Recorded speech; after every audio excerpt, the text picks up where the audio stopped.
From the hood to college, both worlds they had to meet. 6 degrees between us, so cold we're about to freeze. But we're Florida boys, hot takes, we bring the heat.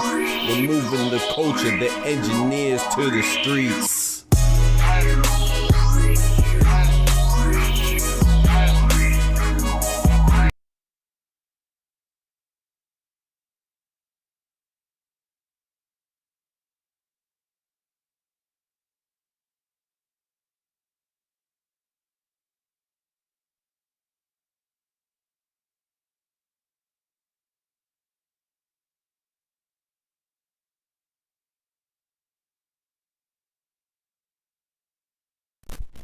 Yo, yo, yo, yo, yo. Good morning, good early morning to y'all, man. We in the building, man. Yes, yes, yes. The doctor's in the house. Y'all know what time it is. Y'all know what time it is. Let's get right. Let's get right. Let's get right. We got the undercard starting already, man. Seigo Akui is going against I can't remember who he's fighting, but last time we saw Seigo Akui go against Artem Dalaki and he beat him pretty easily. They're complaining, but I mean Artem Dalaki was just running the whole time, so I don't even know why you complain about that, sir. But let's get it, man. You know, first off, we gotta start off. He's going against Taku Kuwahara, but first off, we gotta start off with our prayer. Bow our heads. Lord, thank you for letting us wake up to see this bright. It's not bright yet, but let's see this new day and enjoy this boxing early in the morning and start the day off right. Lord, thank you for letting us have an awesome weekend. Hopefully, you had an awesome and safe weekend, and please let us have a great week as well. Starting off with this fellowship on this boxing fight. Through Jesus' name, amen. Amen. Let's get right. Illuminati in the building. What it do? Jay in the building. What it do? Y'all ready for this Luis Nery? Man, y'all up early? Okay, y'all on time then. Y'all on that type of timing. Ready to get it in with your boy.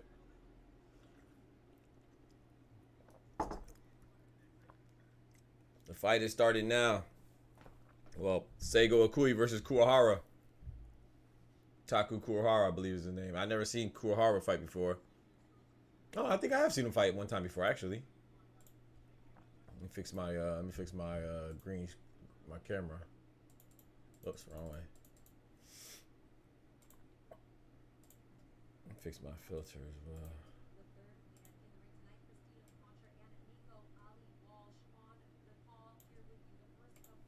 All right, let's get it. Right before work, let's go. Let's go.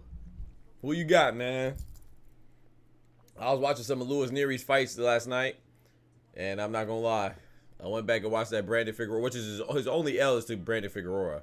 It's not bad. We just seen Brandon Figueroa beat Jesse Magdaleno, and he beat him with a body shot, right? And that's how he beat Luis Nery.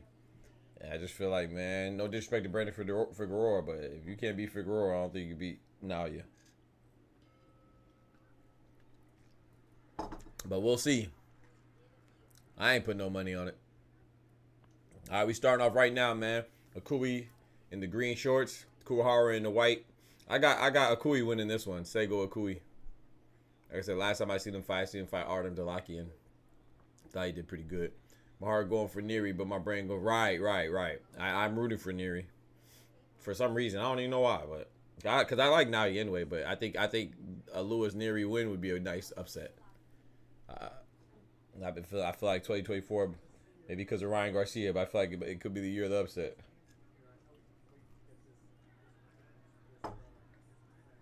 It'll not be easy, the fact, Jay. Yeah, it won't be easy. But I don't know, man. I mean, I know Nery's on like, what, a 4 or 5 game streak? I don't know, man. I mean, I know Nery's on like, what, a 4 or 5 game streak? I'm talking about game. 4 or 5 fight win streak. I had to make sure it didn't sound bad. So we'll see, man. Kuwahara is definitely playing the pressure fighter right now. Last time I saw Akui, he was playing the pressure. he was applying most of the pressure, but then again, going against Artem Dalakian, you know, you would have to because Artem Dalakian is more of an evasive fighter. Ooh, big right hand come from Kuwahara. Sorry, big right hand come from Akui. Okay, no, Akui's in the green. Okay, yeah, my bad. Yeah, okay, that makes sense. Yeah, Akui's usually the pressure fighter. He just cut his hair. Last time his hair was a little longer. Yeah, oh, that makes sense. Okay, I mixed them up. That was a big right hand coming from Akui.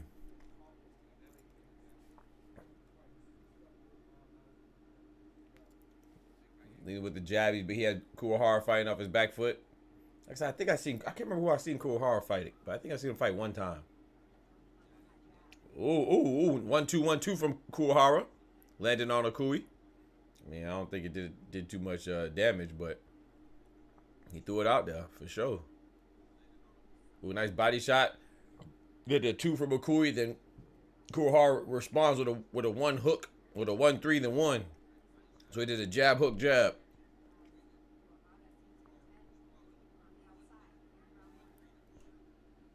Ooh, nice jab, double jab from Kuwahara.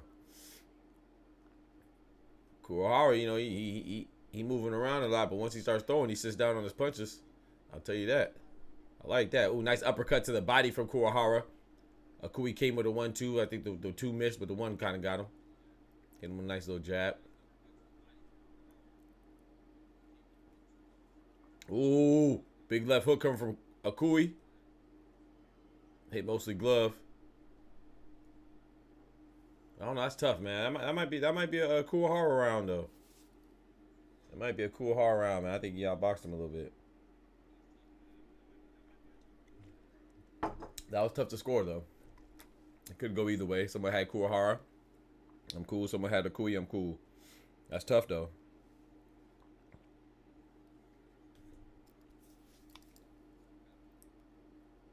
If you're on the stream, don't forget to hit that like button for your boy. I appreciate that.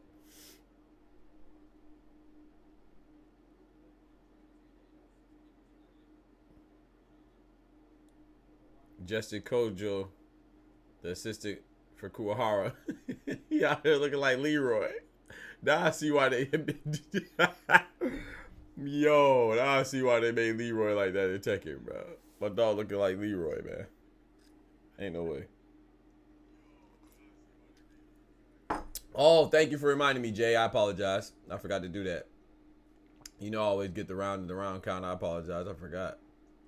It's early. You know I got you, brother.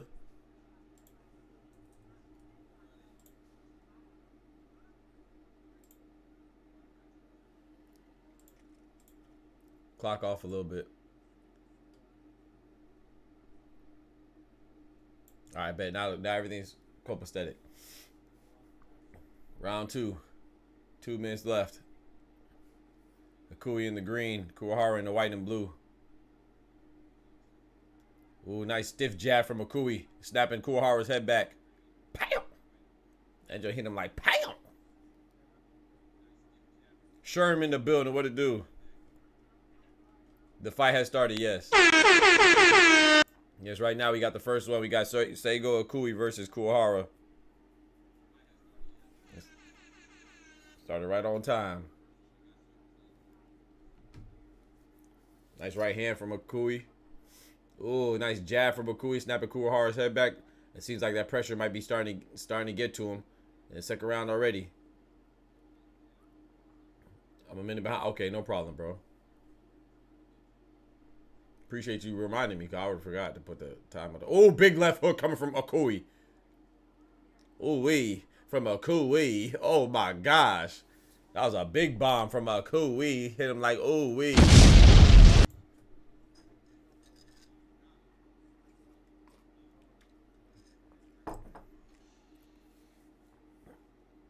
Hold on. Oh, big right hand from Akui. Uh-oh. Uh-oh. Uh-oh. That pressure might be getting to him. Like I said, last time we saw Akui, he was against Artem Dalakian, and he definitely employs that Mexican style of fighting, you know. Big pressure. Oh, boy. Nice right hand from Akui as Kuwahara was trying to throw a big left of his own and snapped his head back.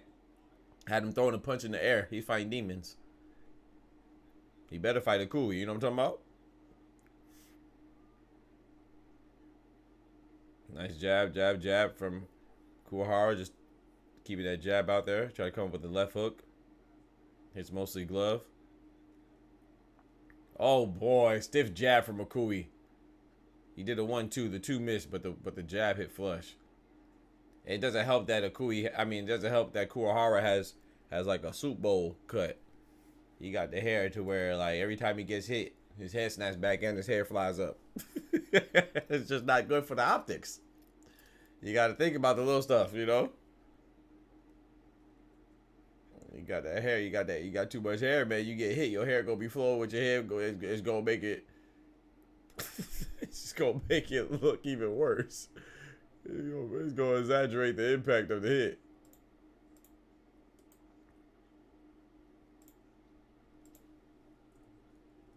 You gotta tie it down, brother. Yeah, that was definitely an Inoue round for sure. The first round could have went either way, in my opinion. I gave it to Kuwahara. But that second round, that was definitely Inoue, in my opinion. My humble opinion.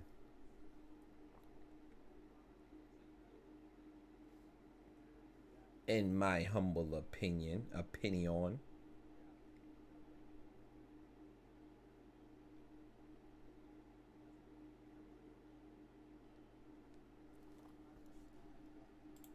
A whip cook, the bank bank.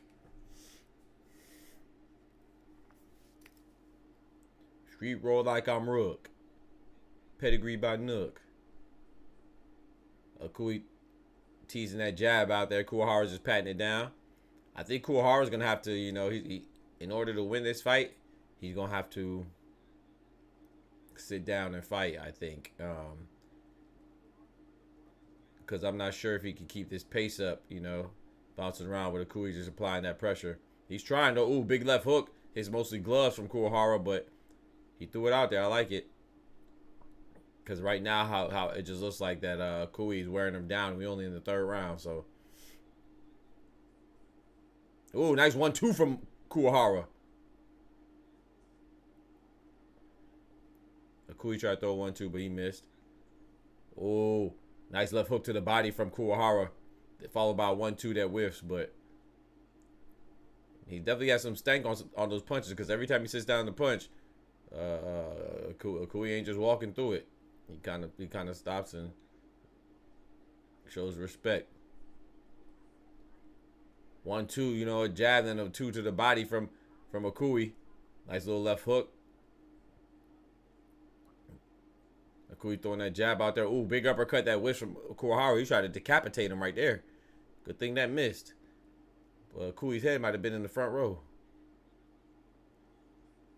Ooh, 1-2, 1-2 from Kuwahara. Ooh, this is not where Kuwahara wants to be. Back against the ropes. Okay, he gets up out of there. Inoue had Kuwahara against the ropes, threw a nice little 1-2. Then a hook to the body. But Kuwahara wisely got up out of there. He don't want to be. You don't want to be trapped down against the ropes against Inoue. This is the co-main? Nah, Illuminati. This is this is still the undercard. I think the co-main is actually Takuma Inoue, I believe, if I'm not mistaken. Naoya Inoue's younger brother. I think him versus Ishida is the co-main. I think so. It could be Maloney though, because Maloney's also on this card. You know, I don't remember if it's Jason or Andrew Maloney. You know the twin Aussie boxers. One of them Naoya Inoue beat, and then the other one Junto Nakatani beat. I think Junto Nakatani beat Andrew Maloney, and Naoya Inoue beat Jason Maloney. I think Jason Maloney's on the undercard. I think so. He could be the co-main. I'm pretty sure Takuma Inoue is a co-main. Yeah, this is the first of the undercards.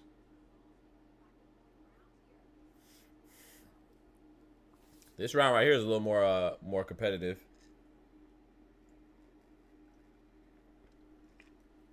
That's a good question. Let me see who's the co-main. See if I can tell you. Praise be to God. That's on me. That's on squad. Brother switched to the other team, then he died.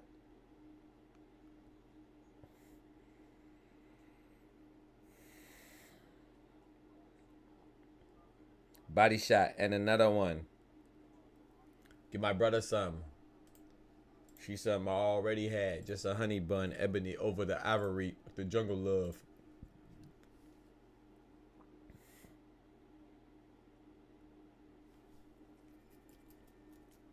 A whip cooked a bink bink.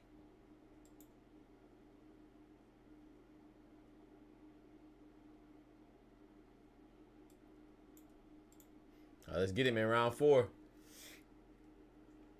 Let's see if I can figure this out.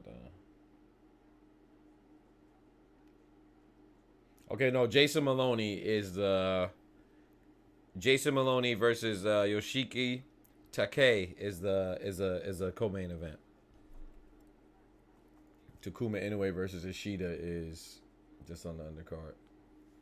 And so we'll see Takuma Inoue versus Sho Ishida after this match. Ooh, nice little uppercut coming from Akui. I mean, for Kuwahara. They exchange body shots right there. Yeah, Takuma is next, right? That is correct. A street roar like I'm Rook. Pedigree by Nook. Every night like I'm Suge. Nice jab from Akui.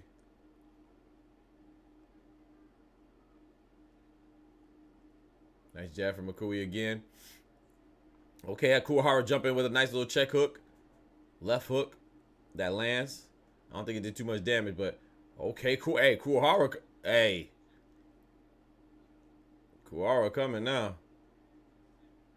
Oh, yeah, it's getting ugly right now. Referee separates him. Said watch the head clashes. Akui definitely wants to get on the inside. He applying that pressure. Kuwahara's like, nah, brother. I'm not going. So I'm going to box you. I'm not going. Ooh. Nice jab from Akui. Back at Kuwahara up. Oh, boy. That was a 1-3 right there. He threw a hook. He threw a jab into a hook. Oh, my gosh. Nice little overhand. Oh, no. Oh. Akui's coming on right now. That was a nice little 2-punch combination from Akui. Right now, Kuwahara's trying to throw that jab, and Akui's throwing the left hook right over the top of the jab. And Kuwahara looks like he's feeling it. Nice jab for Kuwahara as Akui is coming in.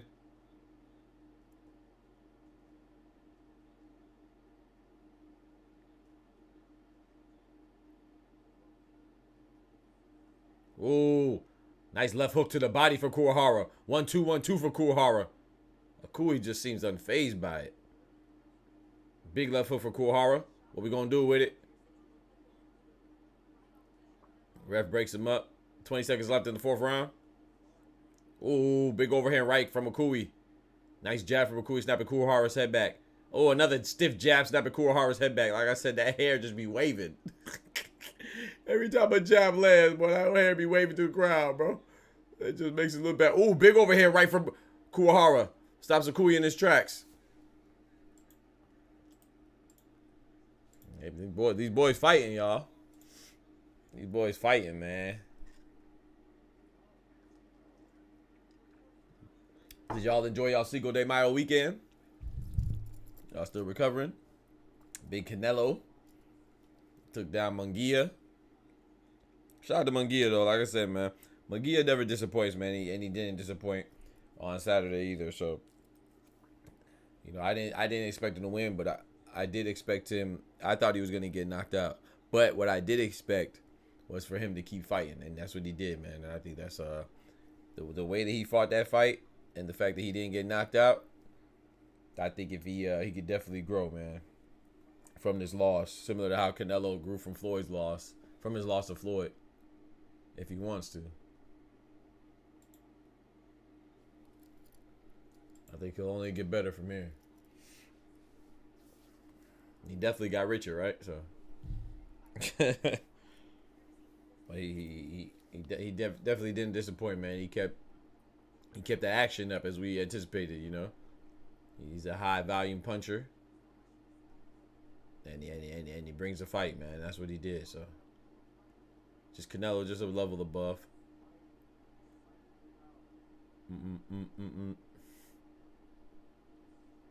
Oh, nice left hook to the body from Kuwahara. Even Inoue acknowledged it. Shook his head. Yes, yeah. He got that. He got his attention with that one. Oh, big right hand from Kuwahara. There go Inoue snapping that head back again with that stiff jab.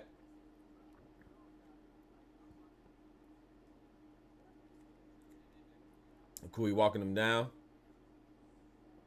Oh, nice left hook to the body from Kuwahara. This is a tough. This is a good fight right here.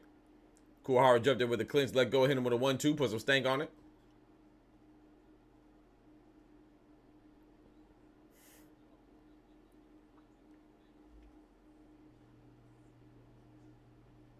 One, 2 for Inoue. Now they clinch up. Referee breaks him up.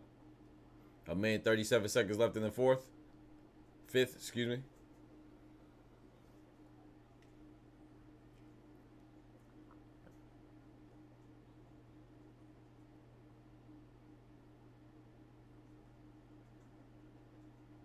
Do.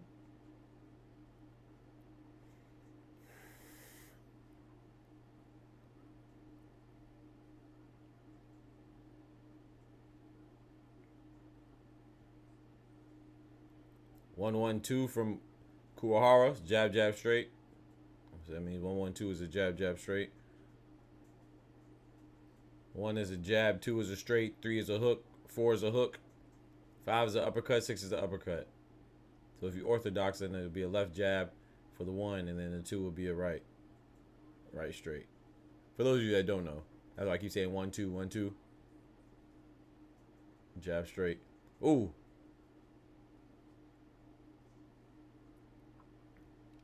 $30 seconds left in the 5th round. Ooh. Kuwahara evaded the overhand right from Inoue and came back with a 1-2 of his own.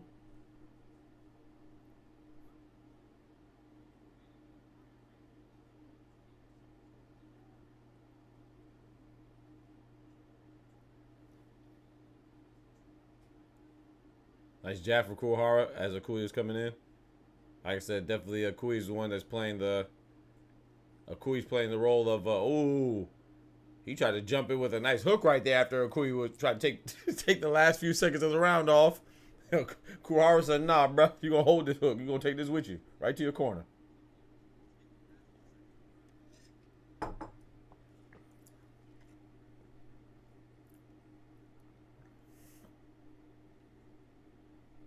Yep, that left hook at the end of the round from Kuwahara looked good. Hit him on like in the temple area.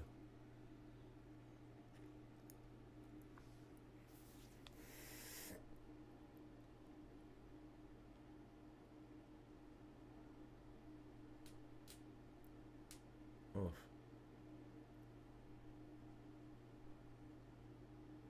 Might order me in McGriddle or something.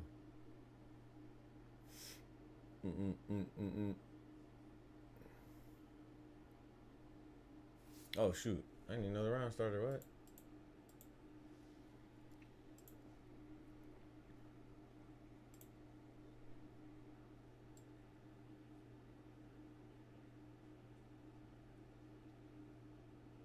All right, there we go. All right, my clock's caught up now. Ooh, big right. Ooh, right hand, left hand, right hand from Inoue. Landing on Kuwahara, snapping the head back again. Inoue might be trying to turn up this round. I think he just has to. He's not doing a bad job cutting off the ring, but he's not doing the best. You know, he's mostly trailing. But if he could cut this ring off, oh boy, more effectively, then he'll be good.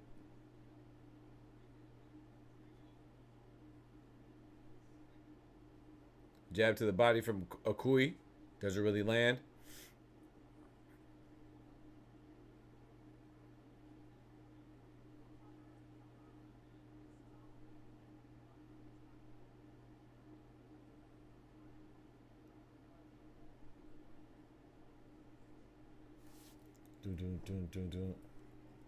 Oh, Kuwahara with a 4-punch combination. Let's go. Mmm. Mmm.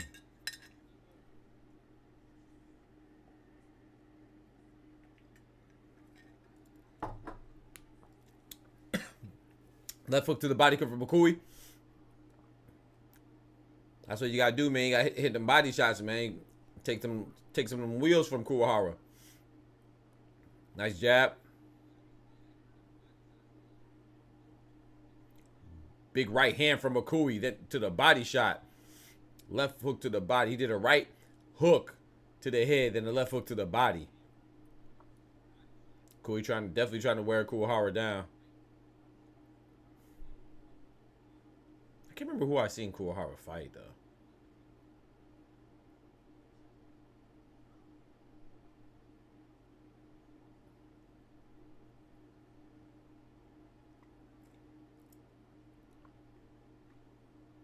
Yeah, this 6th round is definitely in a Kui round for sure.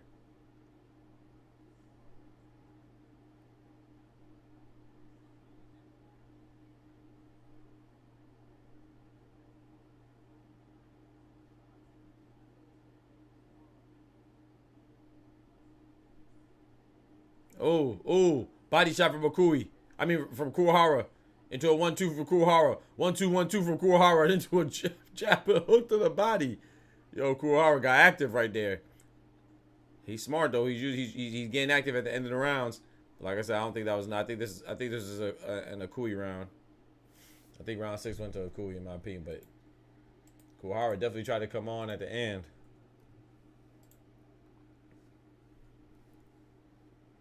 Slab, congratulations, bro.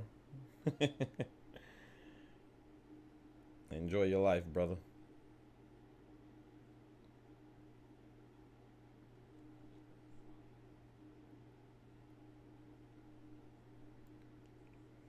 If that's how you enjoy it.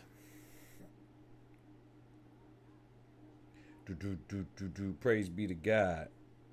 That's on me. That's on squad.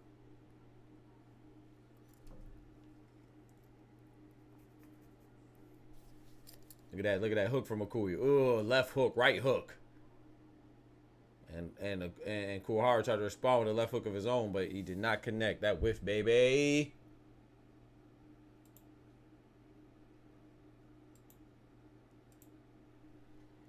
Round 7. 7-11.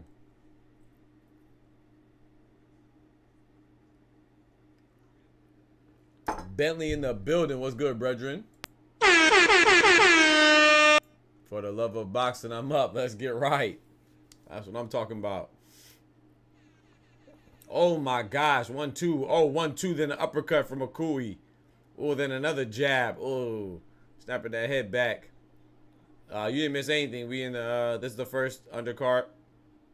Well, technically the second. There was another fight, but I don't think that was broadcast. If so, I missed it. But I was up since 4, so.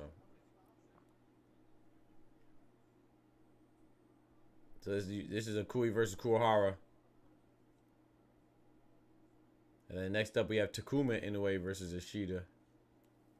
After that we have Jason Maloney versus can't remember the name of his opponent. And then we have the main event, Naoya Inoue versus Luis Nery. Yeah. Oh, nice big uppercut cover of Kuwahara, man. Yes, sir. Oh, nice. Body shot. Uppercut. Ooh, body shot and another one come from Makui. Body shot and another one.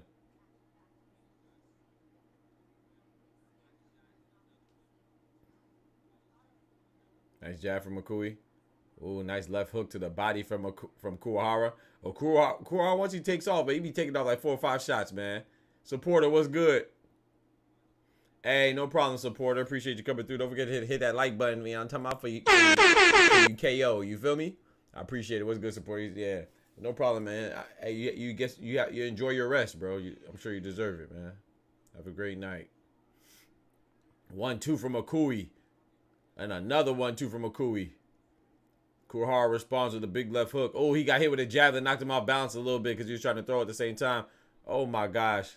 Yeah, Kui's starting to get to Kuwahara, but I said that in the second round too, and then Kuwahara came on, so I don't know.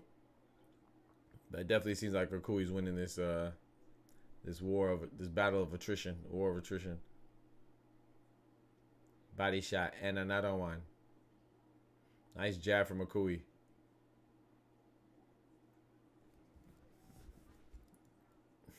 Doubled up a jab for Kuwahara.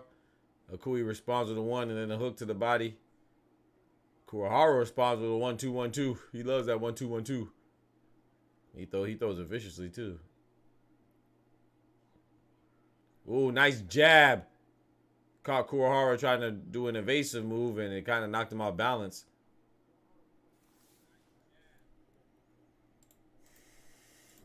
Doom, doom, body shot and another one. This one might go the distance, man. Just may go the distance. I think that was an Akui round right there. Look at that. He tried to throw that uppercut and Akui came in with a left jab to knock him off balance, man. The right hand. Yeah, Akui's kind of imposing his will right now, man. He's getting the better of the exchanges when they do exchange. Look at that. Oh! They just showed on the slow-mo. Kuwahara hit Akui with a little jab, and Akui responded with a big right hand. That was a nice left hook to the body, though, from Akui. I mean, from Kuwahara on the slow-mo.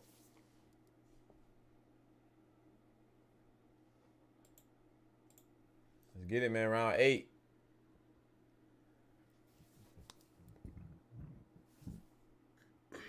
Excuse me.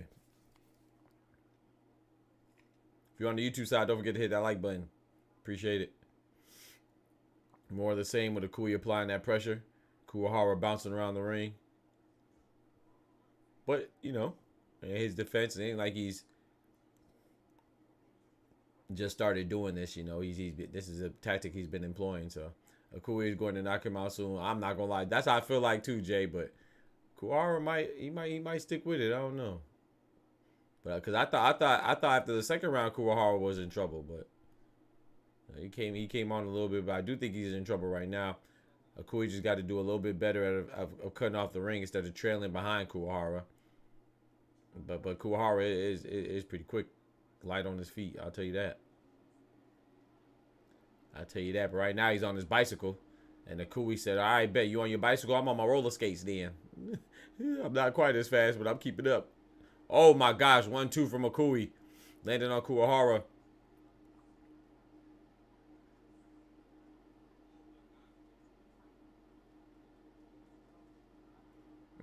Big overhand right from Akui. Yeah, Kuwahara's getting worn down. He tried to throw a little left hook to the body that missed, and the right overhand right that also missed. Akui just tied him with a 3-shot combination.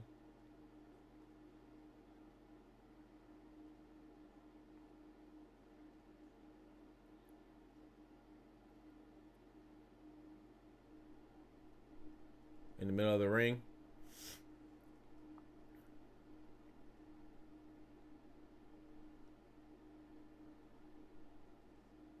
Oh my gosh, big right hand. A bomb from Akui. Oh, that hurt Kuwahara. He immediately got back on his bicycle. A big bomb from Akui. Bumba. Let this be a lesson to those of you that have long hair like myself. Make sure when you go in the fight that you tie it back or you keep it down or something. Because every time Kuwahara gets hit, his hair be flying.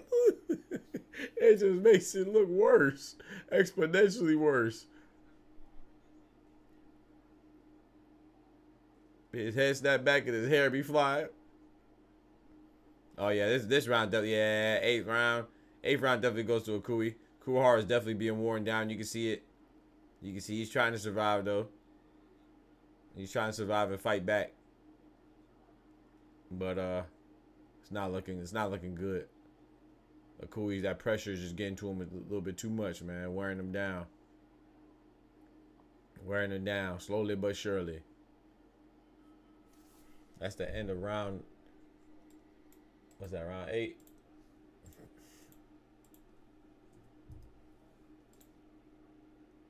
Inoue is not playing. Let's see this replay. Pondy replay like Rihanna. Jab right through the guard of Kuwahara. That right hand just missed Kuwahara. That was nice reflexes for him to back up. It just went right under his neck. It just missed. Ooh, but that right hand right there ain't missed. Look at his hair. Oh, boy. Oh, boy.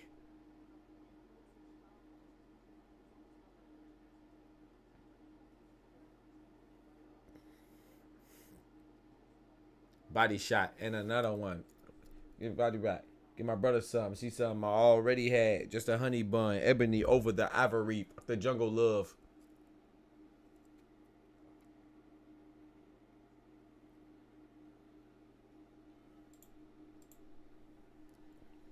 Keep after like you messing with the school bop. Ninth round incoming. Let's get it. Or not underway. Sorry, not incoming. Ninth round is underway. You're doing it right now. We're acting like you messing with the school bop.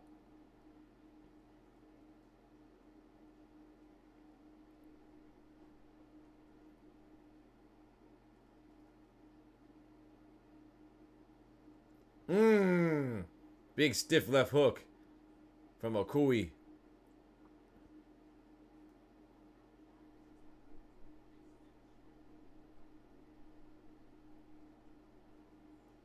Ooh, there you go, Kuwahara. You got to respond. That was a nice left hook for Kuwahara. Best punch that he landed in the last 2 rounds. I'll tell you that. Inoue just walks through it, though. I think a lot of his his sting is taking off his punches because, Inoue is wearing him down. Oh, nice right hand caught Kuwahara going backwards. So hopefully it took some of the stink off the punch. Ooh, three body shots, 4, 5, 6 body shots coming from Inoue onto Kuwahara. That's what he has to do. He has to go for that body, man. Take them legs away. Ooh, left hook to the body. Right uppercut from Inoue. Trying to take away them legs now. Oh, my gosh. Right hand from Inoue. 1-2 from Kuwahara. He trying to fight back. It seems like that's what Inoue wants to do. Inoue wants to exchange. Because he's getting the better off the trades. 1-2. Oh, 1-2-1 from Inoue.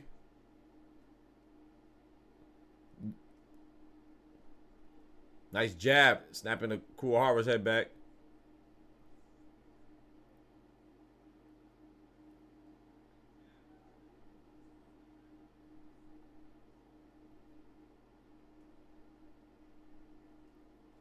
Inoue's trying to walk him down. Walk him down like NLE Chopper. Walk him down.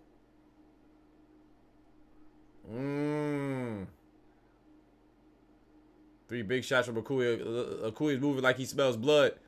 He moving like he smells blood. He must know something. Kuwahara tried to throw a left hook and get up out of there so his back's not against the ropes.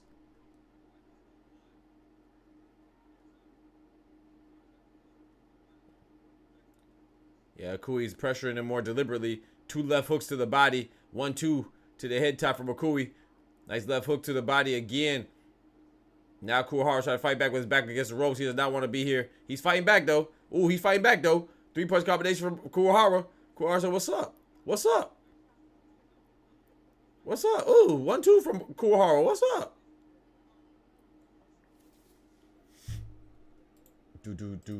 Praise be to God. That's on me. That's on squad. He said, Nery is going to knock out Inoue. I'll take that bet. How much you want to bet? Mark your words. I'll take your bet. The best way to mark your words is with a little money. You know what I'm talking about? I'll take that bet. I got Inoue.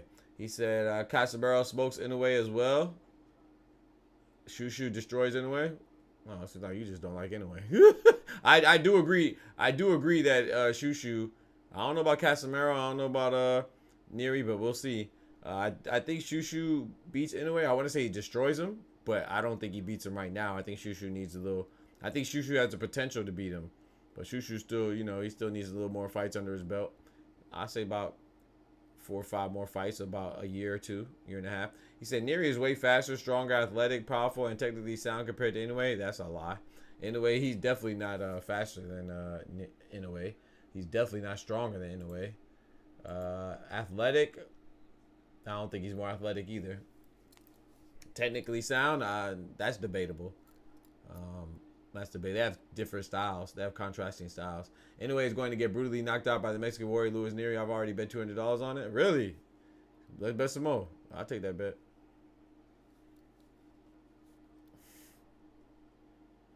It's just hard for me to fathom that Luis Nery.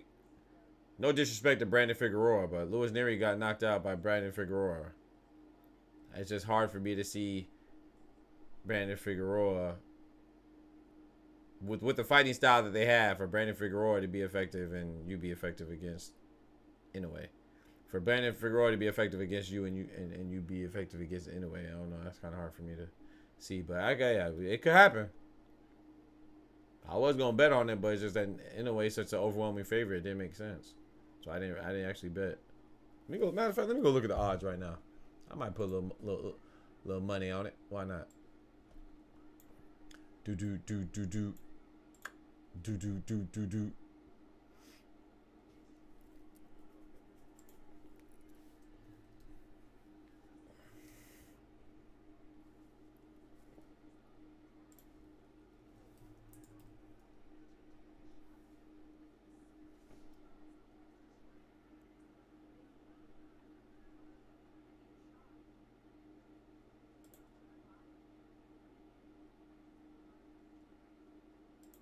But a lot of people do say that John Casimiro does beat Inoue. Some people say that. You're not the only person that says that.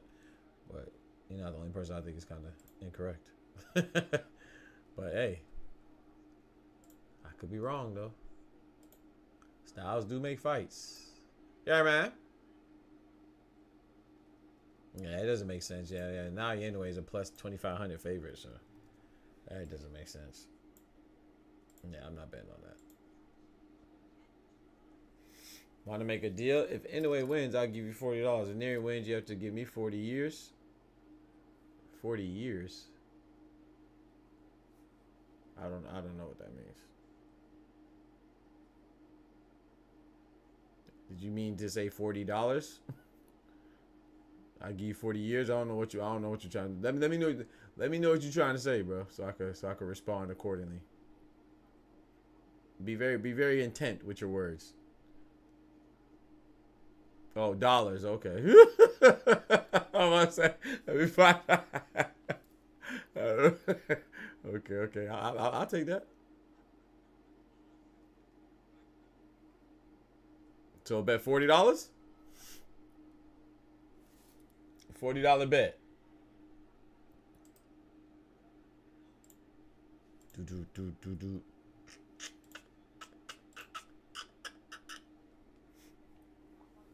My cash app's right there. At the bottom. Dr. PGNGM. All my information is right there. Yo, what's up, Rocket? We have a search Seigo Akui.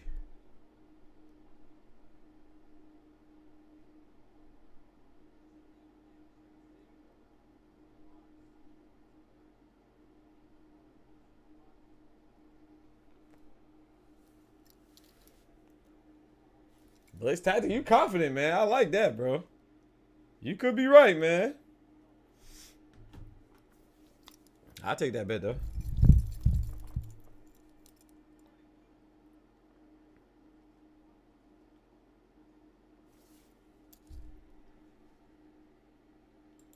Because I'll be honest. I would like for that to happen. I mean, not if I put money on it, but I would like for that to happen because I like surprises in boxing, you know. I just think Naoya Inoue is too good for Nery, in my opinion.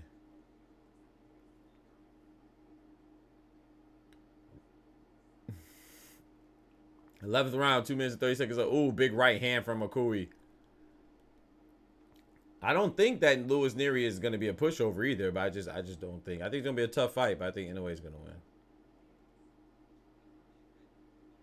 I think Inoue is too dynamic for Nery, but I could be wrong, man. I'll definitely do a $40 bet, though.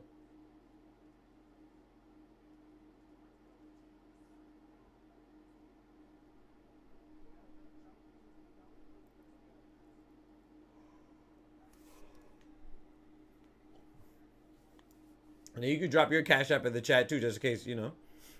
In case I win. Or in case you win, too, you know.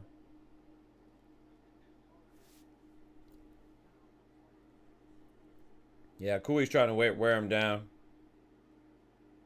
Yeah, drop your cash up in the chat. Just in case it ends up in your favor.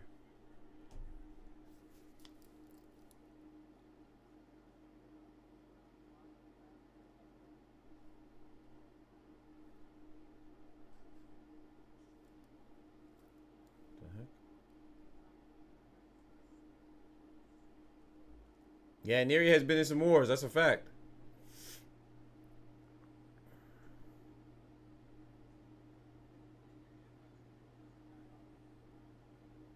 Yeah, I don't think it's gonna be easy, Illuminati. I don't think, but I don't think that. At least I could be wrong. You know, it's boxing, man. Everybody has a chance, so I'm not counting him out. I just don't think that he wins.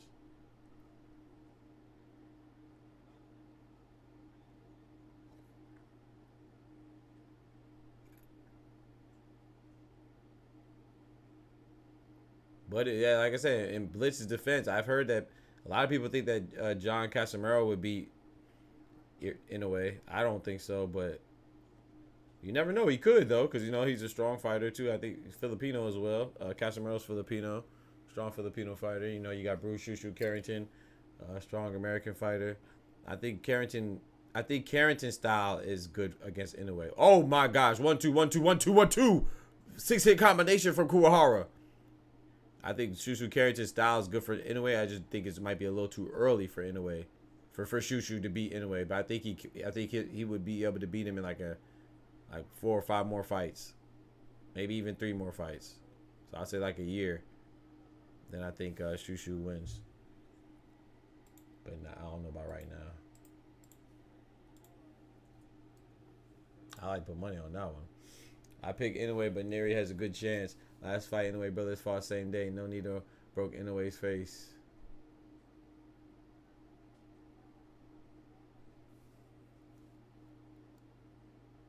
Also, you believe in like you superstitious. You're a little superstitious. Okay. Yeah, no Nito Inoue. Yeah, a lot of people thought No Nito Donaire won the first fight. Yeah. Bentley said Bliss is a troll. Oh, okay, he a troll. Man, if you got a bad track record, don't I mean, we'll see. There was moments in Canelo fight where I thought Munguia was gonna stop him for real. Yeah, Munguia had some good moments, man. Munguia had some good moments, man. That's what, bro. I always tell people Munguia is one of my favorite fighters to watch, man. He's exciting, man. He's excited. I thought Nonito won the first fight, but that's my favorite fight. Oh yeah, Nonito Donaire. That's what's up, man. Filipino Flash. I like Nonito a lot. I remember when Nicholas Walters, man. Nicholas Walters came on the scene beating Nonito Donaire. Remember that Illuminati, the Axeman? But then Lomachenko made Nicholas Walters retire. Also disappointed, but I'm not in there taking the punches, so. He said your mama's a Hey, yo, chill, man. What we doing, man? It's too early, man. Y'all chill out, man. Me blood clot. He said your mama. Don't talk about nobody's mama, man. That's disrespectful, man. Why you gotta talk about the man mama, man? That's disrespectful, man. Here you go. Oh, shit. Yeah, I'm tired of that. It was so disrespectful. Oh, man. Y'all crazy, bro. I mean, anyway, might be tired mentally before he fight Nery. Maybe. I don't know, man. He might be. He could be, you know. No one is invincible. You know, it's boxing, man. Boxing Cinnamon, what's good? Oh, Akui is turning on, but hey, shout out to Kuwahara though. Kuwahara has more than survived. He fought back. Like I said, in the second round, it didn't look good for Kuwahara, but he came on, won some rounds in between. But I think Akui was just like his pressure was just too much, too tenacious.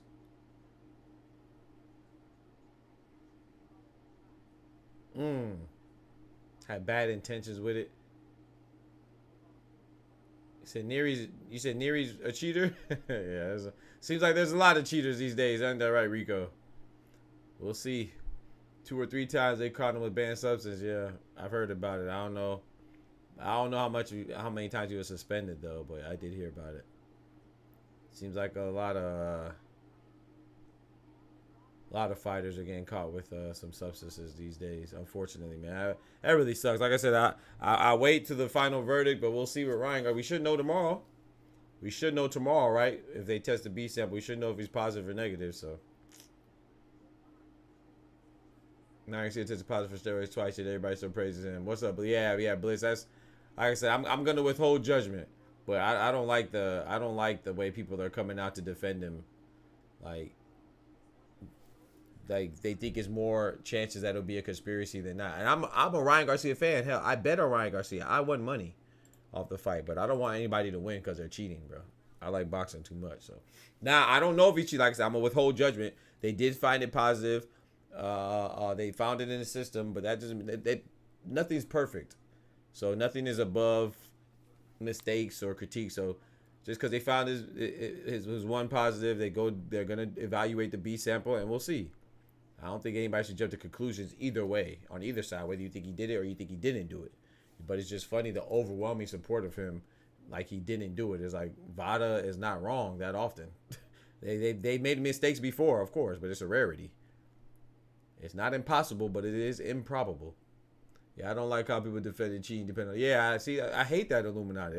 That's the thing that sucks about boxing. And for the most part, it'd be casuals. There'd be some purists that do the same thing too. You'd be shocked, but for the most part, it comes from the casuals. Though you should like the integrity of the sport, man. You shouldn't want anything to diminish the integrity of the sport. If you're dead on the ring, the Faye after you must be happy. To now, it will be a no contest, or even with Elvis Presley dancing to us. If you're dead on the ring, the Faye after you must be happy. To now, it will be a no contest. I'm not sure what you're saying, Rico. They actually condoning Ryan using steroids to throw Haney. It's crazy. Yeah, I don't like that. I mean, like I said, I don't really care for Haney like that. To be honest, I don't really. I don't want to say I dislike him, but I don't really care for him at all. So I was rooting for Ryan Garcia. I like Ryan Garcia a lot. And the 135, 140 pound division. All right, so Seigo Akui won the fight unanimously, it seems. But yeah, in the 135, 140 pound division, Tank was my #1 favorite, and then Ryan Garcia is my second favorite because I like the fact that Ryan Garcia is willing to fight anybody. You know, you can say whatever you want. I think he's the least skilled out of the top contenders at 135 and 140. But I think he has the most fighting spirit. Like he fought Tank, then he went and fought Devin Haney, then he said he'll fight Shakur. He even said he'll fight Boots. But if you're cheating, bro, I can't rock with that. Boxing can kill you, facts. Yeah, I can't condone that at all. Not only if he is cheating, not only should Devin Haney get a no contest, I think Ryan Garcia should get the most severe penalty he could get. We've seen Amir Khan get 2 years. So I think he should at least, at a minimum, get 2 years suspension. It's the case tomorrow. We'll give you about the positive test of your rival who'll give your life back. Bob Arum with the Dragon Ball. Oh, I'm asleep. Top rank. Bob Arum with the Dragon Balls. Rest in peace, Akira Toriyama. Who's on the most juice? Inoue, Canelo, or Ryan Garcia? Hey, they say that might be reason why Inoue doesn't want to fight out of Japan. But like I said, I don't like to make accusations, unless it's, substantial reason to do so. But I've heard that too. I've heard that Inoue might be on something too. But I don't know, man. That's rough though. That sucks. And I think that all of them that are on something, even if it's Canelo, I like Canelo as well. But if Canelo's on something, then they know he had the accusation of the clenbuterol. He tested positive, right? But he said it was unintentional, and that can't happen. So you could unintentionally ingest something. That's true. And we'll give everybody due process. So let Ryan Garcia get his due process. I think everybody has that right to get their due process, and whether they find you guilty or not guilty, that's what we're gonna. If they find you guilty or innocent, that's what we're gonna go with. If they find him guilty, then he's guilty. If you find him innocent, then he's innocent. I'm cool with that. When the fight starts, the main event? Nah, it's just. They just did the first fight right now. After this fight, they have Takuma Inoue versus Ishida. Then after that, they have Jason Maloney versus his opponent, and then Naoya Inoue versus Luis Nery after that. So I don't know the time, no. But they anticipate that it's about 7 a.m.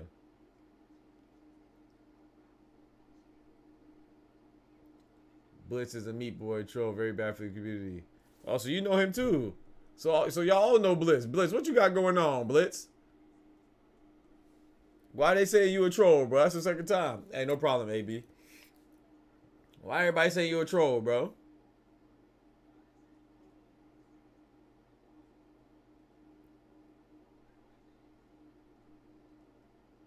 I think Inoue's gonna knock Nery out too. I really do. I really do. Have you placed any bets on the undercard? Nah, because everybody I was gonna bet on, they were overwhelming favorites. So I was gonna bet on Okui. He was a favorite. He was a heavy favorite. I was gonna bet on Takuma Inoue, but he's a heavy favorite. And now Inoue is definitely the heavy favorite. So I was like, nah. When I'm unless I'm really like, I don't know, excited about the person or something like that, then I don't really bet when they're overwhelming favorites, to be honest. If the person I think is gonna win is overwhelming favorite, then I don't be betting that much money, so there's no point. Like if you bet on Naoya Inoue, you bet $20, you get 80 cents back. There's no point to make that bet. Even Takuma Inoue, I think if I bet $10, I get $1 back. I'm not interested in that. Yeah, Naoya Inoue is a negative 2,500 favorite. Luis Nery's plus 900. So if I was gonna bet, I would bet on Nery, but I don't think Nery's gonna win. So they slander my name. Don't listen to them because he is on PD. His leg will be on, but his brain will switch off 2 or 3 times. How long you been growing your hair? Shoot, a long time, man. I don't take care of my hair, so it should be longer, but a long time now. 10 years probably. Because he is on PEDs. Like I said, I don't know who's on PED, who's off. I just wait for them, the boxing, like the anti-doping associations like VADA, you know, Voluntary Anti-Doping Association, and other things like that to make the determination. I don't think that they would. I think they could be mistaken. I don't think they would intentionally lie, but you never know. It could really be a conspiracy, you know. But we'll find if it's a conspiracy, then we'll find out. But then if he fails it again, they're just gonna say, "Oh, it's the same people that tested him in the first place." So you know, of course, they're gonna find him guilty. Like, it's crazy to me. And I like this coming from somebody. I like Ryan Garcia, but I don't like any boxer more than I like boxing. Because at the end of the day, I like them because they box. I ain't got nothing to do with me. If they cheat, then hey.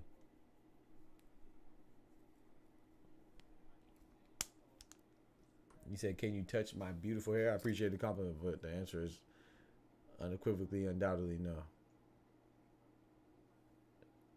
Hey, no offense, but AB sounds like a name of a. You know, when I hear AB, I think of Antonio Brown, or Adrian Broner. Either way, they're 2 men, and that's not my orientation, brother. I'm a proud heterosexual. Ain't nothing wrong with being that way if that's what you are, but that's not me, so.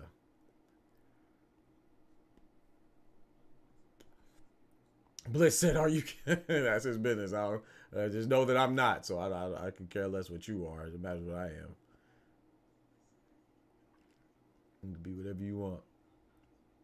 Don't play hard to get. I got you. I got you, bro. He said, "Don't play hard to get." I got you, bro. Just stay right there from me. I got you. I'm gonna show you how easy to get I am. You got my attention now. Since what I said wasn't enough for you, I got you. Stay right there, brother. Do. Praise be to God. That's on me. That's on squad. Yeah, hold that 24-hour ban. There you go. See, I might be hard to get, but you're easy to get. Easy to get the freak out my gosh damn channel. Get out my face, boy. It's 4 o'clock in the morning, bro. I ain't got time for that. It's 5 o'clock in the morning. You come in trolling. I ain't got time for that, bro. Grown folks over here. We're watching boxing, man. You got anything else on your mind? Get the hell out of my chat. No, no, Blitz. I know you're talking to AB. I know you're talking to AB. I know. I was responding. I was saying it don't matter what he is. It doesn't. It just matters what I am. Ain't nothing wrong with being gay. That's what he wants to do. But your gayness is not gonna impact my sexuality. So yeah, no, I understand what you're saying. I didn't get offended, Blitz. So I'm sad for Better Be versus Bivol. Better Be disappoint me. Nah, I can't say I'm disappointed in. I'm sad too, but I can't be. I mean, sometimes injuries happen, man. You know. Yeah, so I am disappointed that the fight's not happening, but I'm not disappointed in Better BF because you know sometimes injuries happen, man. I'm sure he didn't want to get injured. I'm a handsome man. I appreciate that, but like I said, I don't really. I appreciate the compliment, man. I ain't above compliments, but I'm not really too fond of taking compliments on my appearance from males, unless I know you. You know what I'm talking about? If I know you personally, that's different, But yeah, I'm disappointed too. But I just hope that he has a good and a full and a swift recovery, you know, and then the fight happens, you know. But yeah, that does suck, but it's life. Last three fights too, yeah. Not good preparation back signal. Yeah. I don't know. I mean, injuries happen, man. It's just that when you get injured and you're older, then people think that the injury is age related. I'm not saying it isn't, because I think it probably is too. But Archer Beterbiev could be an injury prone person, you know, because he's been injured quite a bit, you know, before he was older too. You know, he just always happened to be, since he's been boxing, he's always happened to be a little older. So every time he gets injured, people say, oh, it's because he's older. It could be, you know, that's common sense would say because he's older, but it's not definitive. You could be 20 something to have the same injury, so it's just when you're younger and you get injured, no one considers your age because you're younger. So we'll see, because I mean Archer Beterbiev, as far as the ring goes, you know, he's been having results. So yeah, Callum Smith don't think he old. I'll tell you that. Callum Smith don't think Beterbiev is old. Joe Smith don't think Beterbiev is old. Marcus Brown don't think he old. So Anthony Yard. How do I get a V-taper body? What's your diet, if you don't mind me? I don't mind you. I just eat. I eat whatever I want, man. I appreciate you asking, but yeah, I just eat. I don't even work out anymore, man. I used to work out hard, though, like, especially when I used to box. You know, I used to box, so I always played sports all my life. This is probably the most inactive I've been. Played basketball, football, ran track, boxed. All right, we got Takuma Inoue coming out now. They introducing the fighters. Yeah, I don't really have a strict diet. I should, though. You know, eat healthy, you eat right, man. You feel good, you look good, all that stuff. Look good, feel good, eat good, all that stuff is related. So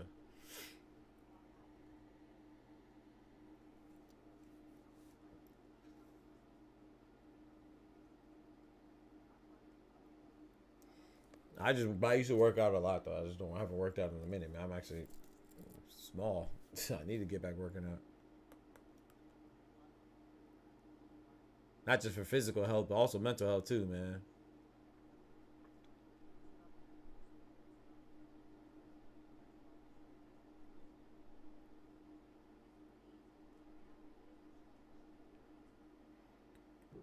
All right, let's get it. Walking to the ring now, Sho Ishida. Sho Ishida versus Takuma Inoue. What I want to happen, I want Takuma Inoue to fight Junto Nakatani. I think Junto Nakatani will beat Takuma Inoue. And when Junto Nakatani beats Takuma Inoue, if he beats him, I should say, not when, I should say if, then I think that sets up a fight between Junto Nakatani and Naoya Inoue. And I think Junto Nakatani beats Naoya Inoue. That's what I think. I'm not going to lie. I think it'll be a tough fight, but I think Junto Nakatani could beat him. We'll never see the best Beterbiev could have done when he was a monster. Even Ward and everybody avoided him. I don't know about that. I don't think Ward avoided anybody.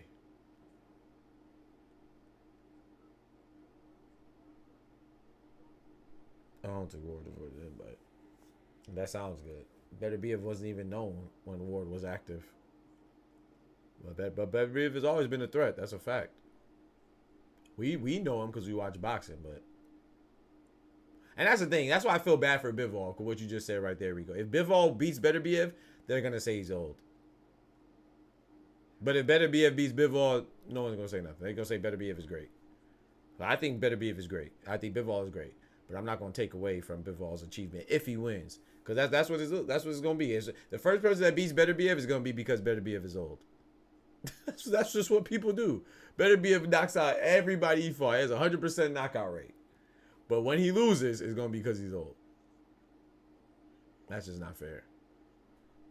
It might be true. I'm not saying it's not true, but it's not fair. Because that's the case, there's no point of them even fighting. I don't think so. I don't know. I don't know who's gonna win. I don't know. That's a tough. I think that's 50-50, man. I don't know. Sometimes I feel like Bivol could win. Sometimes I feel like Better BF could win. I don't know who wins that.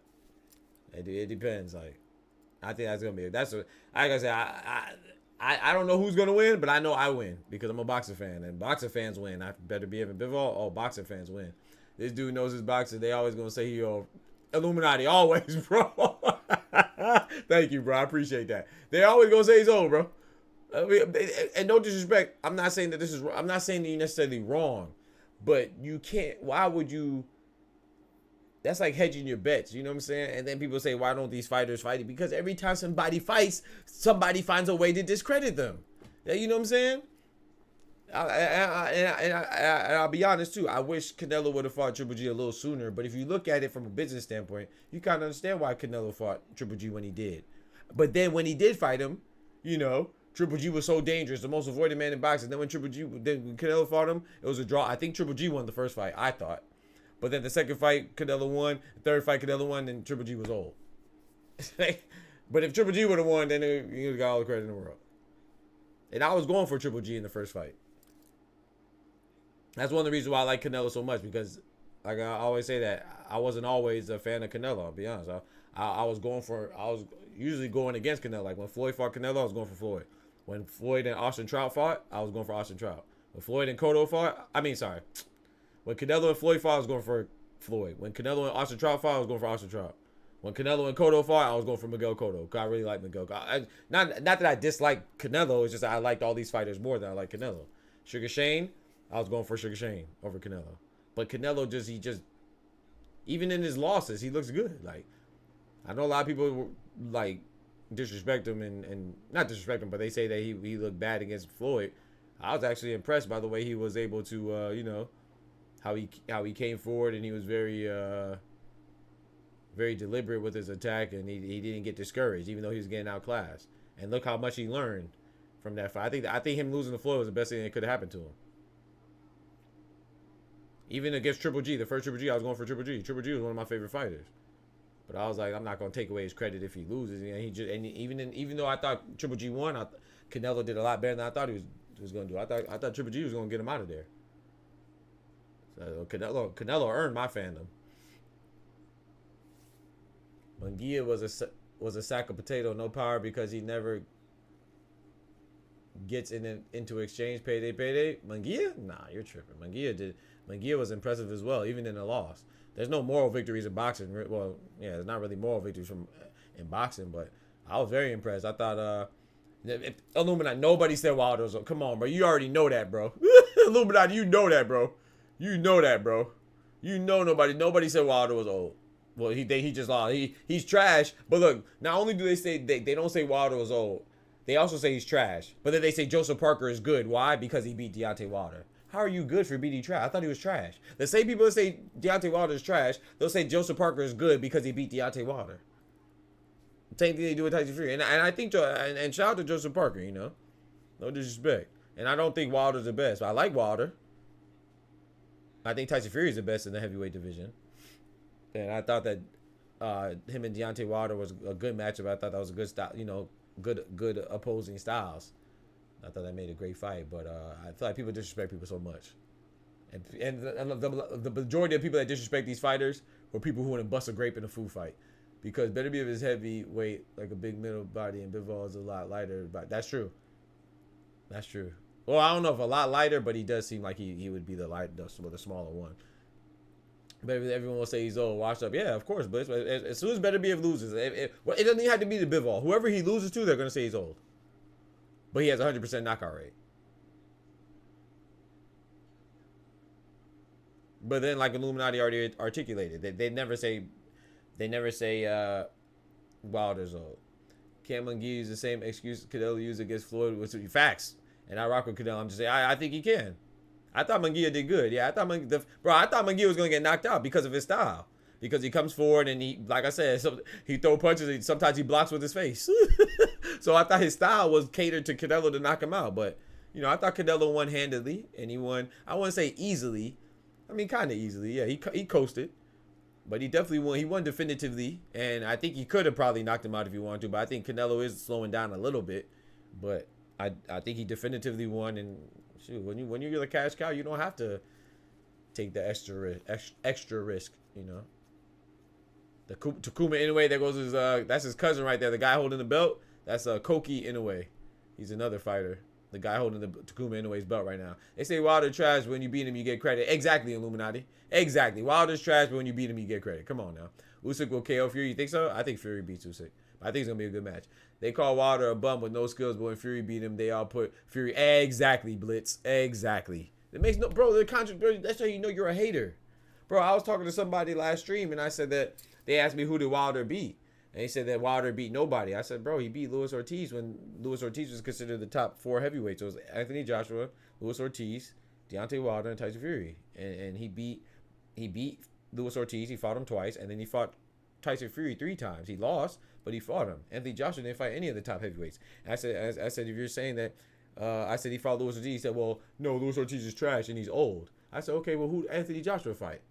I set him up, right? I set him up so perfectly. He said Klitschko. I said, oh, so you're giving him credit for Klitschko, and Klitschko's a great Hall of Fame champion. But Anthony Joshua fought Klitschko when he was 41. So if you're gonna call Luis Ortiz old, guess how old Luis Ortiz was when Deontay Wilder fought him? I think he was 37 or 38.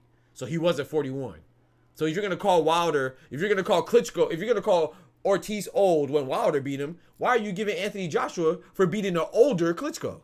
People are just contradicted because they don't really know. They just like the person that they like so much that they omit and disregard all sense of logic, and they'll be contradictory. Fan is short for fanatic, though. So when you're fanatical about something, you don't apply logic. In fact, you abandon logic and you just think with your emotions and your heart. That's why God gave us a brain to apply logic, and He gave us our heart to apply emotions. And you're supposed to combine the two to make the best decision. Because you don't want to make a decision based off of pure logic, because then you'll lack feelings and emotion, you know. And then if you don't want to apply all your decisions with your heart, because then they'll lack intelligence and logic. And that's not good either, you know. But that's what people do. If they like somebody, yeah, Vladimir was 40. Yes, facts, bro. Illuminati, facts. Big 41. And you know what's crazy? Who does Anthony Joshua want to fight now? He wants to fight Deontay Wilder. He's 39. He's about to be 40. So of course Anthony Joshua wants to fight him now. He likes fighting 40-year-olds. It's like a prerequisite. In order for Anthony Joshua to want to fight you, you got to be 40. If you're a champion, if you're a former champion. Joshua versus Wilder 50-50 fight. Everyone can go to sleep. I'm not gonna lie, Rico. I don't think so. I think Anthony Joshua beats him. And yeah, you hear, bro. That's the thing. I like Wilder. I have no shame in that. But I'm not oblivious to the truth or opposed to the truth. I think, bro. And not only do I think Anthony Joshua beats Wilder now, I think every top contending heavyweight beats Wilder right now. Because I don't think if he's the same Wilder from Joseph Parker. Like, no disrespect to Joseph Parker, but I was more intrigued and surprised by how bad Deontay Wilder looked than I was impressed how good Joseph Parker looked. In that, I was impressed with Joseph Parker in the Zhang fight. I thought Zhang was going to beat him, but Zhang dropped him twice, and I was impressed. You know, I actually thought that Zhang won slightly, but I was impressed by how Joseph Parker overcame the knockdowns. You know what I'm saying? So I can't take anything away from Joseph Parker, but Deontay Wilder, anybody would have beat that version of Deontay Wilder that Joseph Parker fought. He didn't throw no damn punches. We got to be honest now. I don't think that Deontay Wilder can compete at a high level in a safe manner. I'm surprised that he didn't get knocked out. Joseph Parker really should have put him to sleep. They call Luis Ortiz old, but nobody wanted to fight him. Facts, Franklin. Because you watch boxing. That's why you know that, bro. People don't... Oh, boy! Oh, boy! Oh, boy! Ishida just dropped Inoue.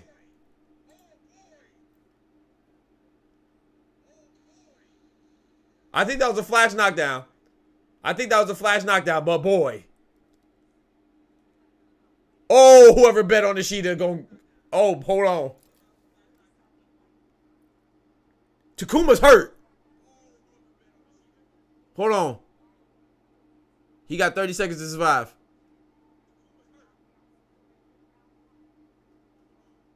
This is good though. This is good. Well, it depends on how he handles that. This could be good. Because if you take somebody's best punch early, kind of like Kovalev and Andre Ward, if you take somebody's best punch early, you could if you could survive that and go to your corner, gather yourself. This sometimes it could backfire on the person that knocked him down. So this could backfire on Ishida. Unless Takuma, I'm not saying Takuma Inoue is Andre Ward. Now I'm not saying that, but I would think, to my opinion, Takuma Inoue is a better boxer in this outfit. I think he could outbox him. That's what I would think he was gonna do. But I was not expecting him to get dropped in the first round. Bumba clot. Yeah, I think it was a flash knock. I think it was a flash knockdown. Even on the slow mo. Yeah, I think it was a flash. I think it'd be alright. I think it was a flash knockdown. He said, if your brother's a champ, you could also be a bum. Believe it. Yeah, I mean, what you mean? I mean, brothers ain't got nothing to do with it. What you mean? Joseph Parker is a lot of better chin than Joshua. Yeah, that's debatable. I don't know. Joseph Parker got knocked out by Joe Joyce, right? He lost to Dylan White. He lost to Anthony Joshua. I think Anthony Joshua is better than Joseph Parker. I don't know who has a better chin. I don't know who has a better chin between them. Little Butterbean beat Josh. You talking about Andy Ruiz, right? He didn't even put Parker back. Yeah. Yeah, he did get dropped. It was just, I think it was just a flash. I ain't gonna lie. I think it was a flash.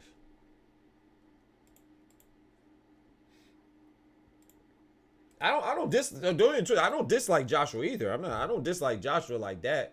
But I think that sometimes people's fans will be so ridiculous that you kind of stop liking the boxer, whoever they support. You know, I mean, the athlete really, not even just the boxer. When people were just so ridiculous. It's not just a sports. It's not applicable to sports only either, you know. Even a movie. If someone talks so highly of a movie, then you go watch the movie and it's not as good as people made it seem, then of course, you know, even if it's good, it's not great, then it might diminish the movie, you know. So when people just exaggerate on things, man. Like, no disrespect to Anthony Joshua, but there's no reason why he hasn't fought any of the top. He didn't fight any of the top guys, you know. He fought Usyk though. Now you know what I'm saying? He fought Usyk and he lost. I thought those were good fights. So I'm not on no campaign against Anthony Joshua. I just like the truth. Frank Martin versus Keyshawn Davis. Ooh, that'd be good. Frank Martin got to worry about, gosh dang, he better worry about Gervonta, and Gervonta better worry about Frank. Cause Tank, he talking about a lot of things other than Frank, but I think Tank is a consummate professional. I think he'll be all right, but we'll see. Joshua had no chin, in the words when he was afraid he don't fight anymore. Yeah, that's a fact. I agree with that. Frank Martin versus Keys, that's a good fight though. Stanionis versus Barrios. Bro, I said that in the video I just dropped. Illuminati. I think Barrios and Stanionis would be good. And winner gets boots, right? Because they both want boots. They say they want boots. So, but really, I think Boots should just, if he beats Cody Crowley, I think he should just fight Stanionis or Barrios. I don't think. Battle of the horrible takes is crazy. You say because Joshua stopped in Ghana, so he is now the #1 ball. Bullshit. Who says that? Yeah, who said that? You never heard me say that. Don't put words in my mouth. I've never said that. I actually think that Anthony Joshua is kind of, to be honest, I think it's kind of smoke and mirrors, but we'll see. Shout out to Ben Davison. You know, his trainer's getting a lot of credit right now, but if you look at his last 2 fights, no disrespect, it just is what it is. He beat Ngannou. You know, he restored the order in boxing, and he made boxing look good, but he really did what he was supposed to do. He beat up a non-boxer. And then his fight before that was Otto Wallin. Otto Wallin, everybody expected Anthony Joshua to beat Otto Wallin, just like they expected Deontay Wilder to beat Joseph Parker, and that was supposed to be that was supposed to set up Deontay Wilder versus Anthony Joshua, but Deontay Wilder loses to Joseph Parker. You know, Joseph Parker derailed that. Shout out to Joseph Parker. He did what he was supposed to do. You know what I'm saying? He's supposed to feel disrespected when somebody overlooks you. But Anthony Joshua beat Otto Wallin. Otto Wallin is a former sparring partner of his. So he was already familiar with Otto Wallin. You see what I'm saying? It wasn't like Otto Wallin was a top contender and Anthony Joshua just went in there and blew him out the water and looked good. No, they're sparring partners. So he knew what he was getting into. So it's just, like I said, once again, this is not hating on Anthony Joshua. This is just the truth. So it could be kind of smoke and mirrors how good that Anthony Joshua has been looking lately. But I personally think that he has improved. But like I say, we could be fooled. We could be being fooled right now. Wilder would have never got credit for. Hell no, Illuminati. Exactly. Thank you, bro. He would have never, ever got credit for beating Ngannou. You just dropped a bomb right there. Truth bomb. You just dropped a truth bomb. Ever. Never got credit for beating Ngannou.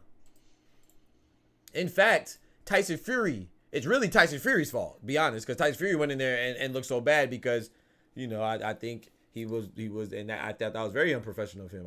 In my opinion, he said otherwise, but, you know, you got to take the person's word for it, but I don't. I think he was, I think he underestimated Ngannou and thought Ngannou was just coming to lay down.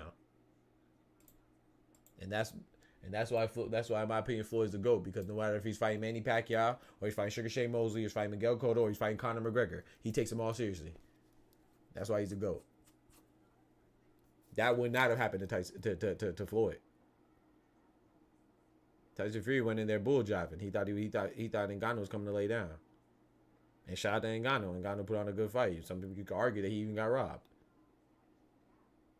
But I think if Tyson Fury takes him seriously, I think Tyson, that's an easy night for Tyson Fury. But he went in there bull jiving. But I'm gonna be honest too, Illuminati. With that being said, I think Anthony Joshua pretty much does Deontay Wilder the same way as Ngannou. Maybe not quite as bad. I think Deontay Wilder has a little better defense than Ngannou. But like I said, I got to see how Wilder looks against Zhang. But I think Zhang knocks out Wilder as well. Can we be honest and Floyd Mayweather tested positive 2 PBD before? Come on, bro. Come on, Illuminati. You know the answer to that, bro. You know the answer to that, Illuminati. Come on, bro. You know what time it is, bro. You know what time it is. You know what time it is, bro. I would even go as far as to say, if it wasn't, and I'm not a big Devin Haney fan, like I said, but if Ryan Garcia, let's say Ryan Garcia, let's say he wasn't, this happened and it wasn't against Devin Haney, then I don't even think they support him as much as that, to be honest. I think it's because it's Devin Haney, and what I'm saying is the fact that he beat another black guy, you know. Not saying everything is race related or ethnicity related, but I think that has a big impact on I think it has a big influence on the way people are reacting. That's just, in my opinion. And this is coming from somebody who was rooting for Ryan Garcia. I was rooting for Ryan Garcia, and I still am. I'm rooting for him to be clean and be negative, because like I said, I want him to beat Devin Haney. I think that's good for boxing. I think it's good for boxing because, you know, everybody be freaking so. They be so. I don't know. Being undefeated is important, but I think the importance is exaggerated. You know what I'm saying? I think that people move so strategically and cautiously to preserve that. Oh, they stop fighting each other. So if someone loses, I don't want him to lose just to lose. I ain't no hater. But I think if he loses, they're more prone to fight each other. You know what I'm saying? If Ryan used steroids to beat Lomachenko the whole world, exactly, Blitz. That's the point I was making. Not only was it that fact that he used it, but the fact that he used it against Devin Haney, that's why people don't care. If it was Tank, it'll be the same way. People wouldn't be as mad. But because it was Devin Haney, or if it was Tank, or if it was Shakur. Maybe not as much Shakur, but definitely Devin Haney and Tank. They'll be, you know, they don't care. But if it was Lomachenko or Teofimo, they'll be mad. Believe that. So that's why I say shout out. That's why you gotta show love to the real ones like Caleb Plant, who keep it funky. And people think that the people that are being outspoken about the positive tests are against Ryan Garcia. They're not. They're just pro-truth. And the truth is that the majority of people who test positive are actually cheating. That's the truth. You know, that doesn't mean that it's applicable to Ryan Garcia. Ryan Garcia may be the exception, but people are getting mad at people like Tim Bradley or Caleb Plant or Chris Algieri. Bro, that is the truth. The truth is that it's not impossible that he could be clean, but it is improbable that he's clean. Now, like I said, I'm hoping that he comes back clean. And I hope that the tests are wrong, and I hope that he's negative, because I think that's, once again, I think him winning is not just good for my pockets because I bet on him, and it's not just good for me because I like him more than I like Devin Haney, but it's good for boxing because it's like, yeah, man, you know, we applaud the fighter, but you don't want people to win by any means. Hell no. I don't dislike anybody that I want them to lose because their opponent was cheating. What the hell? That's crazy. I watched BEFTB's interview with Nonito Donaire. Nonito proved with substantial evidence that Ryan indeed cheated. Oh, really? Oh, I didn't know that. Respect. Why wouldn't? How does it benefit Nonito Donaire, somebody like Nonito Donaire, to say that Ryan's cheated? Like, when people say that people are against Ryan Garcia, how does it benefit them to say that Ryan Garcia cheated? Especially if you're an inactive former champion, Hall of Famer like Nonito Donaire. What does Nonito Donaire get out of saying Ryan Garcia cheated? Come on now, you gotta use your common sense, man. If you want to say Victor Conti, it's advantageous for him to say that. If you want to say it's advantageous for Devin Haney to say that because he knows he wants to get rid of his okay, that kind of makes sense. If you, it's still a stretch, it's still a reach, but okay, I can see that. But what the hell does Nonito Donaire benefit off of saying that Ryan Garcia cheated? What does Caleb Plant benefit from saying that Ryan Garcia cheated? I'll wait. I'll wait. What do they benefit off of it? Ooh. Big jab from Machida. My bad. I know I'm not calling the fight. I apologize. We just having a good conversation right now. It's the undercard anyway. So when someone could show me how somebody unequivocally benefits off of saying Ryan Garcia cheated, then stop knocking people, man. You call them people haters or whatever. Some people do be hating now. You know what I'm saying? And I do think that's some stuff that, like Chris Algieri was saying and Tim Bradley were saying against Ryan Garcia, it could be kind of considered hated, but you got to also look at his erratic behavior. Ryan Garcia, as much as I like him and it was interesting, I think it was actually good for boxing how he was behaving, but I think it's not good for boxing for the integrity of the sport how he was behaving. He behaved unprofessionally, especially if he was trolling.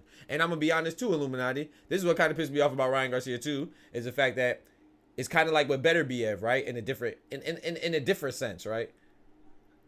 Better BF, whenever he loses, they're gonna say he's old. If Ryan Garcia would have lost, they would have said, oh, well, he's not right mentally. He's unfit to fight. He shouldn't have been fighting. But when he won, he's trolling. You can't have it on both. You got to pick one. You can't be the bully and the victim. You got to pick a role, baby. You got to pick a role. You know what I'm talking about? That's one thing I do not like. Because it's similar to Better BF. If Ryan Garcia would have lost, they would have said, oh, he was unfit to fight. And he shouldn't have been fighting in the ring. But because he won, he's trolling now. I believe that it's a combination of both. I think Ryan has something wrong with him. Now, I just think that he's able to compartmentalize and be able to focus on the fight. But I still think I don't think he's all the way there. I don't think he's all the way there. But he proved that he's there enough to win a championship level fight. So that's none of my business. Hell, I might not be all the way there. That ain't got nothing to do with that ain't got nothing to do with me. If you able to fight and you fighting, then you're fit to fight. People applying all this. Everybody's a psychologist. Everybody's a doctor.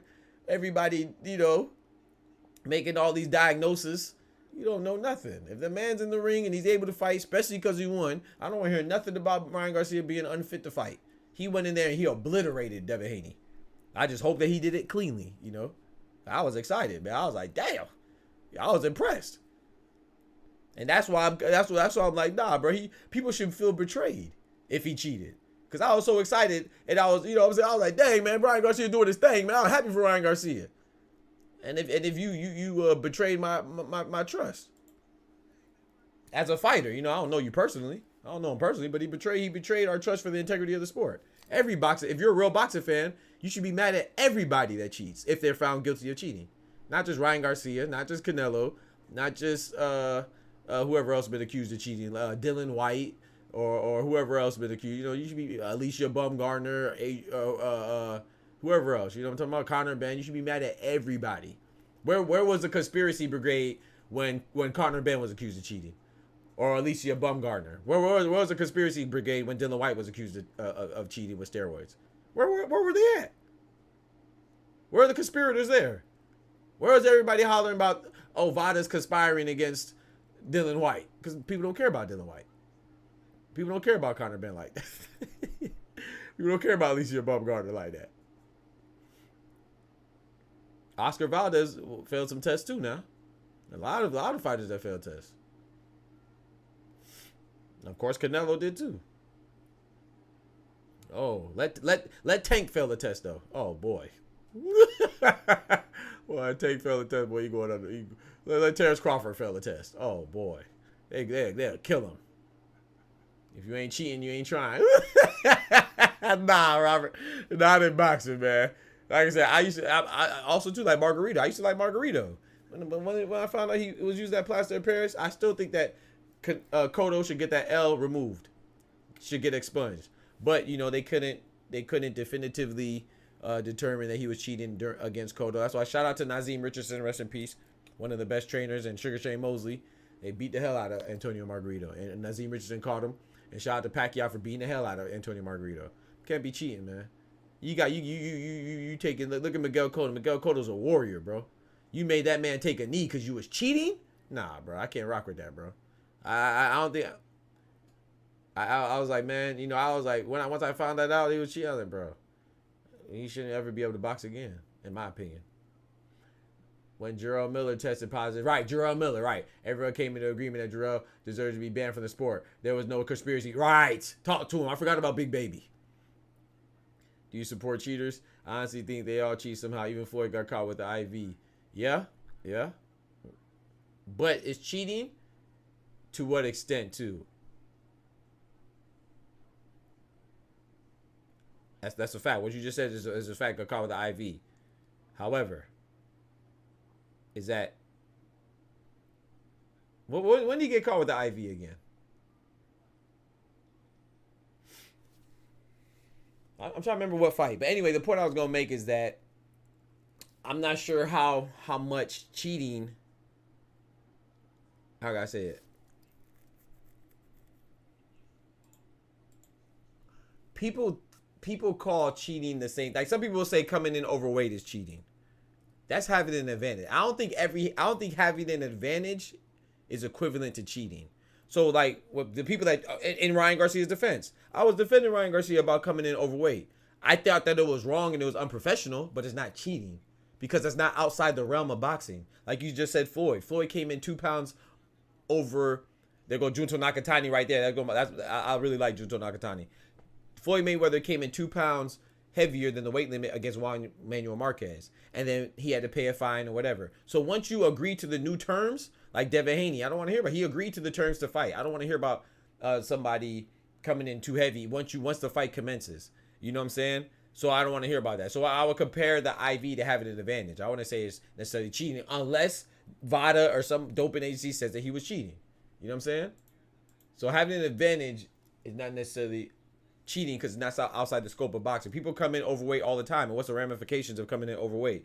You get stripped of the title, or you don't have stripped of the title opportunity, and usually you pay a fine. Both things Ryan Garcia did, and Devin Haney agreed to it. In fact, he proposed the terms for the hot $500K per pound, and then he commenced with the fight. But once you come in with PEDs and steroids and plaster of Paris and external factors like that, that's cheating because that's outside the scope of boxing. I'm saying David Benavidez habitually missed weight, so that's not outside the scope of boxing. It's unprofessional in my opinion, and it's having an event. Adrian Broner came in overweight against I think Vicente Escobedo, if I'm not mistaken. Was it Vicente Escobedo? I think so.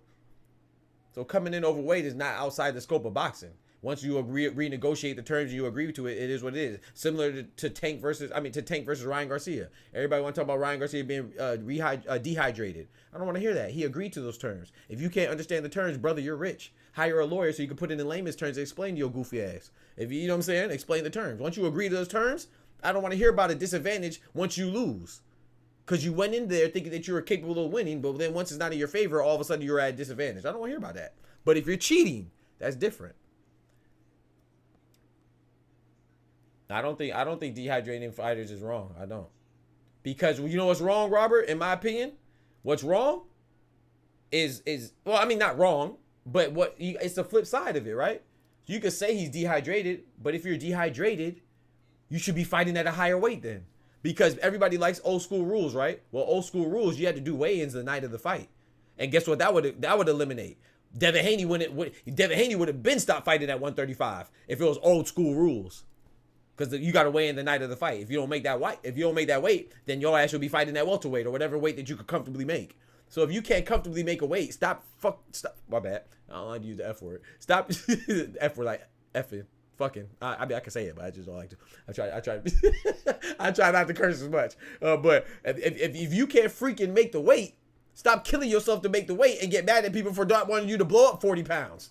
No, bruh. What Devin Haney did to Regis Prograis and what he did to Kambosos and what he did to freaking Lomachenko, that he had an advantage. He had an advantage, bro. And that's why I don't really like Haney, because I feel like that he always hedges his bets. He always wants to be the bigger guy. And that's why when people say that Ryan Garcia, yes, the one thing I will applaud Haney for being a consummate professional, he's the ultimate professional. He does make weight initially. He makes the 140-pound limit, the 135-pound limit, and then he blows back up. Ryan Garcia didn't even make the weight initially. However, I don't knock him because Devin Haney agreed to that, because he thought that Ryan Garcia had no chance to beat him. So I think that Devin Haney always tries to have an overwhelming advantage before he fights somebody, and that's why I don't really care for him. But I don't dislike him because of Bill Haney. I actually think Bill Haney's good for the sport because he's funny as hell. I think they be capping and they be looking for, you know, every advantage, every strategic tactic, which is not necessarily wrong, hell. But that's why I don't like the Haneys like that. But I don't dislike him because of Bill. I think Bill Haney's funny as hell. I think he be capping, but I think he's funny. I think he's good for the sport. I think he brings other eyes to the sport. What Bill Haney was just interviewed on freaking Vlad TV. That's gonna bring more eyes to boxing. You know what I'm saying? Gonna help the sport grow. You know, so I think he's good for the sport, contrary to what others think. But I don't like him. I think they be capping. But having a weight advantage or having an IV, unless VADA comes out, whatever VADA says, or these doping agencies or these sanctioning bodies say is cheating, if it's against rules, then that's what it's against the rules. So back to the Floyd point, I was gonna say I'm not gonna say having the IV unless they said, you know, even and I know some people might disagree with this, but even with the Canelo thing, with the clenbuterol, if he said that he did it unintentionally, and then the organizations or the bodies that are responsible for conducting the investigation, and they deem that he did it unintentionally and they're okay with it, then I'm okay with it. I'm not the law. Whatever they determine is fine. So, and on the flip side, if they determine that somebody was cheating, then damn it, they were cheating. If they determined that they was clean, then I'm gonna say that it was good. So I'm cool with Alicia Baumgartner because they said it was unintentional. That's what they said. Whether you believe it or not, that's when you start doing other things that I feel like is outside of my role. You know, I just take the information, whether you agree with it or not. If they say Ryan Garcia came back positive, then he's positive. If he comes back negative, then he's negative in my book. So I hope he's negative. But if he's positive, shit, I have no problem saying he's positive cheater. I can't rock with him. Who's your favorite top 3 all-time boxers? Okay, these are my favorite now, not who I think are the best. I don't like cheating at all. I think these A-side fighters make other fighters sign for it, so I guess you're right. Right, and like you said, Robert, I'm not saying that it's fair that every term is not advantageous for certain fighters. I'm not saying that it's not advantageous for Tank or advantageous for Canelo. But you don't have to take the fight either. And if you can't go down to that weight comfortably, then you should move up. But you shouldn't. I think it's just as advantageous. You know, I think it's just as much as people frown on a rehydration clause, you should also frown on people killing themselves to make a weight. It's kind of disingenuous, right? You know, because if you're not really that weight, I'm not saying that you should fight at your weight that you're at walking around when you're walking around out of shape. But if you can't comfortably make a weight, then why are you killing yourself? You got to ask yourself that. Why are these fighters killing themselves to be at a smaller weight that they are not comfortable with being at? And you have to implement a rehydration clause. It's because they're trying to look for every advantage they can have and come in bigger, much bigger than their opponent. So just as much as the rehydration clause people are trying to look for an advantage that people say, they just want people to be close to the weight that you signed up for. Why is that a problem? Clone in the building, my boy. Yeah, so I just feel like we got to look at the whole scope, man, whether you like a fighter or not. You got to look at the whole everything, man. If it wasn't advantageous for them to kill themselves and come in at a weight, then they wouldn't do it. That goes for Devin Haney. That goes for everybody that comes in as a weight. That goes for David Benavidez. You know, everybody that has that, you know, that stigma of being a weight bully, you're going to do what you can to give yourself the most advantageous. You're going to do what you can in the realm and scope of boxing legally to give yourself the best chance of winning. I don't think there's nothing wrong with having an advantage. Even if you come in overweight and you don't go for the championship belt, whatever, don't take the fight. Just don't take the fight. Smoochie in the building. Good morning. man. Buenos dias. Mi hermana. What up with it, clone? But you asked me who's my favorite. These are not who I think is the best now. Because just because someone's my favorite don't mean I think they're the best. My favorite fighters of all time is Lennox Lewis, Jermaine Taylor, and Floyd Mayweather. But then you start asking me further than 3, it's hard because I like Pacquiao a lot. I like Juan Manuel Marquez a lot. I like Canelo a lot. I like Gervonta Davis a lot. I like, there's a lot of fighters I like that are up there on my list. But my 3 favorite is Jermaine Bad Intentions Taylor, Lennox Lewis, and Floyd Mayweather. Those are my 3 favorite. White side, backside, sunny side. My boy JRN in the building, man. Go to the YouTube side, brother, please. If you're on the YouTube side, who are your 3 favorite, Robert? I'm at the gym. What match are we on? How many to the main? Okay, we're on the second fight. We're on Takuma Inoue versus Nito Ishida. And Nito Ishida dropped him in the first round. And we're 2 fights away from the main event. So after this fight, we have Jason Maloney. I can't remember his opponent's name. And then after Jason Maloney is a co-main event. Then we have, which is a co-main event. Then we have Naoya Inoue versus Luis Nery. So you have some time. My top 3 is hard to pick, but I like Mike Tyson. Julian Jackson. Hey, that was a hitter right there. And I'm not sure about number 3. I feel that's a good list. Yeah, those are my 3 favorite. But my 3, the 3 best? I gotta think about that. Who I think are the 3 best? Those are different. But my 3 favorite are Jermaine. I can say that easy. That's Jermaine Taylor, Floyd Mayweather, and Lennox Lewis. But to be the 3 best, gotta be Floyd. Probably, the 3 best is tough because you got Floyd up there, Ali up there, you have Pacquiao up there, Rocky Marciano, depends on how far you go back, Sugar Ray Leonard, Sugar Ray Robinson, Julio Cesar Chavez, Roberto Duran. You got all these people. There's a lot of people that are qualified as the best, but in my opinion, number 1 best is Floyd. That's in my opinion. But the 3 best, that's tough. I think Andre Ward could be considered if he was more active and he didn't have all those fighting troubles. I think in the future, Terrence Crawford will be considered. Depends on how he ends his career. But I'd probably have. I think Canelo will be considered. I think people hate on Canelo as far as his status. I don't think people hate on Canelo. Like, if you don't like him, you don't like him. But I'm talking about his legacy. I think people, just because he's an active fighter, I don't think people appreciate that this man has 60, 64, 65 fights, bro. And he has you could say a boxer resume is more than your record. A boxer record is who you win and lost to. Your resume is your achievements while winning and losing. He has undisputed, all his accolades. He has plenty Hall of Famers on his resume, whether he won or lost. He moved up and fought Sergey Kovalev and Bivol. He lost to Bivol, but he beat Sergey Kovalev. I think Canelo's resume, man, people shit on it because they want him to fight David Benavidez. I want him to fight David Benavidez too. Don't get me wrong. That's a fight. After Artur Beterbiev and Bivol, I think the next best fight in boxing is Canelo versus Benavidez. I want it to happen, but Canelo does not need Benavidez. Canelo doesn't need to fight anybody. He could stop fighting right now and still be an all-time great. He's a Hall of Famer as soon as he retires, first ballot. So I think that people get so blinded and nearsighted that of course we want him to fight Benavidez, but Canelo doesn't need to fight anybody. That man fought Floyd Mayweather. He fought Sugar Shea Mosley. He fought Miguel Cotto. Those are 3 Hall of Famers right there. And that's not even digging deep. That's just off the top of my head. You know what I'm saying? He had a war. He had trilogy with Triple G. He moved up and fought Bivol. Moved up and fought Kovalev. He just fought Jaime Munguia, who's a young bull. Who people shit on Jaime Munguia because we know he's not the caliber of fighter that David Benavidez is. But if David Benavidez somehow didn't exist, I mean, that's hypothetical. But if he didn't exist, people would love the fact that Canelo fought Jaime Munguia. It's just because we know that David Benavidez is the best fight out there for Canelo, which rightfully so. People should be mad. I'm not saying people shouldn't be mad, but Jaime Munguia was a good fight.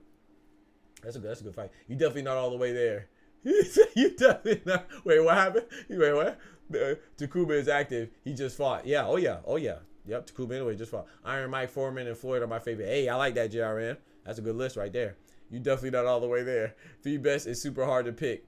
Joe Louis too. Yeah, I didn't even say Joe Louis for champion for 11 years until he fought. Right. And he was black and then extremely racist. Yeah, I didn't even say Joe Louis. You're right. There's a lot of people you can consider, bro. So I don't really shit on people's opinions, man. And that's the thing too. Like, I think in boxing, people are quick to call somebody a casual because they have a different opinion. There's plenty of that's why sports talk is so good. That's why people get so passionate about it, because there's so many right answers and different answers. Well, I don't think there's. I think people exaggerate how many right answers there are. You don't want to argue that the best is, like, I would never argue that the best fighter is Jermaine Taylor just because he's one of my favorites. So No, I think if someone argued Jermaine Taylor's the best fighter, I think that's crazy. So there are some wrong answers, but there's a lot of right answers too. That's what makes sports so good, because you could debate. What was a fight that made everyone want Benavidez to have that Canelo match? I just think the fact that he was the mandatory for so long, and he's looked good for so long. You have Benavidez. Like, I'm not, so just because I think that Canelo doesn't need Benavidez, don't get me wrong. I also think that Benavidez deserves the fight. Benavidez definitely deserves a fight. Definitely more than Munguia. He's been the mandatory for like 2-3 years. But I think it's just the way he handled, of course, how he handled Boo Boo Andre that added to the fire. You know, he beat Caleb Plant, who Canelo knocked out. You know, he stopped Caleb Plant. People forget that for the undisputed. It's so funny. People always talk about John Ryder, the commonality of opponents between Munguia and Canelo. They say, "Oh, well, Munguia stopped Ryder and Canelo didn't." Yeah, the styles make fights. Canelo will coast to victory. He's comfortable. But Canelo also stopped Caleb Plant, and Caleb Plant went the distance with Dave Benavidez. People just conveniently forget that when they talk about it. But anyway, yeah, the way he beat Caleb Plant, he still beat him. He still beat him definitively, though. I think Dave Benavidez surely won that fight against Caleb Plant. You know, so I just think the way David Benavidez, the way he beats people, is what makes people want him to fight Canelo. Plus, being the mandatory. I like Jack Johnson too. If you know, you know. Hey, Jack Johnson, man, the first black heavyweight champion. David could have had the fight a long time ago, but thank you, Robert. I said that right. That's because you know boxing, bro, and I respect that. We can have different opinions, bro. We could agree to disagree, but I respect when someone really knows what they talking about. Drop the truth bomb. And like I said, I think the majority of the blame is on between Canelo and Benavidez. Canelo does what he wants. He's a face of boxing. He generates the most revenue, so he can do what he wants. So if he wanted to fight Benavidez, he can make it happen. However, people got to direct their anger too. I think the people that are most to blame are the sanctioning bodies, because the sanctioning bodies are the ones that determine who the mandatory is. So with that being said, they are the authoritative figure that they will enforce. They will mandate who the champion has to fight. They're not mandating Canelo to fight him. So why don't they strip him? You know what I'm saying? They strip Terrence Crawford quick as hell. But you know why they don't strip him? Because it's advantageous financially and monetarily for them to keep Canelo as a champion, because he generates the most money. And with that percentage fee that's applied to every time you defend a belt, they're making the most money off of Canelo. They weren't making that much money off Terrence Crawford. That's why they had no problem stripping him of the IBF and giving it to my boy Boots. That was a slip. Takuma Inoue touched the canvas again, but that was determined to slip.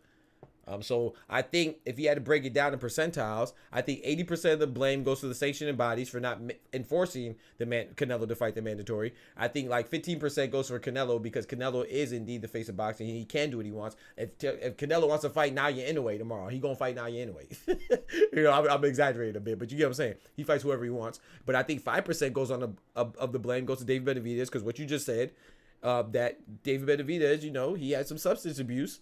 And he got stripped of the belts for habitually missing weight.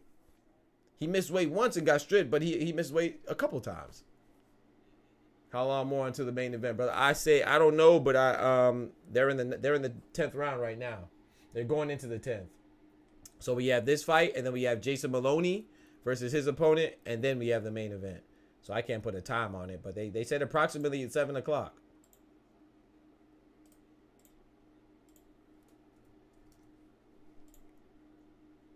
So we shall see. We could disagree. We could agree to disagree. I think you're right, Chloe. The loss. Oh, I said degree. I said we could agree to disagree. We could agree to disagree is what I meant to say. My bad. I'm talking. Sometimes I be talking too fast. WBC license show. All of them, bro. WBC, WBO, WBA, IBF. All of them. All of them. Tommy Hitman Hearns. I ain't gonna lie, bro. I might be the wrong person to ask, because I think Floyd could beat anybody. That's how I think that Floyd. He's even when he doesn't seem like he's gonna win, he wins. So I think Floyd was just one of the most, if not the most intelligent fighter in the ring. I think his preparation is unmatched. I think his trainers are good. I think he has a proper team around him. I think his discipline is good. Dedication to the sport. He doesn't disrespect the sport. I think his best matchup would be Sugar Ray Leonard, in my opinion. I think he beats Tommy Hitman. I know, like you said, that overhand right and his height, his range, but I think Floyd will figure it out. I would have liked to see Floyd versus Paul Williams. You know, shout out to him. You know, he got that motorcycle accident, had paralysis. Man, God bless him. But I think Paul Williams would have been difficult. I would like to see how Floyd handled Paul Williams. But other than that, I think everybody he beats. So I might be a little biased. I ain't gonna lie. I'll be honest with that. He's a doctor, so he can say degree. Thank you, Smoochie. I got 3 of them. Talk to him, Smoochie. Thank you, Smoochie. You know what I'm talking about? We got plethora of degrees right here. We got degrees plural, bachelor's, master's, and PhD. You know what I'm talking about? Thank you, Smoochie. That's why you.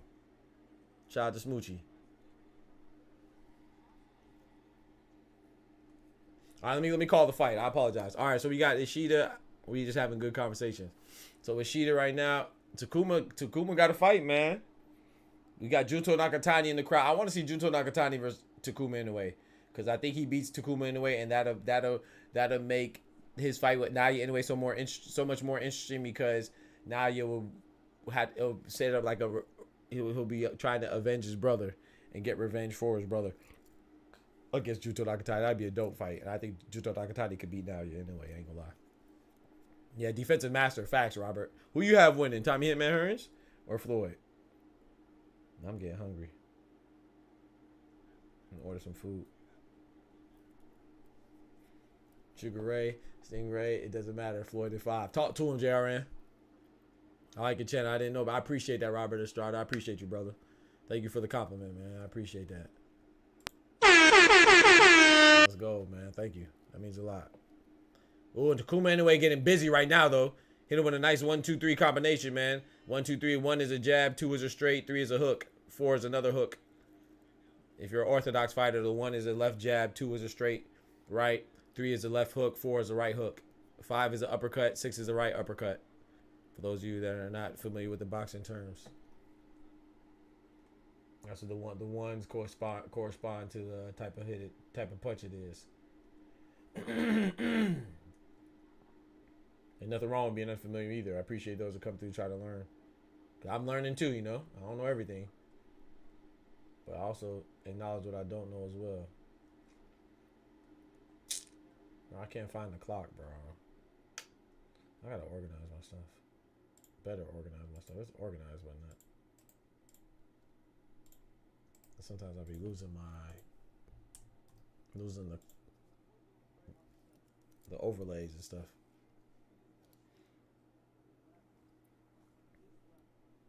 Takuma Inoue, man. Takuma Inoue better not lose. Better not lose, because I want that Junto Nakatani versus Takuma Inoue fight. And Junto Nakatani in the crowd, man. It's so funny. I told people Junto Nakatani gonna crack that pound for pound list, and then some people's pound for pound list, especially with Devin Haney lost. He's in there. He cracked the pound for pound top 10. I like Junto Nakatani a lot, bro. I think he's a good fighter. The reason why I said it because Floyd got caught by Zab. Facts. He got caught by Zab. He got caught by Mosley. And Tommy let that thing go. Facts. He let that thing go. Bow. Early, too. Early, too, Robert. Now, I don't think... bro, if someone had Tommy Hitman Hearns, if they had Sugar Ray Leonard, if they had Marvin Hagler over Floyd, I wouldn't be mad. Because those are great fighters. If they had Roberto Duran over Floyd, if they have Julio Cesar Chavez over Floyd, I'm not mad. Those are great all-time Hall of Fame fighters. I wouldn't be mad at that. I would just disagree. I got Floyd. I personally think Floyd is the GOAT. I think Floyd will figure it out. I'm a casual, but I got to witness greatness. I saw Floyd live. Yeah, me too. Oh, I saw him, not multiple. I saw him live once. I was in Vegas for the... I didn't go to the fight, but I was in Vegas for the Manny Pacquiao fight, and I was, I was too expensive. But I was actually in Vegas for that, and I was actually in Vegas for the Conor McGregor Floyd fight. Did I see him live? No, I never seen him live. I never seen him like... No, I'm lying. I never seen him live. I was just in town for his fights twice. I went to a bar for Pacquiao and Floyd, and we had in the hotel they had what's it called? They had like screening. They had like private screening for the Conor McGregor Floyd fight that was cheaper than actually being inside the arena. So I went to that. But I never seen him like in. I seen Miguel Cotto fight live. I seen Tim Bradley fight live. I was in the building for Tim Bradley and Pacquiao. That was dope. I think the second fight. I was in the building for Miguel Cotto versus Delvin Rodriguez. That was in Orlando, though. That wasn't in Vegas. So I attended a couple fights, but those were the two biggest fights I saw. The two biggest names I saw in person were Miguel Cotto and Tim Bradley. Say you're a boxing casual. Ain't nothing wrong with that, K. K in the building. Appreciate you joining. I got a steak or chicken Alfredo. Ooh, I say steak. A chicken Alfredo go. You can't go wrong with chicken Alfredo though. I say steak. Treat yourself. You deserve it. You heard, man?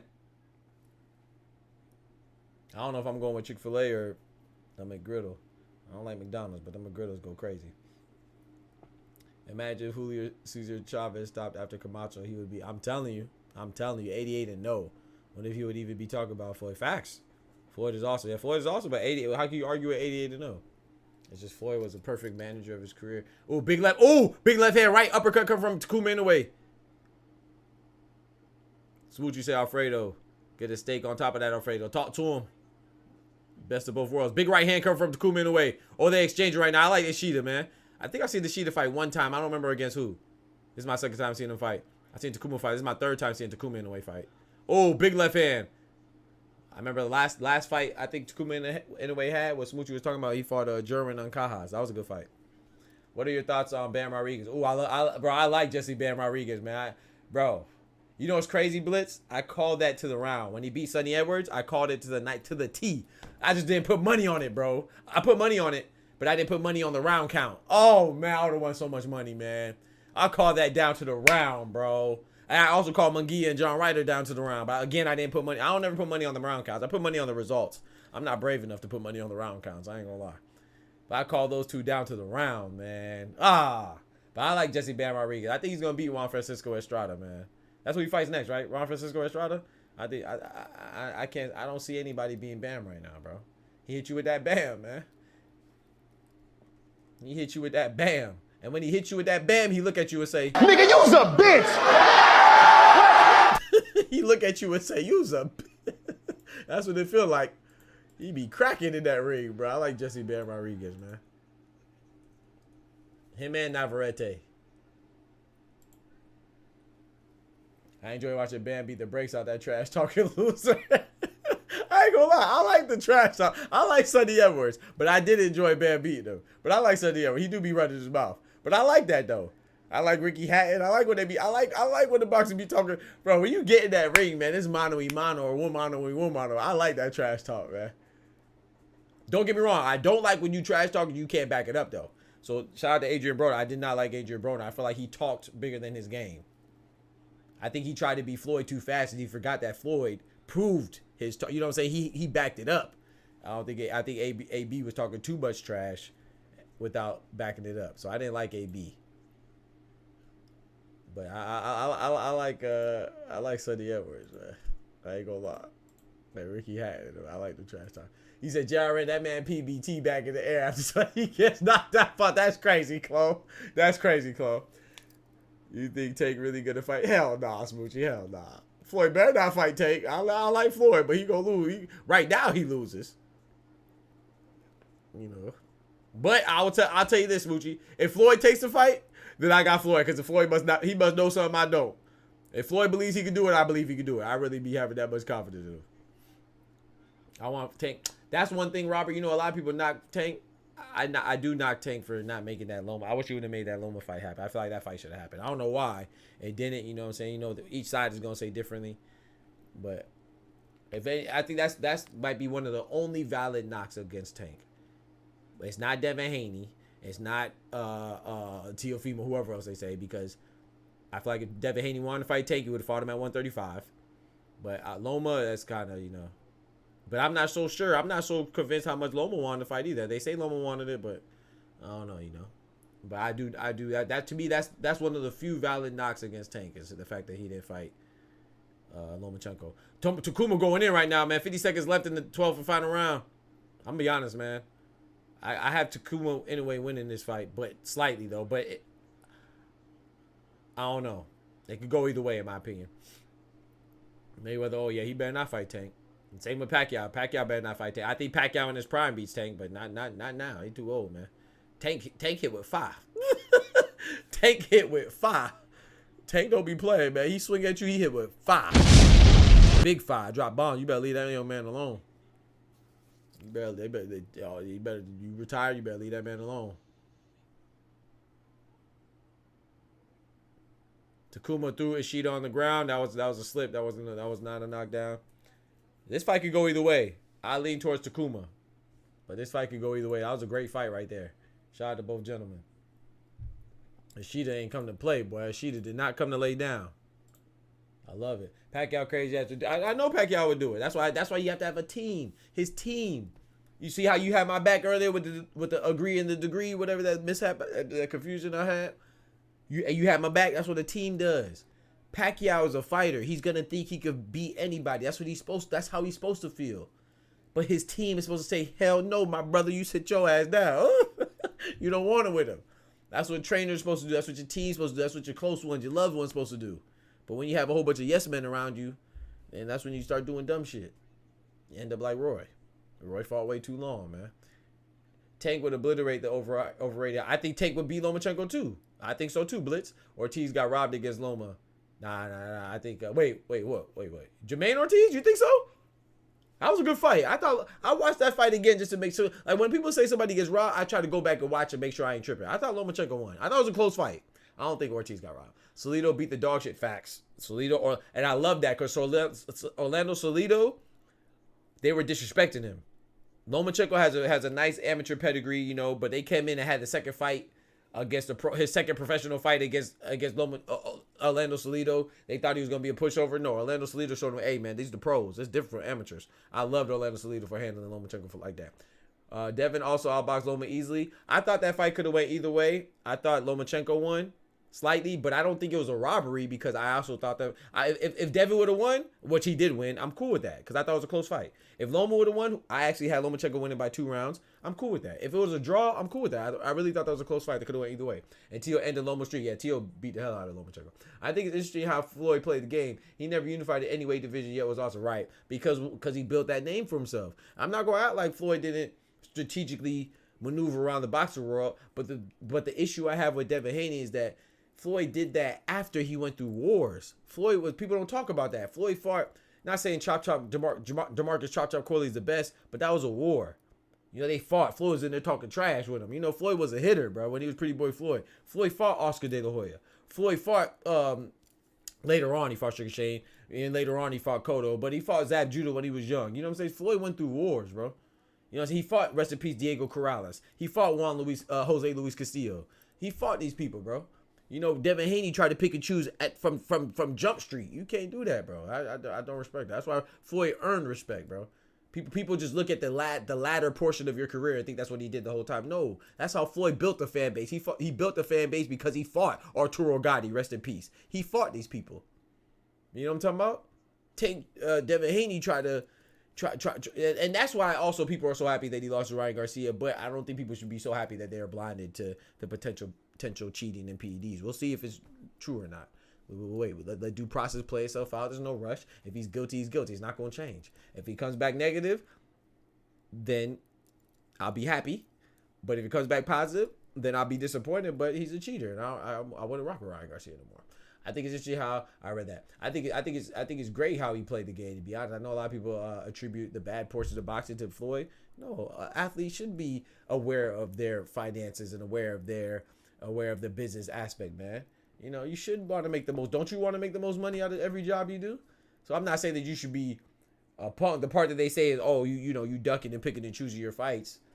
But even Canelo, he did it at the latter portions of his career. So at a certain point, man, you gotta give it up, man. These people earned it. They earned the right. You know, people aren't watching them because they're not good fighters. Whether you want to see Floyd win or you want to see Floyd lose, you're watching because he's so great and he demands that attention because he earned that by beating Ricky Hatton. He earned that by beating all the great fighters that he beat one after another, 50-0. All their O's had to go. All, you know what I'm talking about? And his stay. I want Tank to fight Shakur Haney. I want Tank to fight Shakur. I'm not really interested. I tell you, I think he get, bro. I think I'm gonna be honest. And no disrespect, I think it'll be good because of the background and the lore, the build up. You know, Tank was young. Devin Haney was young. They both came out there, both looked as the proteges of Floyd. So they have a lot of lore. Man, I think if Tank and Devin Haney fight, man, Tank gonna get him out of there in 5 rounds. 5. If that. Man, he gonna put that boy to sleep. With no allegations afterwards. Haney don't want that fight. But Tank and Shakur is a good fight. I think Tank beats him too, but I think that's a good fight. On Twitter, so that fight never happened. Yeah, that fight never fight. That fight never fight, and I like that, Chloe. Floyd paid for Genaro El Chanitas Hernandez funeral. You see what I'm saying? You see what I'm saying? That's a fact. People don't talk about that. It's like Floyd. Everybody was talking about Floyd being detained in Dubai, right? But then I saw Floyd at the Clippers game, and I was like, damn. How the hell did he escape to get to the Clipper game? No one talked about his release. So you got to look at so I'm not saying that all information is bad, but you got to look at these days. You got to look at the information presented, and you got to look at the presenter and look at they have ulterior motives. Like as big as it was that he was stuck in Dubai, how come no one? Wouldn't you think that it'll be equally as big that he was released? I didn't even know he was released. You know, I thought he was still stuck in Dubai until I love basketball. I was watching the Clipper games. I said, damn, I recognize that tank head that tank ass head anywhere. That big ass head in the front, that's Floyd. I said, hold on, that's Floyd? And I got the little NBA.com subscription so I could rewind. I said, hold on, that is Floyd. I said, damn. So he escaped. Or they let him out just in time for him to make it to the Clipper game. I guess Dubai and the United Arab Emirates, you know, they're big fans of basketball too, so. Now you could say it's a coincidence. You could say they let him out, he got out, and it's coincidence that he got out in time to go to, you know, all that stuff could be true. But it's funny that people would take a source as Gervonta Davis when they have their feud. I'm not knocking Tank for saying that either, because you know they gonna talk shit to each other. That's what people do. But I'm knocking all the credible media sources and boxing outlets that act like that was just the truth without looking into it, because they didn't care. When it's messy, people don't care about the truth. They just want to take the mess. But when it comes to something good, like Floyd donating $30,000 to a group of homeless folks, you know, those are less privileged during the night of the game, they didn't report that. Why didn't you report that? Isn't that interesting? I think the truth is interesting. But they'll say, oh no, he just did that because it's for clout or whatever. You know, it's just funny that somebody who's detained for owing somebody money would come back to the U.S. and donate $30,000. I would think if you owe somebody money, the last thing you would do is give away money, right? I mean, but, you know, people could be skeptical and say that was just a save face. It could be, you know, I don't know. Where he at? Twitch? Yeah, he's at Twitch. He at Twitch, Smoochie. Who at? Who are you talking about? Now, everybody, I don't think anybody on Twitch right now. I think everybody on the YouTube. I can't see numbers. Floyd versus Sweet Pea Whitaker. Ooh, rest in peace, Pernell Sweet Pea Whitaker. That's a fact. That would have been a great one. Tank versus Frank Martin. That's a spectacular matchup, Blitz. I think Frank can pose some problems. Yeah, I think so. But after Tank figures him out, so yeah, I think Tank gets him out. I think Tank versus Frank. I think Tank gets him out of there, and I said by 8. I say 10. I say 10. I rewinded by accident. Oh no, you good, Smoochie. You good. I got Tank beating Frank, but Frank, the Ghost Martin, is a formidable opponent. You know, it's crazy too, Blitz. It's funny, like I never like saying this because, you know, I don't like the negative connotation it has. But you know, people call Tank the Mexican assassin, and they say that he only fights Hispanic fighters. Number one, there's great Hispanic fighters, just like there's great black fighters, great white fighters, great Asian fighters, and there's bad Hispanic fighters, just like they're bad black fighters, bad white fighters, bad Asian fighters. So even if he did fight Hispanic fighters, which is not true necessarily, but what's wrong with that? He's fighting champions. You know, he's fighting good fighters. But they say that he's scared to fight black slick fighters. Now he's fighting Frank Martin, who's a black and slick fighter. Now people are discrediting and saying that Frank Martin is a nobody. It's like, bro, that's why you got to live your life, man. Whatever you're doing, man, you got to make yourself happy. Because if you try to make others happy, you gonna be unhappy, and they still ain't gonna be happy. So people will always talk trash, bro. I think Frank Martin and Tank is a great fight. It's a great fight, but we'll see. I think Tank wins though, and I think that, you know, if Frank Martin loses, you know, he could win, but if he loses, I think that he could get better from this fight, just like Jaime Munguia. You know, I think they're only like a year. I just made a video about this. I think Jaime Munguia is 27, turning 28 this year. Frank Martin just turned 29, so they're not the youngest. But if they lose, and they really want to improve, then I think that they could both get better. Because Frank Martin and Canelo and Jaime Munguia, in my opinion, Jaime Munguia, you're not going to fight anybody as skilled or as strong as Canelo. You know what I'm saying? With his precise punching, or as good head movement, or with as good head movement in the super middleweight division. So you can improve. You know what I'm saying? And then if Frank Martin, I really think that Gervonta Tank Davis, he definitely has the most power in that division. And I think you can make an argument. I think he's the most skilled, but I think you make an argument between him and Shakur. But other than that, you're not going to fight anybody. You know what I'm saying? Maybe one other person, Shakur, that's as skilled or hits as hard as Tank Davis. So if you really want to get better, it's going to test your merit and your grit and your desire for the sport. Then I think it's only up from here. Depends on how you handle the loss. And they say, you know, you learn more in losses than you learn more in losses and failures than you do in wins and successes. In fact, that's what drives you to the success. Rest in peace, Roger Mayweather. Facts. The original Mexican assassin. That's crazy. Wait, never man. I don't mind people saying that stuff, of course. But I think when people say that, a lot of times it's because they're discrediting others. That man, there's a lot of great shooters. Matter of fact, one of my favorite Mexican fighter of all time is Juan Manuel Marquez. I really like him. I have favorite fighters of every ethnicity, creed, though, gender too. Shoot. I just watch boxing so much, so I like so many fighters. But to be the GOAT is Floyd. Oh, you are Mexican? Oh, we'll carry on there. I mean, I saw the name Robert Estrada, but I don't like to assume because you can name yourself anything on YouTube, right?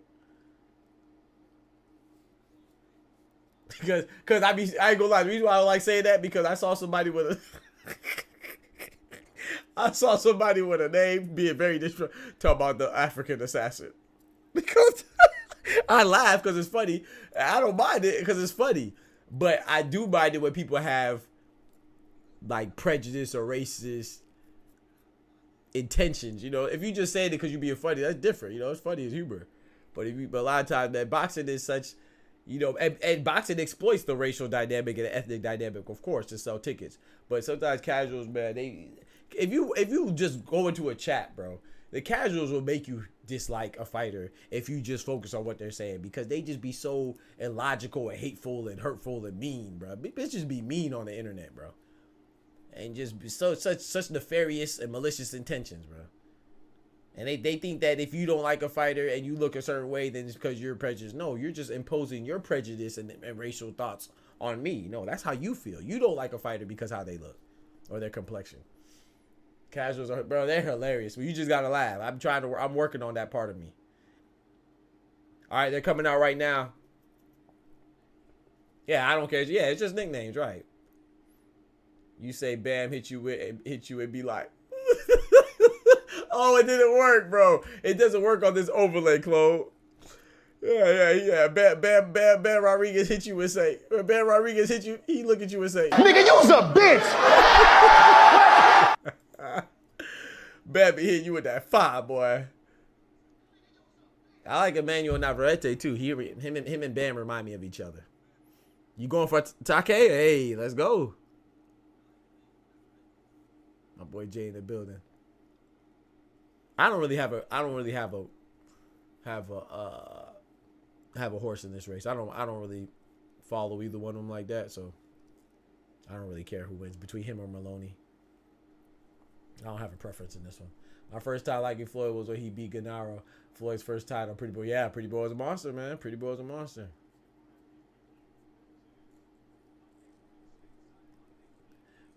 Gennaro. Can you wake us up with the biscuit clip? I got you. This is what they say every time somebody come in overweight. When Jamal Charlo came in overweight against Jose Benavidez Jr., it was because he was eating. These biscuits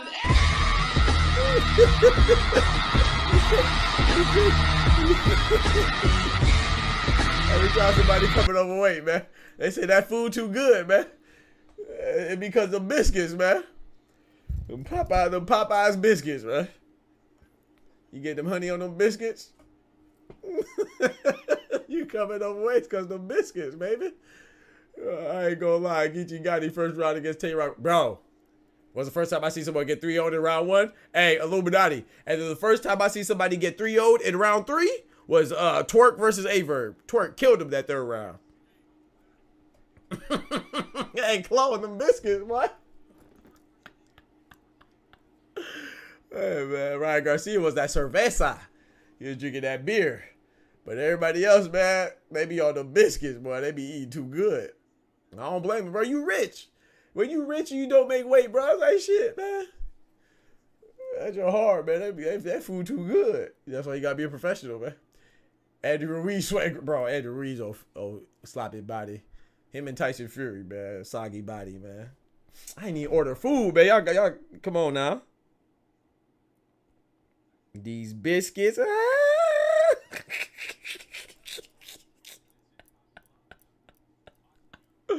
This past weekend boxing matches are crazy. Facts. Twerk, Averb, fact. I'm telling you, Illumina, that was crazy, bro. Because Averb, you know, I don't really care for Averb. I ain't gonna lie. But he really won. He won those first 2 rounds. But guys, dang it, after that 3rd round, he took that hoodie down. He took off that hoodie, bro.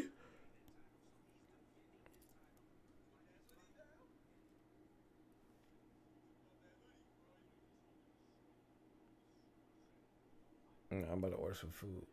Hangover sucks. Jansen in the building. You have a hangover? Hey, at least you're partying, man. Happy Cinco de Mayo to everybody. It was Sunday, so happy Cinco de Mayo, everybody.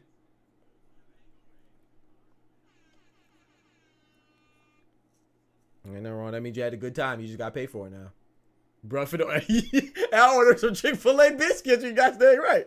I've ordered a bacon, egg, and cheese biscuit. You guys dang right. Yes, sir. These biscuits.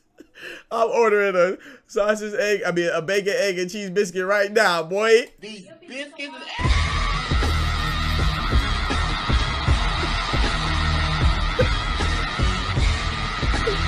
The biscuits go crazy.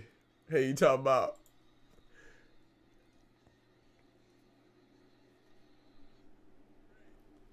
I be missing some messages. Top 10 Mexican fighters of all time. Salvador Sanchez, Marquez, Juan Manuel Marquez facts. Eric Morales facts. Ricardo Lopez, Roberto Duran, Miguel Canto, Carlos Zarate, Ruben Olivares. I gotta watch some of these fighters more. Marco Antonio. Hey, shout out to the babyface assassin, Marco Antonio Barrera, Big MAB, Julio Cesar Chavez. Smoochie said you forgot Mayweather. Facts. Good performance from Munguia. Thank you, gents. I agree. I think, bro, that's what people. Bro, I saw somebody said that Munguia clammed up after he got dropped. I said, what were you watching, bro? Am I tripping or was like, I don't know what people, I swear, some people really don't be watching the boxing fights, bro.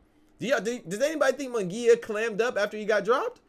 That's why I like Munguia, because I anticipated Munguia to keep fighting. That's why I thought he was going to get knocked out, because I thought before the fight, I was like, man, Munguia keeps coming, man. He does not stop, bro.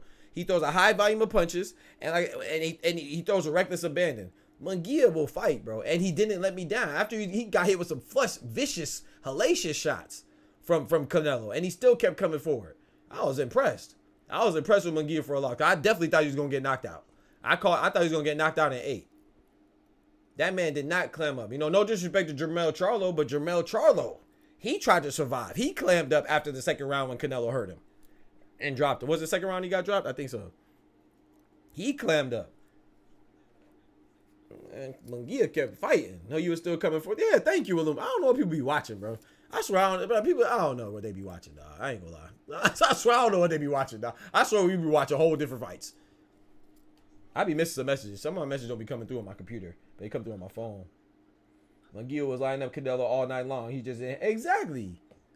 It was just levels. Canelo showed him the levels. Yeah, Munguia got great potential, man. I know everybody say he had a padded record, which he kind of does. 40-something wins, and I can only name like 5 or 6 people. And I watched the hell out of boxing. It's crazy. You know, he fought Gabriel Rosado. He fought Takeshi Inoue, no relation to Naoya Inoue and them. He fought John Ryder, Sergey Derevchenko, and some others. But yeah, he definitely fought. He definitely has a lot of wins. For, you know, you would think he would have more notable people on his resume, but on his boxing record. But he definitely proves some shit. And more experience he gets, he is definitely going to be yeah, bro. That's the thing with Canelo. Canelo's loss to Floyd Mayweather was arguably the best thing that could have happened for Canelo. Well, you notice how Canelo changed. He implemented some head movement, crazy head movement, as Triple G.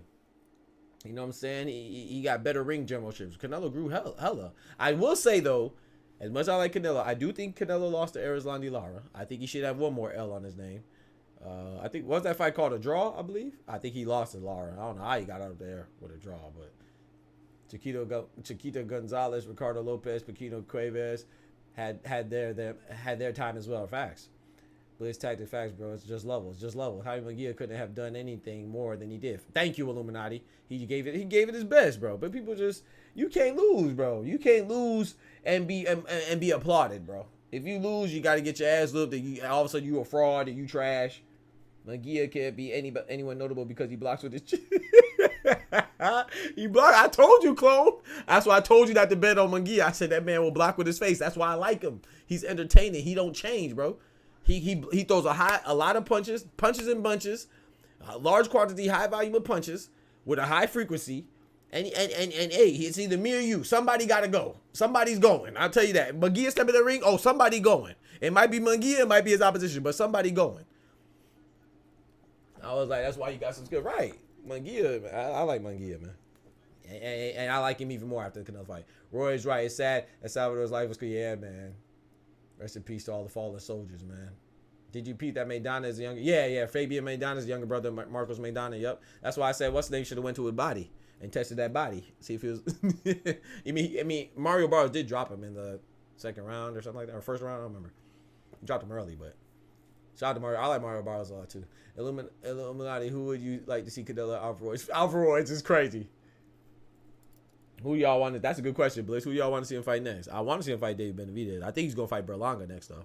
Berlanga easy money, man, and I think he fights Benavidez after that, unless Benavidez, doesn't beat Vazdik or something like that.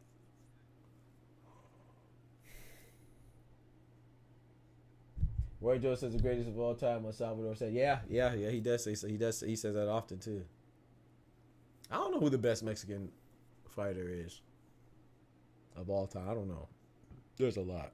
I don't know who the best. I mean, well, I think the best is Floyd, the best black fighter of all time, especially the best American fighter, because that's why I think he's the greatest of all time. But there's a lot of good ones there too. I think Andre Ward could have made a name for himself, but he just didn't. He wasn't active enough, unfortunately, with his bad deal he had, and the lawsuits and litigations. And then I think when it's all said and done, Terrence Crawford is going to be up there with with the Sugar Ray Leonards and stuff like that, and Sugar Ray Robinson. And, but I just think he's active right now. People don't appreciate it. And plus, he's active, but he's inactive, right? He only fights one time per year. I don't know these fighters be doing that shit, but he might as well fight Bud. Or Bud. Yeah, facts, Illuminati. That'd be great. Nobody else in the fight. Berlanga only has a puncher's chance. Yeah, I agree. Only has a puncher's chance. I heard that if Bud wins, that Bud versus Canelo. Yeah, that's what they say. That's what Turkey Al-Sheikh wants. We'll see. I called the Canelo fight after the first round. I was like, Canelo's going to hit that young man with the uppercut. Oh, really a good body shot worker. I thought he was going to knock him out with a hook to the face. But I thought it was going to be in the 8th round. I called the 8th. That was my prediction. There was a big guard in his face because he was forced him to lean forward and the stands couldn't telegraph his punches as much. Yeah, facts. Blix, who you want? Canelo to fight? Who was it for? Bud easily beating Canelo and even stopping him. Yeah, it's the size, all right. But and that's what it is. That's what it is. Ain't no disrespect to Canelo, but Bud is probably the only person I bet against Canelo. Everybody else, I think Canelo beats. I think he beats Benavidez. I think it's a great fight. I want to see. I think Benavidez has a great chance, but I got Canelo winning. Even though Canelo lost to Bivol, I don't want to see that rematch again. But if they had a rematch, I got Canelo. I think Canelo would find something to do, but I just think Bivol just looked like the bigger. I don't think Canelo really got outclassed or outdone. I just think Bivol's a great fighter as well. He's very skilled, but I just think he looked like the bigger man, and he's skilled, so that's why I think Canelo struggled. I don't think it was like, oh yeah, he took him to school or nothing like that. He just looked like the bigger dude, in my opinion. David Morrell is not to be played with. They better leave that man alone. But I think Benavidez should fight him, though. But he only has 10 fights, right? 10 fights or 11 fights? So he has to do more, Everybody wants to springboard themselves to the top, But you gotta earn that right, man. You got 10 fights, bro. You gotta get more active, brother. You know what I'm saying? And make Benavidez have to fight you. Same with Benavidez. Benavidez, you gotta, you know what I'm saying? If Canelo don't want to fight you, move on, bro. Your legacy is only dependent on 2 things: your faith in God and your work ethic. Canelo didn't need Benavidez to make a name for himself. Terrence Crawford didn't need Boots to make a name for himself. So Boots got to go get more active, go fight, go clear out your division. Started with Cody Crowley, then go beat Stanionis, then go beat Barrios. Make Bud have to fight you. Get a name for yourself. That's how you make people fight you. Canelo has a great chin and stamina. Facts. Good fishing, great balance. Facts. Blitz, if Bud could take his punches, he's definitely going to school him. Yeah, if he could take his punches. That's a big if, Illuminati. That's a big ass if. That one, I don't know who I bet on in that one. Because I don't want to bet against Bud. Because Bud showed me so much. But I don't want to bet against Canelo either. So that's a tough one. Hey, thank you, Jansen. Congrats on the 1K sub. Thank you for the support. Yes, sir. We did hit.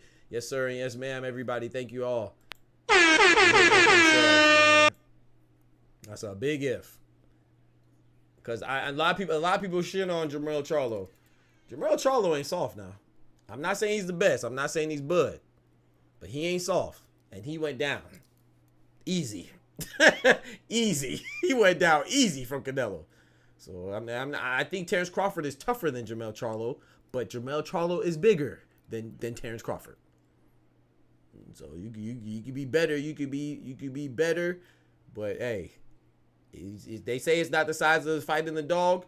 I mean, it's not the size of the dog in the fight. It's the size of the fight in the dog. Yeah, but you don't want to see a Rottweiler versus a Chihuahua. I don't care how much fight that Chihuahua got in it. He ain't got no chance to get a Rottweiler. And so size means something. They have divisions for a reason.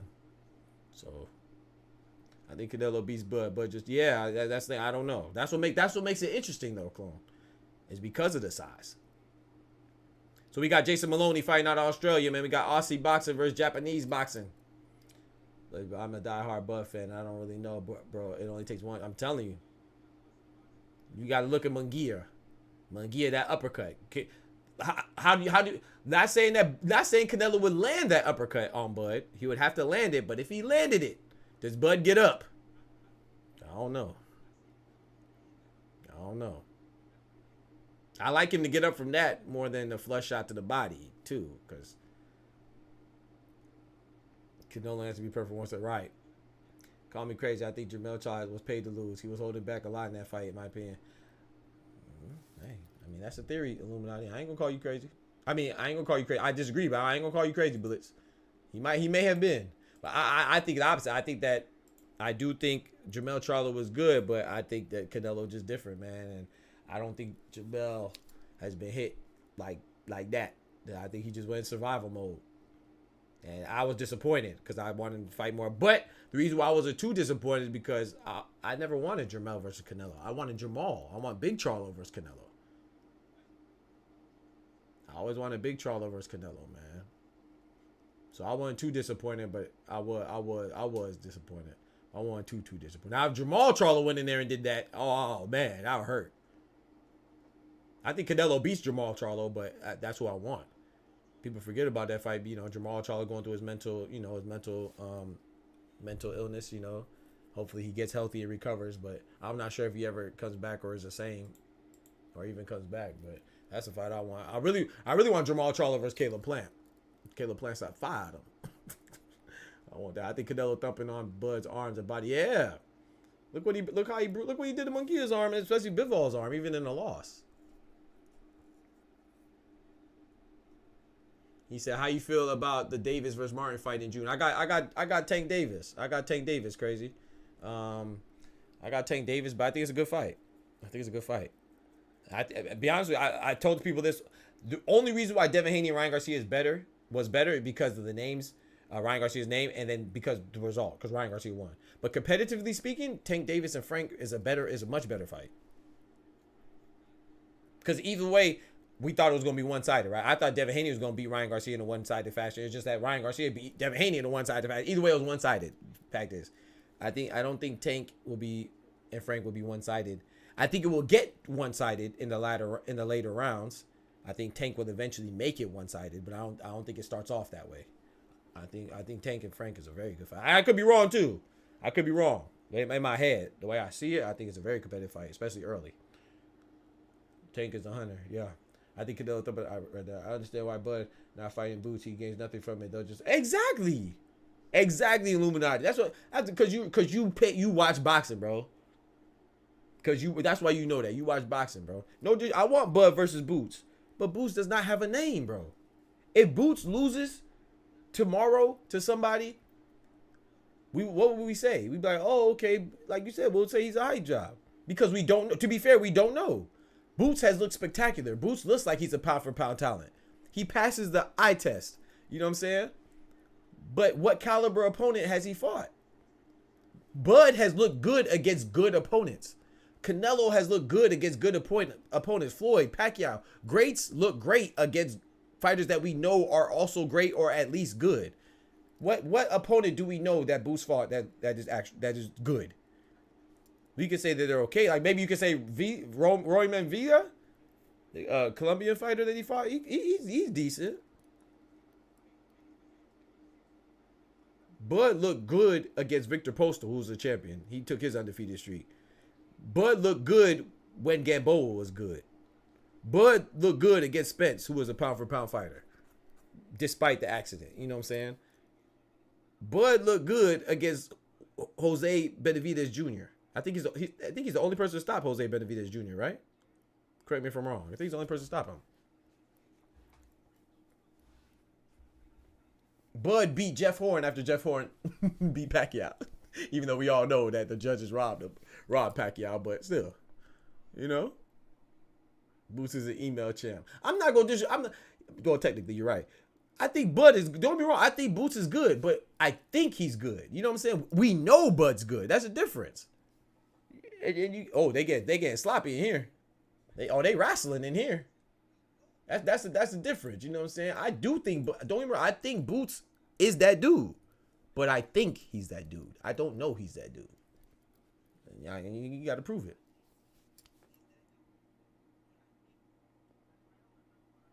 It's kind of like Munguia, right? Like Sergey Derevyanchenko was a big test for him. And then John Ryder, the fact that he stopped John Ryder, that's what like, okay, bet. You know, now I'm comfortable saying Munguia got something. But until then, I don't want to hear that. Until Munguia, when he stopped, he did what he was supposed to do against a good fighter. John, the Guerrilla Ryder, is a good fighter. And when he stopped him like we anticipated, that's when I was like, okay, bet. Munguia, now we got something. But up until then, it was like, you know, we think he might be good, but we don't know. Even Sergey Derevyanchenko was you could argue he was beating him, and Sergey Derevyanchenko was a little older too. You know, he's on the back end of his career, you know, even though he just fought again recently, but he's still on the back end of his career. You know, so you got to prove that, man. I mean, ain't nothing given, man. You got to earn that. Oh, we already out on the card. My bad. We got Jason Maloney versus Takei. This is a co-main event. So the next fight is Naoya Inoue versus Luis Nery. Jason Maloney's up. I had Takei kind of win the last round, but it was a little sloppy though. When Canelo and Oscar arguing, Munguia looked like a little kid. I'm telling you, that was so funny. I made a video about that too. Munguia was looking like, leave me out. I ain't got nothing to do with this. I'm just here to fight. Yeah, Bud destroyed Spence. Facts. And I was going for Spence. I have no problem saying. Spence is actually one of my favorite fighters too, Robert, to start out. That's what I was thinking of putting him when you asked me who my favorite. I was actually thinking about putting Spence. I like Spence a lot, but Bud cooked him. He destroyed him. That was a demolition. He brutalized him.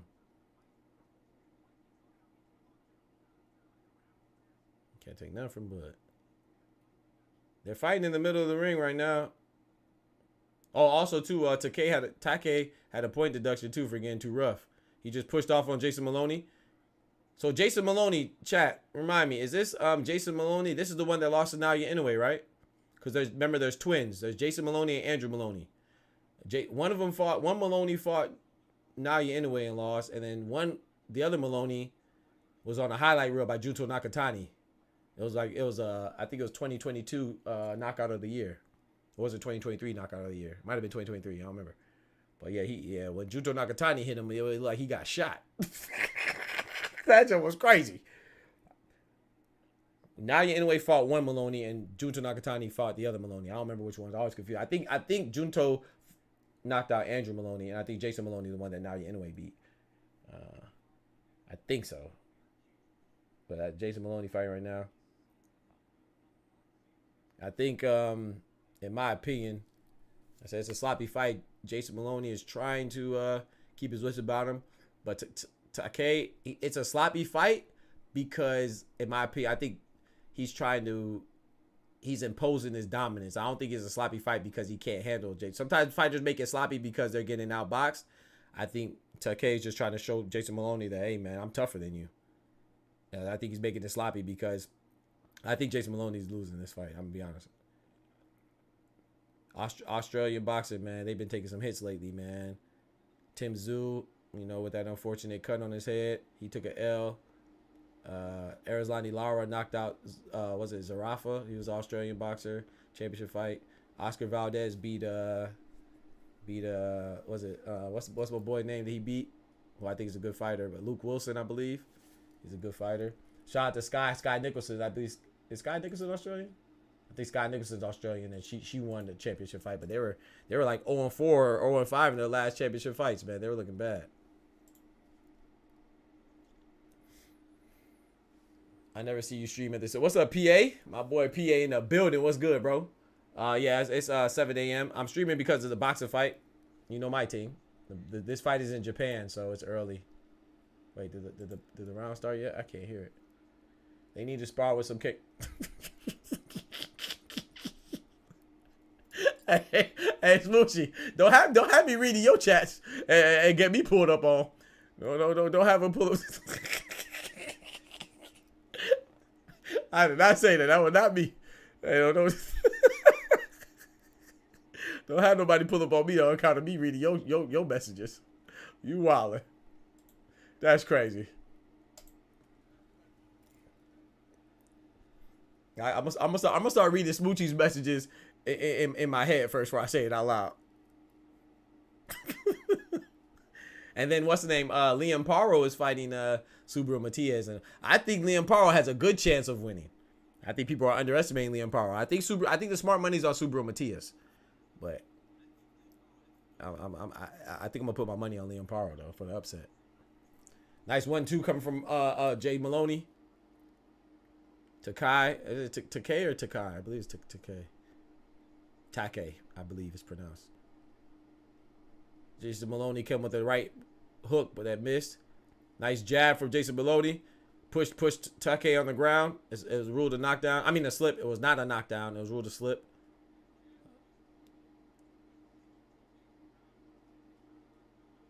You want Bud to fight Virgil Ortiz? I got Bud. The only person I'm hesitant to pick is over Bud is only person I think about it is Canelo. Everybody else I think Bud beats. Virgil, I want to see Virgil Ortiz in boots. That's what I want to see. I want Virgil Ortiz in boots to fight. The winner gets Bud. How about that? Kangaroos is crazy. Yeah, she wildin'. Another slip. Yeah, this is the co-main Illuminati. Yes, sir. Co-main right now. Next fight is obviously Takuma Inoue. I mean Naoya Inoue, excuse me, and Luis Nery. Ooh, Stanionis versus Virgil Ortiz. You don't think Virgil Ortiz may be a little too big for him though? I know Virgil's at 154, and shoot, that was even at the catchweight. I think it was at 155 his last fight, and then Stanionis still at welterweight. I want to see Boots. This is the path I have for Boots. I want Boots to fight Cody Crowley, then Stanionis, and then potentially move up if no one else is at 147 challenging. Move up, fight Virgil Ortiz, and then get Bud. But we'll see. Turkey Al-Sheikh has a plan, so we'll see. Big left hands from Take. Nice straight to the stomach. I think that hurt Maloney. I think that stomach shot hurt Maloney. Take turning up. Maybe I could be tripping. Like that stomach shot hurt him. Big left hand, big left hook.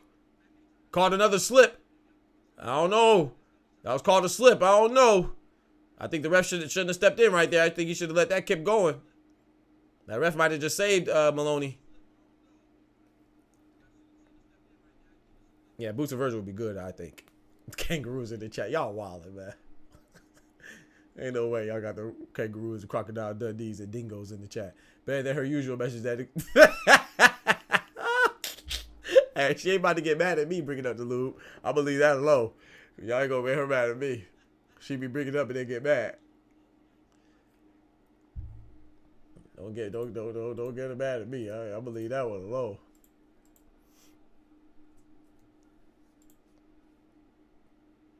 I told you. She said, "Here you go." Buster Douglas chat. Hey, what y'all think about this, Robert and the Illuminati? What y'all think about this? And everybody. I think Smoochie heard me say this before, and Clone heard me say this before. I say Ryan Garcia, assuming that he's clean, you know, excluding the PED's accusations right now. Robert Garcia was the biggest upset since the Tokyo Dome since Mike Tyson and Buster Douglas. What y'all think about that?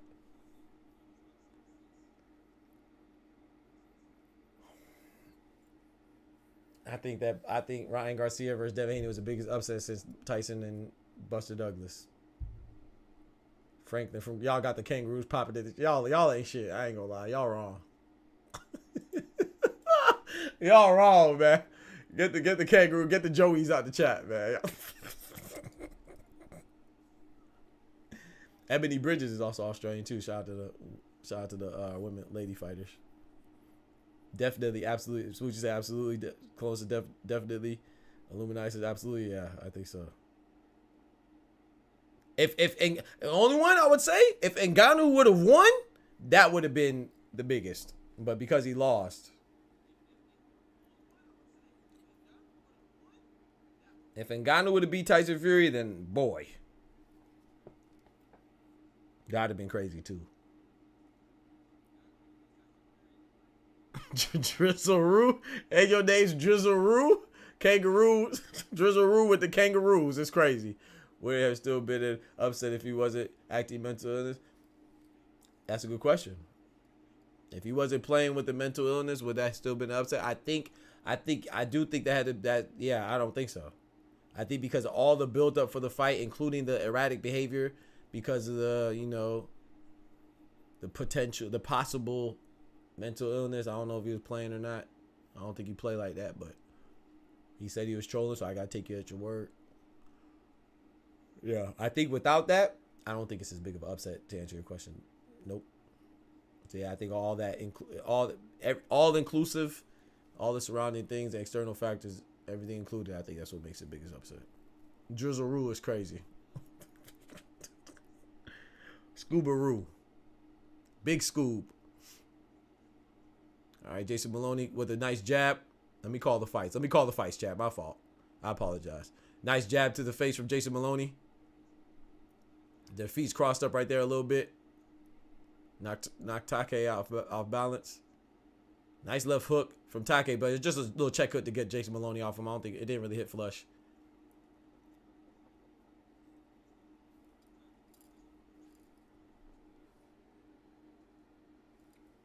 Nice jab. Where the action at? Right hook. Coming from Take. 35 seconds left in the 5th round, y'all. We getting close to Luis Nery versus Naoya Inoue, y'all. Getting close to the main event.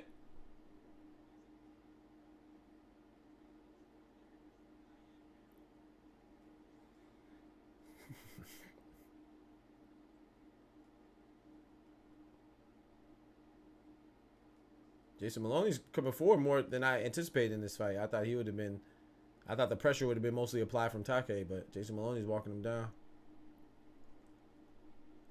Nice 1-2 from Take, but the 2 missed. The jab hit, but the two missed. Let me see what my boy said. Hold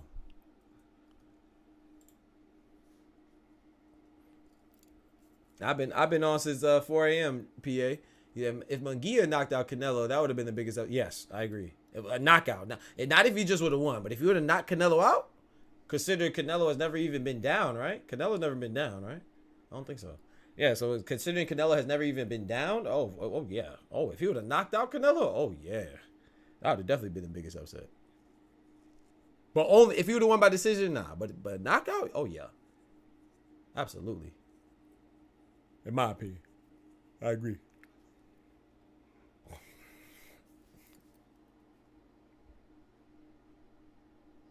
Please, if you're on the YouTube side, don't forget to like the video. And if you are on the Twitch side, indeed, don't forget to check out the video. Appreciate it. Check out the YouTube. I'm trying to get that watch time up. Round number 6, y'all.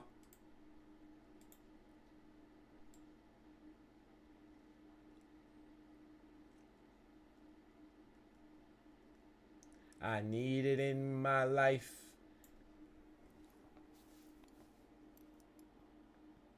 So at the start of the fight, Maloney was a favorite.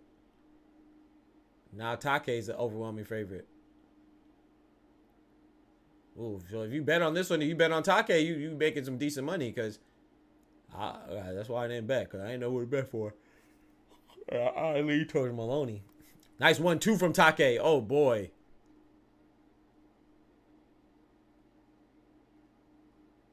One, two for Take again. Jason Maloney come with a jab to get back. Nice jab from Maloney. Responded with a hook coming from Take.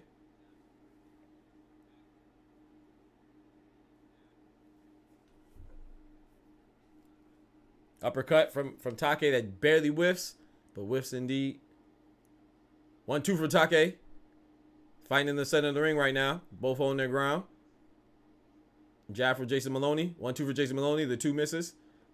Nice jab from Jason Maloney again, but that was blocked from Take. Take is a little less active than I anticipated him to be, but it looks like he might be trying to set him up for the one shot. Catch him coming in or something. Or maybe Jason Maloney's shots have more power behind it than I think. Oh, nice jab. Snap Take's head back. Coming from Maloney. Ooh wee. A jab with a hook to the body coming from Take. Maloney walking him down again. Ooh, nice jab from Maloney. Ooh. Stiff jab. 1-2 from Maloney. Bounces Take off the ropes. Take comes back with a 1-2. Overhand left. I just realized Take. I don't know if Take's a southpaw. Has he been switching stances? I think, nah, I don't think so. I think it's just a, yeah, okay, I think he's been switching stances because now he's back to orthodox. No, he's not. No, he's southpaw again. Yeah, he is switching because sometimes he squares up and switches in. Oh, they fighting right now. Maloney has Take against the ropes. 20 seconds left of the 6th round. Take tried to push up off. He's looking at the clock. Uh-oh. Take might be a little winded. I just caught him looking at the clock. You know when they clinch and they looking at the clock, boy, they might be a little winded. Uh-oh. The tide might be turning. He was definitely looking at the clock. I don't know much about boxing, but I love to keep you as background. I appreciate that, PA. I appreciate that. That was definitely a Maloney round right there. Most definitely a Maloney round.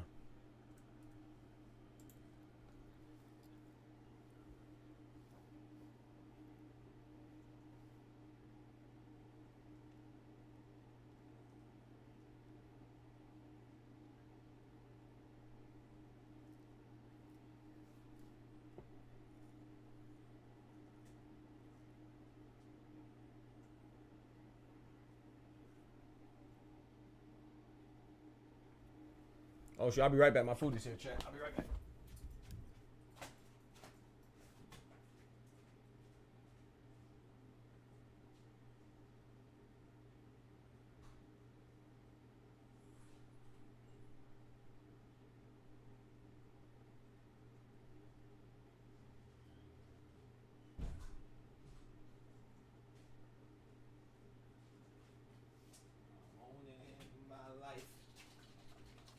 My bad, y'all. I'm hungry. Wash my hands.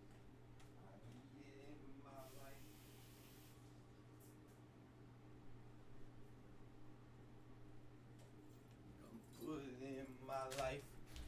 I'm gonna keep it in my life.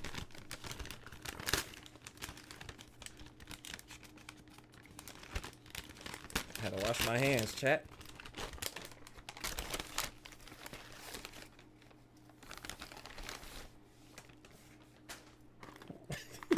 Gotta get these biscuits.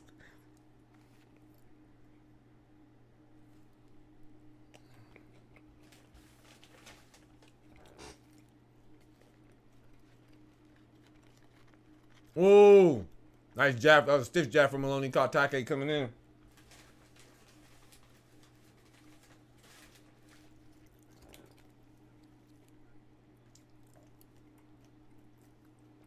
One, two from Maloney.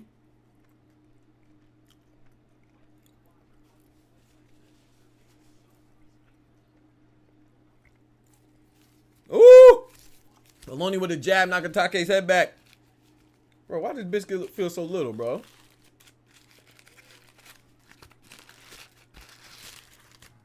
Everything getting smaller these days, y'all. Price is going up. Quality and the size going down. It's crazy.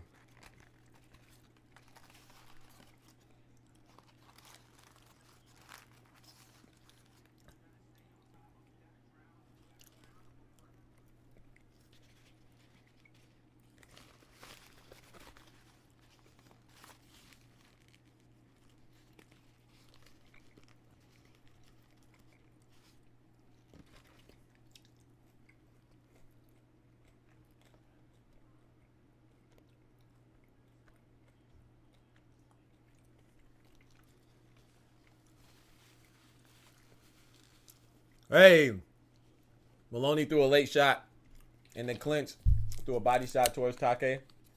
Take keep looking at that clock, man. You out of shape, brother? Lock in. You be tired tomorrow now. No, you can't be tired today.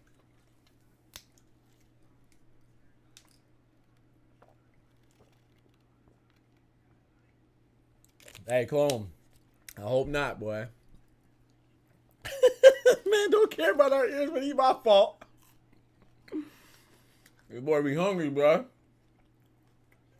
Let me move my mic. Let me back my mic up there. My fault.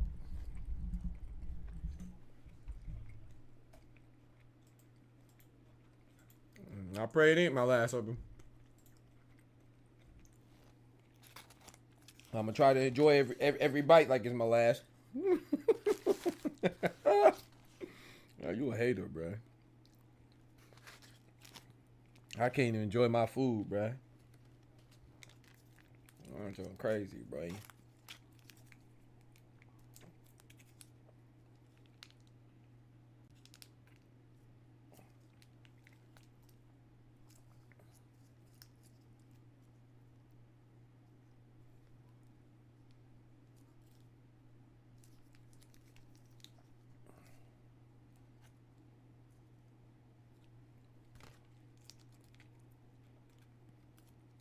Shoot, why you playing, man? Hey, Naoya Inoue Pops might need to get trainer of the year, man. Has he ever got trainer of the year? Especially if Takuma Inoue keeps winning. And then Naoya Inoue keeps winning. And then Koki Inoue. Well, Koki Inoue lost recently though, but who's their cousin? I believe he trains I believe he trains Koki as well. I know that's her cousin. A little behind Biscuit, man. See, that's why Biscuit little good. Give me the bottom piece. All right, 8th round is starting.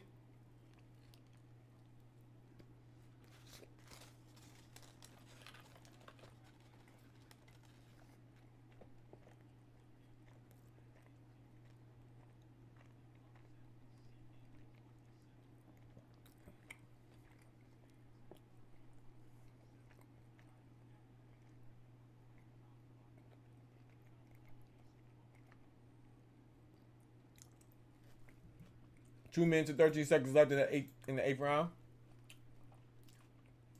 Why do I have 9? My fault.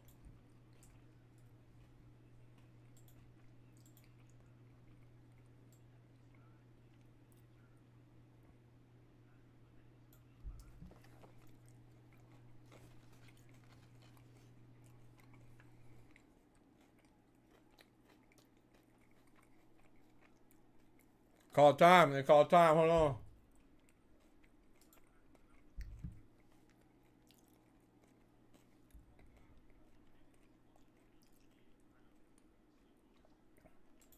Okay, had to get his mouthpiece back in. What's up with that spot in the ring, bro? Maloney fell right there in that spot, and now Take fell right there in that spot.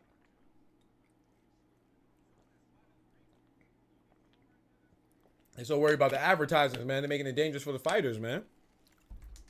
That's the same spot that Maloney fell earlier. Take just fell. They got tightened up.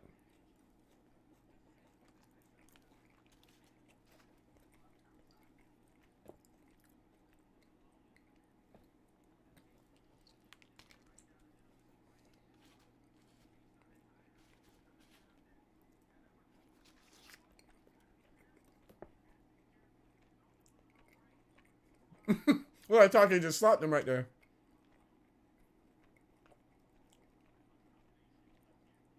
Nice 1, 2, 3 from Take.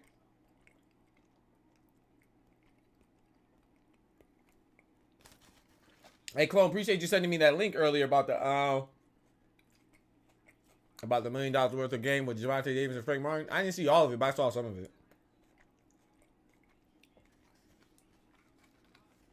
I was watching some of it. I was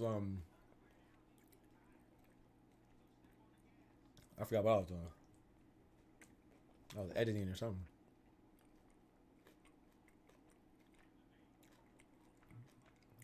Or taking a break or something.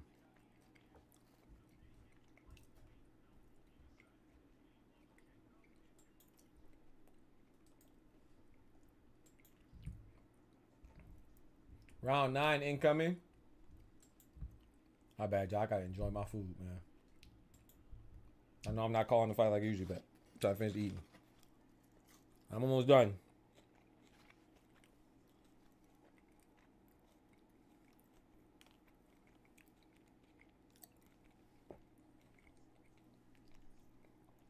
Hell, Kambosos is Australian too. I forgot about that.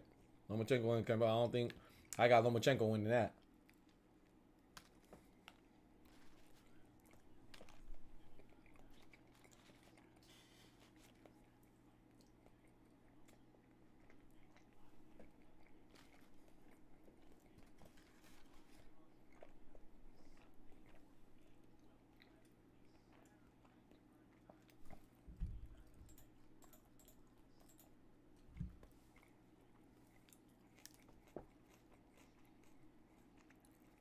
Take in the white trunks. Maloney in the black trunks. They traded right there. I think Maloney got the best of that trade. Came in with the right hand. Take with the left hand.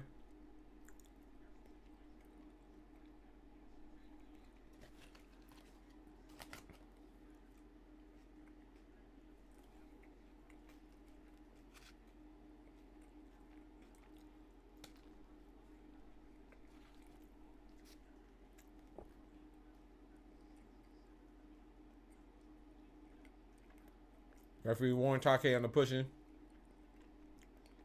Take tried to come in with a wild right uppercut. That's his lead hand too. He missed though.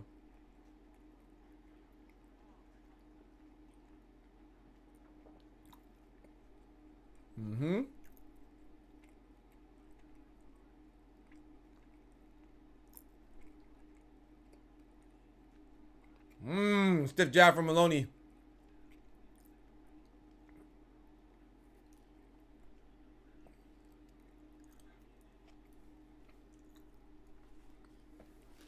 Oh boy! What happened? What happened? The clash of heads? What happened? Or was that a clash of heads? I thought it was a punch. Damn. I was say sometimes it's hard to judge, man.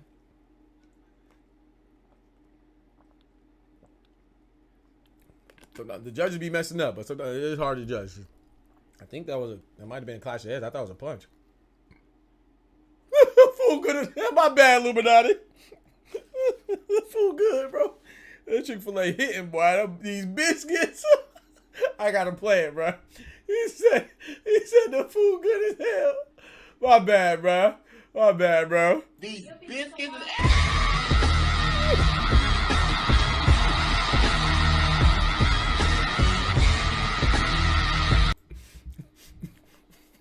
Bro, these biscuits, bro. I ain't gonna hold you, bro.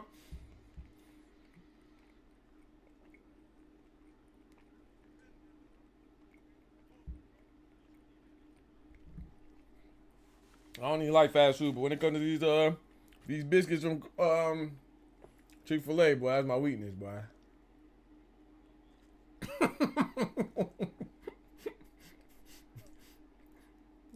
It probably comes just hungry too.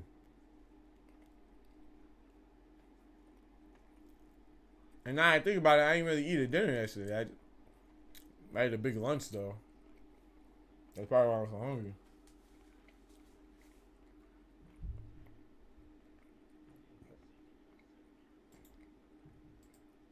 I really wish I would have waited though, because I wish I would have waited to the main event and then order my food. So as soon as I'm done eating and the main event's done, I can go to sleep. Well, that definitely was a clash of heads, man. That was a good eye from the ref. That was definitely a clash of heads. I thought it was a punch.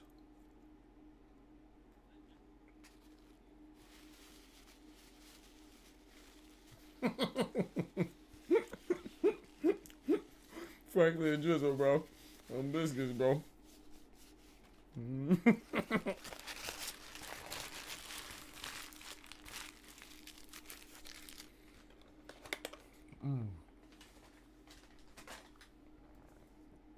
My bad, y'all.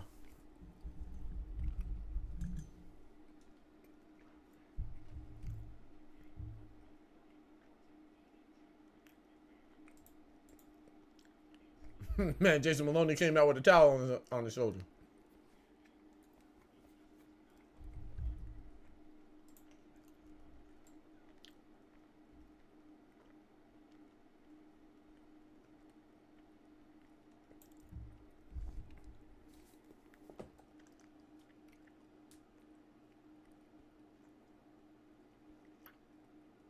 Nice jab from Maloney as Take was coming in. Nice jab again. This time from Take.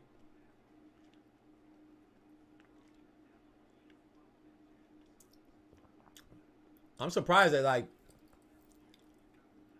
just Take's conditioning doesn't seem the best.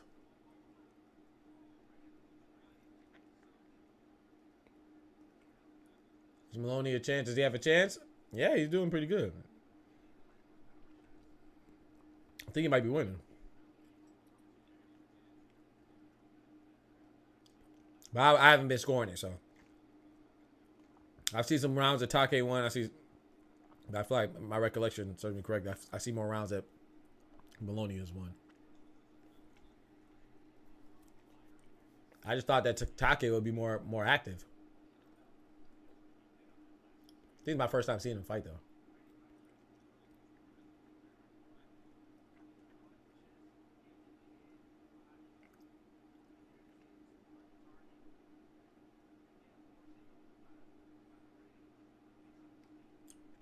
So the Japanese guy is dominating? Oh yeah, so they say?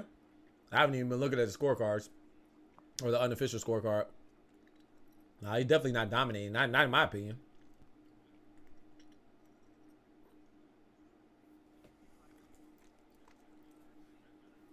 I was surprised at the CompuBox stats too. I saw the punches thrown. That's 1-2 from Take.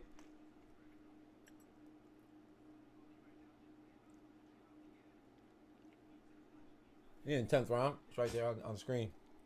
Round 10. Out of 12.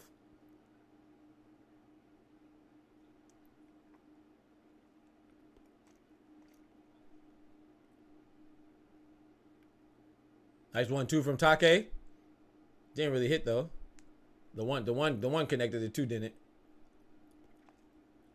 Take's been on his bicycle more than I thought he would. You know, I thought he would have been the more active fighter, more pressure fighter, more sitting on his punches. It's not a bad thing. It's just I thought the roles would be reversed, but Maloney's the one that's applying the majority of the pressure. Yeah, I ain't gonna lie. It's getting it's getting kind of boring. I ain't gonna lie, but that's why I'm surprised that Take. Like, I thought he would have been more active, man. You want Maloney? That's what I'm saying. Ain't nothing wrong with that. I don't really have a preference in this fight.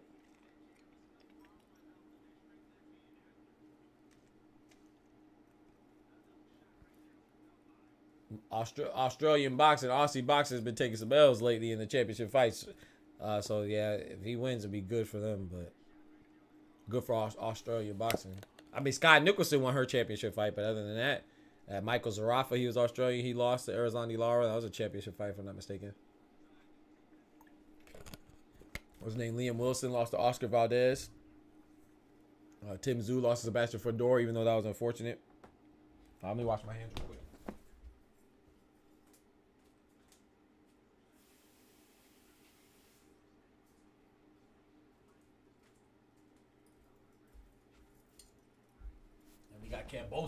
We got Kambosos next versus Lomachenko. I'm not sure. I don't know if anybody really has Kambosos beating Lomachenko, but hey, it could happen, man.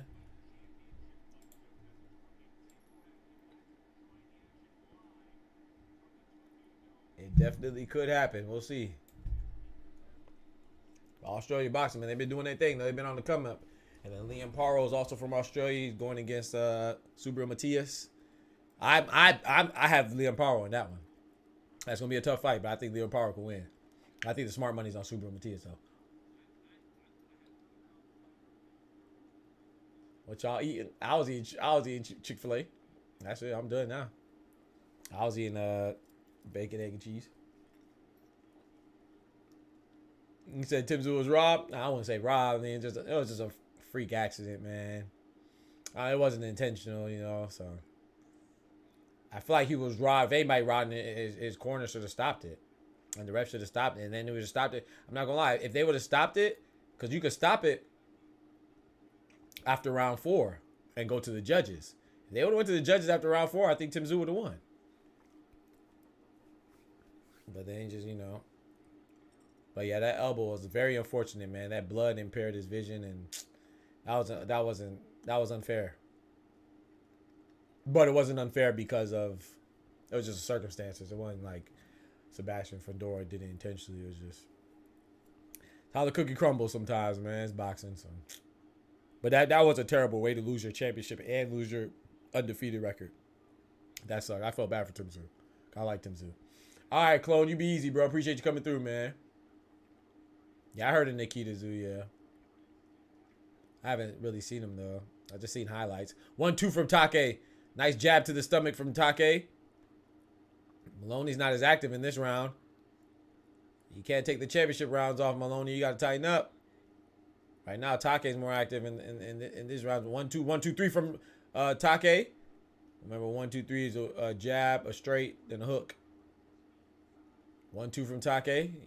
He killed him with the 1-2s like Joseph Parker was doing to Zele Zhang. 1-2, 1-2 on him death. Maloney tried to come with a 1-2 of his own. Missed, and Take's just sticking out that jab out there. I agree, Blitz.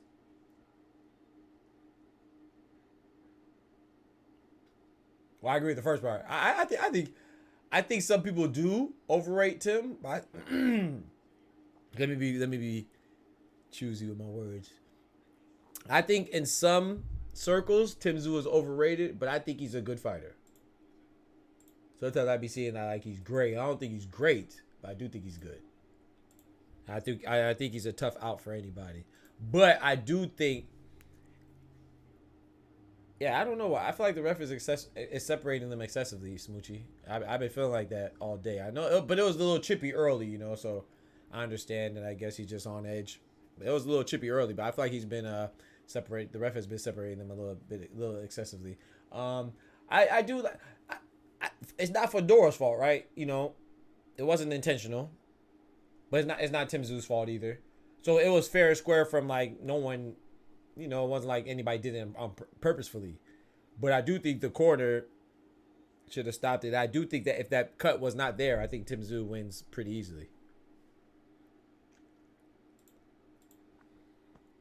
In my opinion. I was just, hey, that's boxing, right? They should have stopped. Yeah, they should have stopped it, bro. Nah, Blitz, you know I rock with you. He only won because of the cut. Yeah, I think Fedora only won because of the cut. I agree. Sky Nicholson could swallow the... Hey, yo. Hey, yo. Hold on, man. What? Hey, yo. Bro, Sky Nicholson, she's a cutie, though. I ain't gonna lie. She cute. Well, we went from boxing to something else real quick, ain't it? I bet Sarah relax. Hey, yo, that's a pause, bro. They should have stopped the fight and went to the cards. Facts, Illuminati. Facts.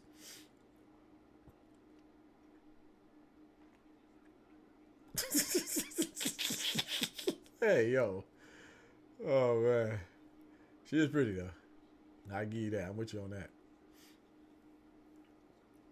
I think her. First of all, she's a good fighter. First and foremost, but she's attractive. I think she's attractive. Natasha Jonas is a good fighter. I think she's attractive. Alicia Baumgartner's attractive as well. I didn't think so at first. When Clarissa Shields, maybe it's the money or something, but she definitely she started to become more attractive to me the more I see her. She had the glow up, you know what I'm talking about? She got them belts and got a glow up, man. I ain't gonna lie, Maloney's winning this next round, man. Layla Ali was the baddest, though. Oh, boy. Oh, big right hand from Maloney. Snapping Take's head back. Ooh. There you go. You got to dig deep, man. Where was this? You know what I'm talking about? Why do they be waiting till the final round, man? Yeah, this is final round, bro. At least Fedora agreed to a rematch. Yeah, verbally. So we'll see how it goes. Samson Lukowicz, who's his manager, said that his verbal agreements, his word is his bond, and that's dope. Because at the end of the day, as a man, all you have is your word. As a person, you know, man or woman, but you should be a man or woman of your word. Ooh, big shots from Maloney. We'll see if it's true. You know, Fedora's on the injury reserve. I ain't gonna lie, I got Maloney winning this. Not just this round, but this fight. But it is in Japan, so I don't know, man. We seen robberies before. He leaning in every punch right now, right? I told you, Take's tired. That's what I don't understand. Take look like he about 18. Why are you tired, bro? He ain't blocking nothing, Smoochie. Fair enough. I don't think Tim could beat any of the top fighters 154. No, Jermell smokes him and Lubin out box. You think Erickson Lubin beats him? I would like to see it. I think Jermell Charlo and Tim Tszyu would be a good fight. I would lean towards Jermell as well. You think Take is gonna win? We'll see. We shall see. Yeah, that was the 12th and final round. Yes, sir. We shall see, man.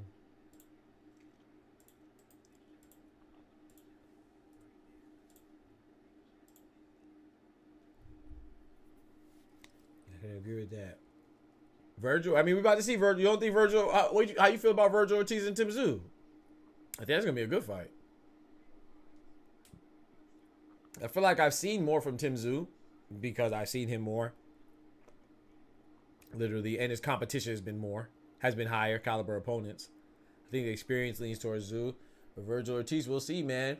Virgil Ortiz might have facets of his game that he hasn't had to exhibit or demonstrate in the ring or in the professional setting yet, you know. So maybe he could box better than we think, you know. He has a what? He's like Better BF, right? He has a 100% KO rate, Virgil Ortiz.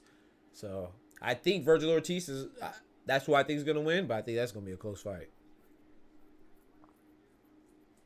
Yeah, Illuminati. They're fighting next. They're fighting August 3rd, right?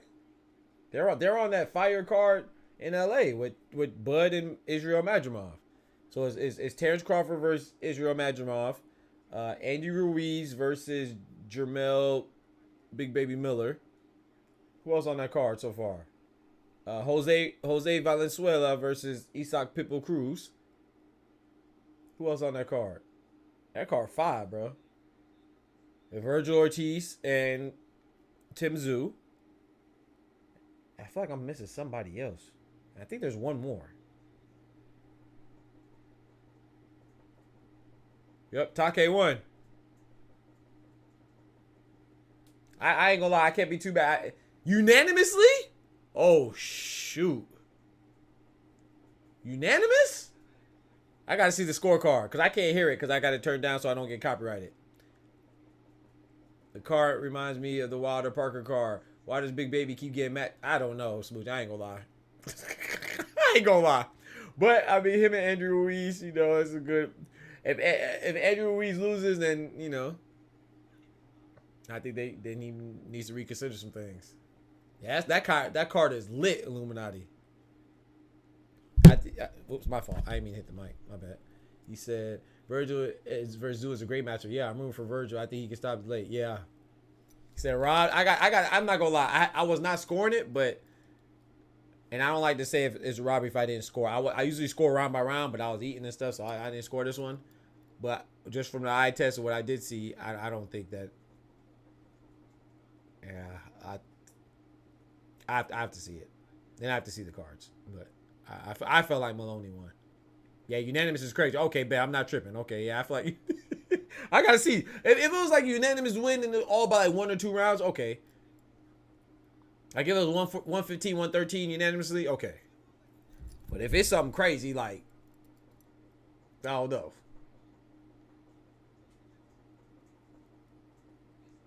Like freaking 117, 111.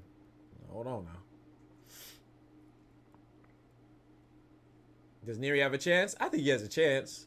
But I don't think he wins. You know, what stood out, I was watching some Nery fights just for the bill, because I was going to put some money on it, but now anyway, such an overwhelming favorite. It doesn't even make sense. Just, the risk greatly outsees, the risk greatly exceeds the reward, which I don't mind that, but that's way too much. Like, I think if I put $20 on Naoya Inoue, I think I get 80 cents. I think he's like negative 2,500 underdog. I mean, negative 2,500 favorite. So if you put money, if you think Luis Nery could win, which I don't think he will, then you put money on Nery, you'll flip that quick. Get a big flip on that. But I don't think Nery's gonna win, so. But I think he has a chance, but I don't think he's gonna win. And like I was watching some Nery fights, and he only has 1 loss, but that loss came to Brandon Figueroa. And styles make fights, and I just don't feel like Nery has that style to beat in a way. He got dropped to a body shot by Brandon Figueroa. It was like in the 8th round or 7th round or something like that, and he likes to fight on the inside. And I just think Naoya Inoue is going to be too active and too athletic.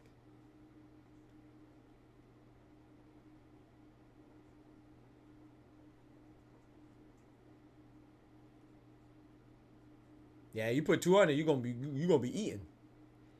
You put 200 on Nery, you're gonna be eating. In a way, by decision has value, true.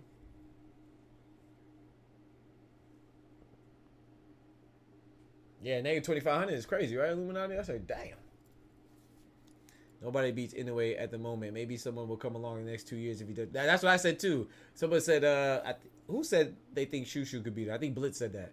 I think Shushu can. I think he has a potential. I don't think he beats him right now.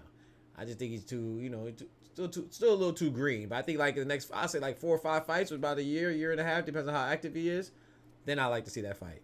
I think it's too early for Shushu right now. But I think a Shushu type style is could beat Inoue. And I also think that Junto Nakatani, like I said, I think Junto Nakatani could beat Inoue.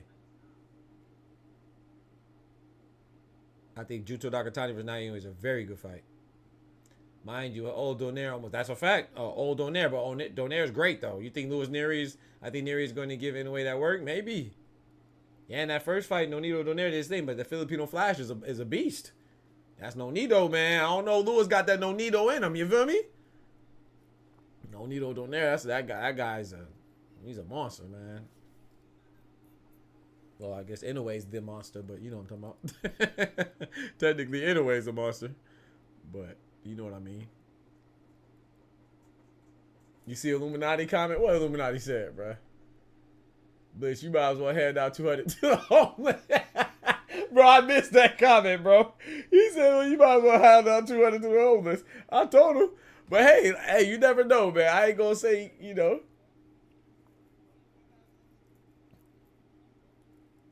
That's what some people told me when I bet my money on Ryan Garcia too. They said, man, you wasting your money. And I was like, yeah, but I think he has a chance, man, because Haney can get hit. And when Haney gets hit, man, he gets hit flush. And if Ryan Garcia can hit anybody flush, almost anybody, I think they in trouble. I ain't think it was going to be like that. Like I said, I thought I was going to lose the money because I predicted Devin Haney to win. But it's because I like Ryan Garcia.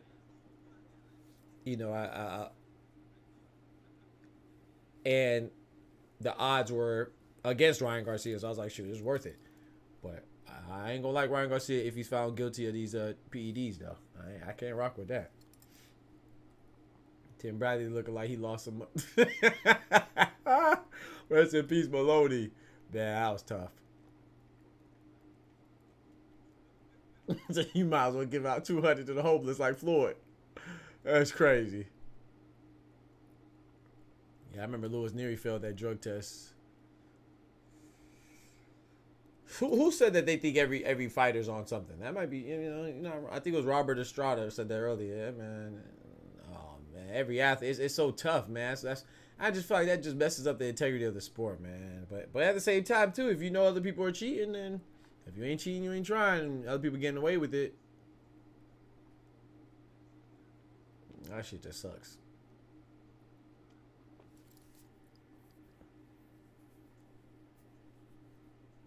Look at Naoya Inoue did to Maloney. Look at Naoya Inoue did to Stephen Fulton.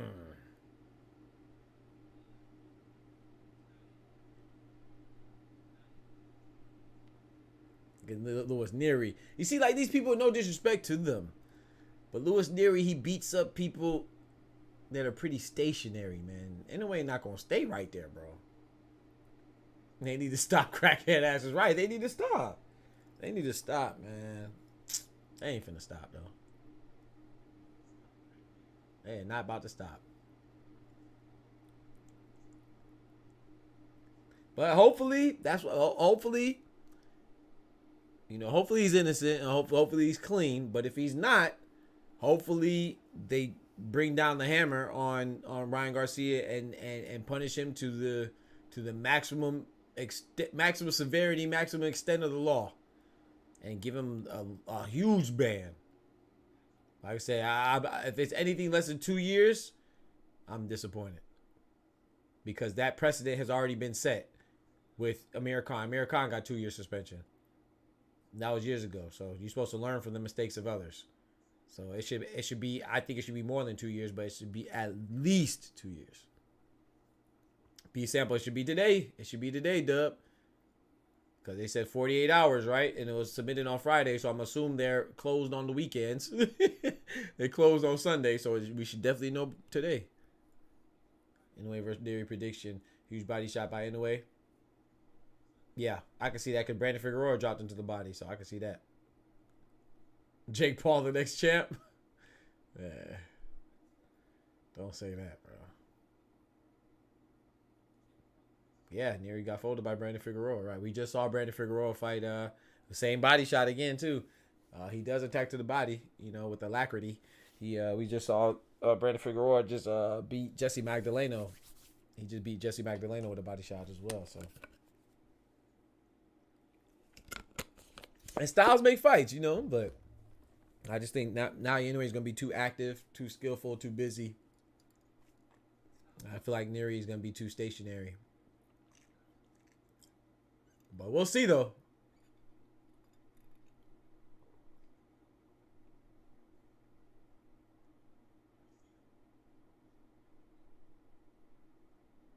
Who's winning in the NBA? The ring in the NBA?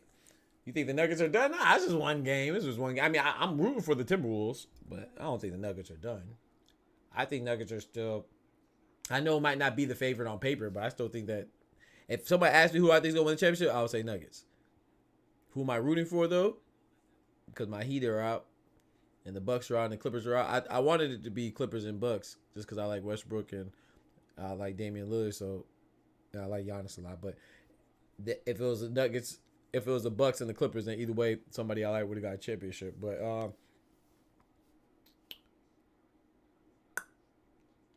I'm thinking the Timberwolves and the Celtics. That's what I'm thinking. And as long as Kristaps Porzingis is healthy, I think the Celtics win.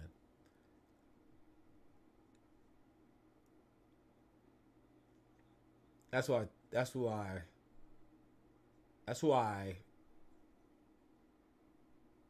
I'm leaning towards. But if I had to bet on it today, right now, I would bet on the Nuggets. I ain't gonna lie. Back-to-back 40 points, yeah. Yeah, the Bucks out, Illuminati, yeah, man. Because Giannis was hurt. Damian Lillard was hurt. Bobby Portis got ejected. He got ejected in the first quarter or second quarter of one game. And y'all already were down Giannis and Damian Lillard. Like, bro, you gotta know the situation, bro. Keep your emotions in check, bro. Y'all already down Dame and Giannis, and you gonna get ejected too, bro? Yeah, so we got the Pacers and the Knicks And then the Celtics and who just won yesterday? Cleveland. Cleveland beat the Magic. So we got the Celtics and Cleveland versus, this is in the East, versus the Knicks and the Pacers. And then in the West, we have the Wolves and the Nuggets. And what was the other team? Damn, I don't remember. Having a brain fart, man.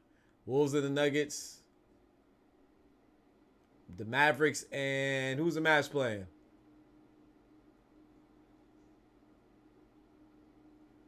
Damn, I'm having a brain fart. I can't remember. That's crazy. No, I don't really watch UFC. I watch it sometimes, not often though. Heard Bobby Portis. Yeah, Bobby Portis punched people in Chicago. That was back when he was in Chicago. I don't think he punched nobody since he was in Milwaukee. I don't think he punched anybody since he was in Milwaukee. Oh man. Oh, OKC, duh. So it's the Mavs and OKC and the Nuggets versus the Wolves in the West. I don't know why I couldn't think of that. Fourth quarter, Naz Reid had, yeah, man. Yeah. He had you wet? Hey, yo. I thought you said fourth quarter, Naz Reid was wet. You said fourth quarter, Naz Reid had you wet? What? Hey, yo. Pacers could upset the Knicks. Will be tied after 7 games. I reckon game 1 could go to Pacers. That's an interesting series. I don't know why. I'll lean towards the Pacers. But I don't know. If Julius Randle was there, I'll lean towards the Knicks, but I don't know. We'll see. I don't really watch the UFC, man. I catch some fights sometimes, you know, if there's no boxing on and I'm not busy doing something else, I'll catch a fight. But I'm not an avid MMA fan. I used to be more so when I was in college and in dorms because one of my roommates was a big MMA fan. He watched UFC, he watched Pride, he watched all those fights, all those different. What's the other one? Pride. There was Pride Championships, UFC. There's another one. I mean, there's plenty of other ones, but there was another one you watched. Pride. Dang, what was the other one? I can't remember.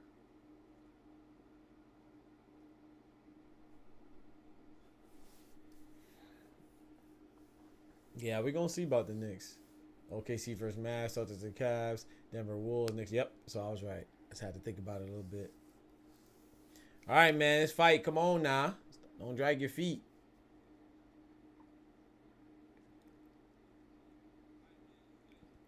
Matter of fact, let me go use the bathroom real quick. I'll be right back.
Ooh.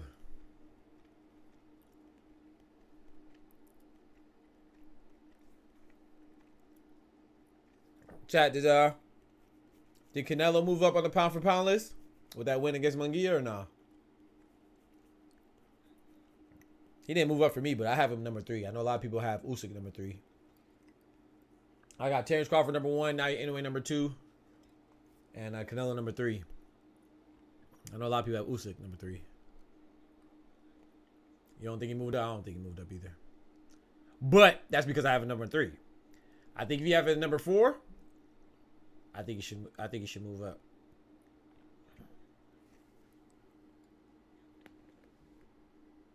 What if Luis Nery wins tonight? Does he move up? Does he take the number 1 spot for Terrence Crawford? I don't know. I think he could. But I'll tell you this though, it will be short-lived because if Terrence Crawford beats Madrimov and gets another title at 154, I mean gets another title in another division, gets his title at 154. Ooh.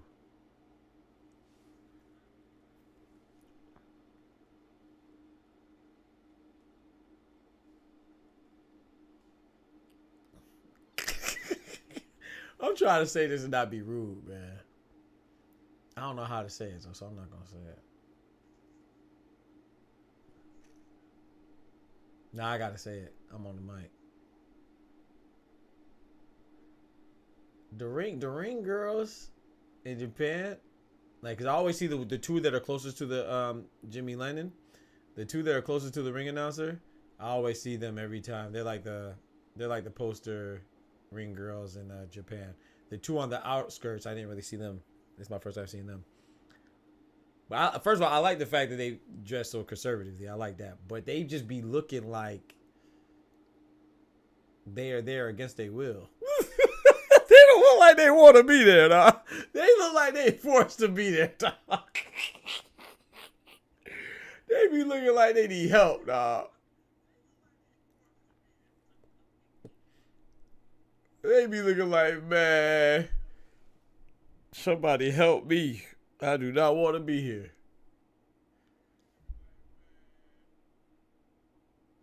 All right, we got Luis Nery coming out right now. Let's get it. We are one step closer. They be looking like they don't have humor. Exactly. Exactly. I be like, man. They be looking like they don't have human rights. It's crazy. Right. I agree, though. Like, they ain't got no options. Like, they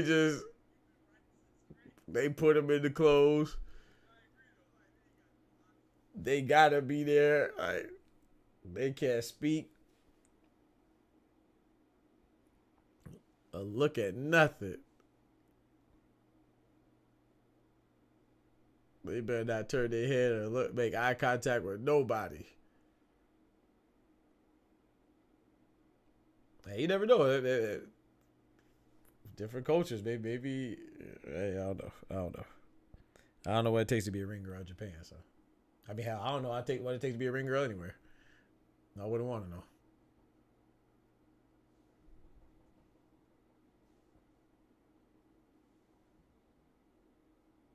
Uh-oh, Luis Nery looking like he might have something on his mind.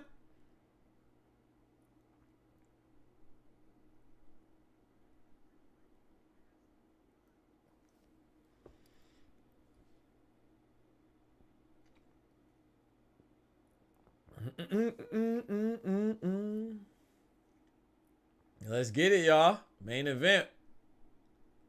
They walking out. Luis Nery is in the ring, y'all. One step closer. What you said? They be looking like they don't have human rights. That's exactly what those are exactly along the lines of the thoughts that I was thinking. Exactly.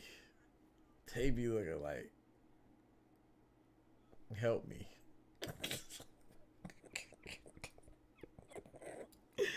Okay, so I hope I'm wrong, but.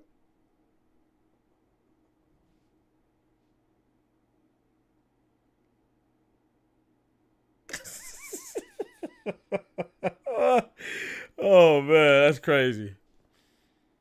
That's crazy, man.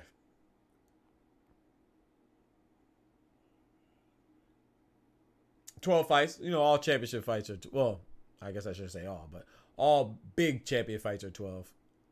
At least 10. But yeah, this is a 12-round fight.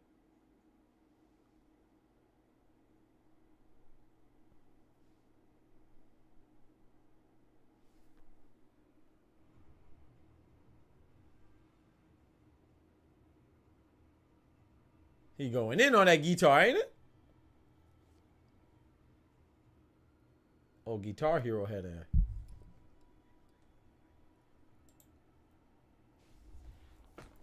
He going in. Oh, Lord. That's a little loud on my thing.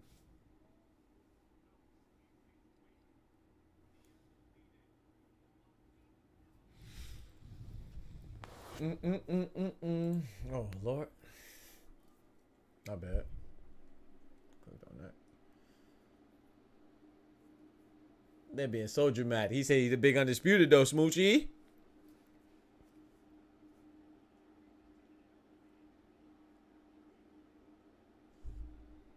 Who holding them belts?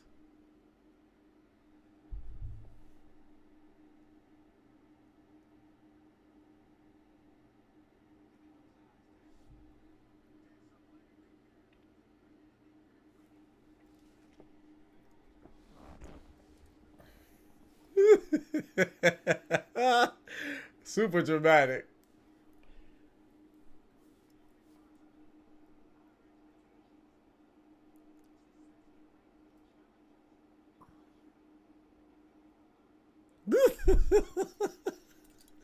Hey, Smoochie funny. Now I'm looking at it funny. At first I thought it was straight. Now you talking about it being so dramatic. Now I'm looking at it in that light now.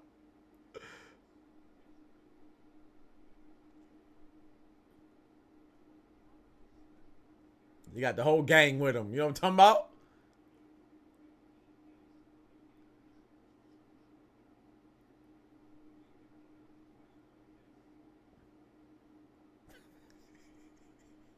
Oh boy, on that guitar. On the guitar, man. He look like he a villain off of Scott Pilgrim. Y'all seen Scott Pilgrim Saves the World? Or Scott Pilgrim versus the World, or whatever it's called.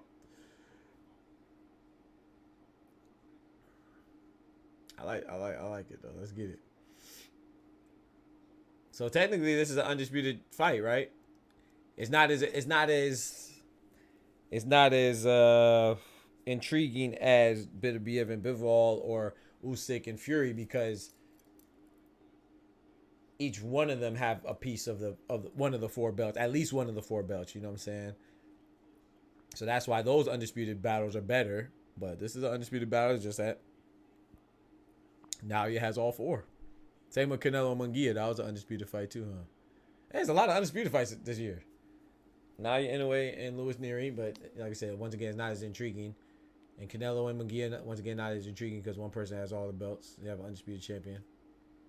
But Fury and Usyk and Beterbiev and Bivol are much more intriguing because they're trying to unify and get the undisputed. That's dope. All right. Luis Nery said he could do it in one shot. Man, he going to sleep. I ain't gonna lie to you, Blitz. Nery going to sleep.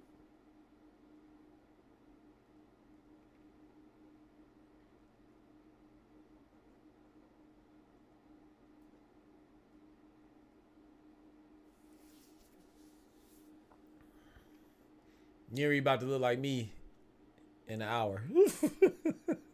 After this, I'm about to try to go. Bro, I don't be sleeping, bro.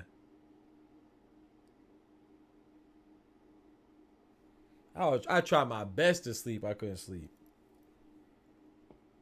I've been up this whole time.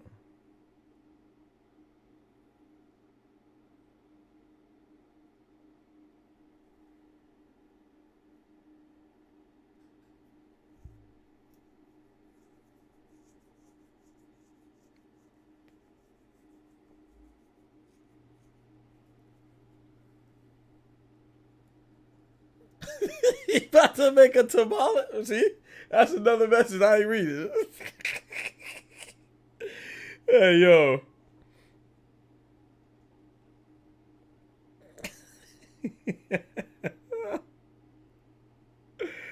Oh, man.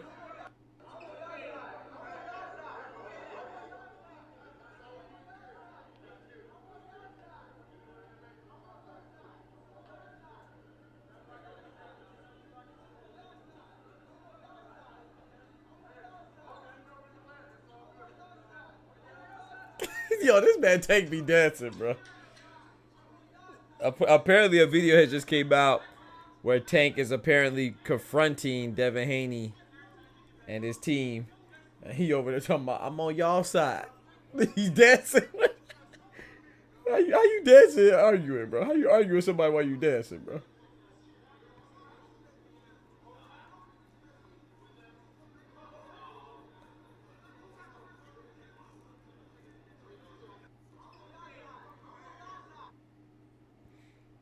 That's funny. The man doing a two-step and arguing, bro. What you doing, bro?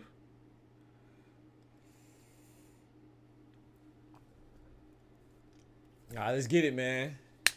It's about to start. We just did the Mexican national anthem, and now we're doing the Japanese national anthem. Talking about for the tournament into. That's what you said. For the tournament, come on now. We can't have kangaroos and tamales all in the same stream, man. We got to spread it out. You gonna mess around and get me canceled? We can't have tamales and we can't have kangaroos and tamales in the same gosh dang stream now.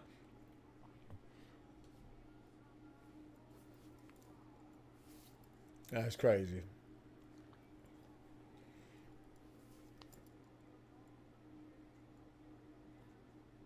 Let's get it. Tokyo Dome in Tokyo, Japan. Naoya Inoue versus Luis Nery. I do have a question though, chat. Anybody know this is more familiar with Japanese culture? Is Sunday and is the fight done? Nah, I didn't even start yet. Is Saturday and Sunday, are those not weekends? Like, I guess my question: Why do their fights happen on like Mondays and Tuesdays? I have to look into that. I wonder if their work week. I never thought about that. Like, do certain cultures have different weekends? Like maybe. I mean, I don't think so, but maybe Sunday is a work day.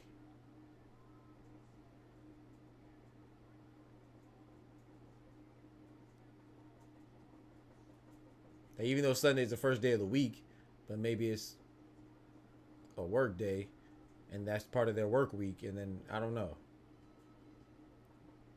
Yeah, good question. Yeah, thank you. I don't know. It might be a bad question. I don't know. Oh, it seems like a good question. I don't know. It might be a bad question.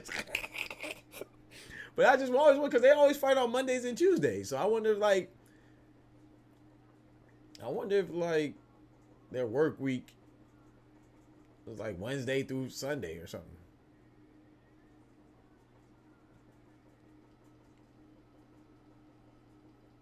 I always wonder that, but I never look into it. I understand the time difference. It's a time difference, but why? But it's on a whole another day. Like right now, it's Tuesday for them, like, or it's Monday night for them. I mean,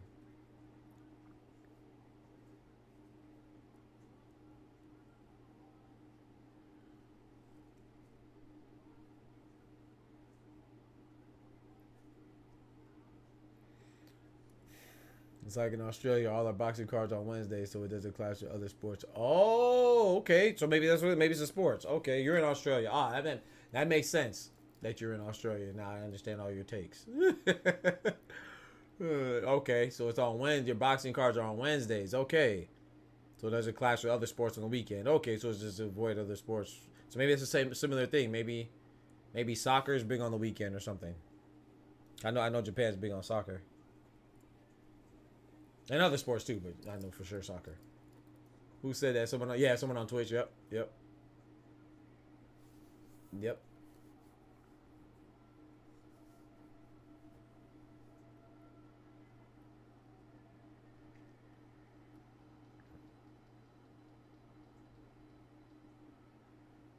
Now you have the squad, bro. They just showed Koki Inoue and Takuma Inoue, his older cousin and his younger brother.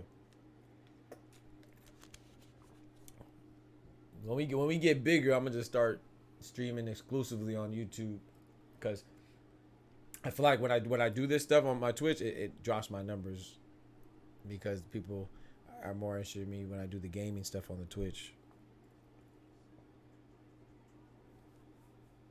Because I be raging, Moochie. I be raging, Smoochie, on the game. Oh, man. Well, only on one game, on Tekken. That's just a game I play. Other games don't make me rage. That game ass.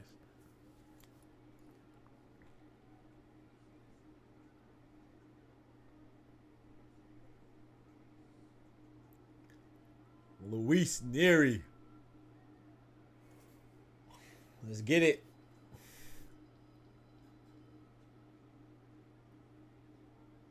What do I play? Tekken. When I first started, I used to play 2K. I was really good at that game. I was a beast at that. I was actually one of the best, but I stopped playing it because I thought the game was going in a bad direction, and so it's like I had to start over streaming. Then I started playing Call of Duty, and I was never really that good at that game, but I enjoyed it. And then I switched to Tekken. It was like I started over 3 times, and now I'm playing Call of Duty and Tekken again.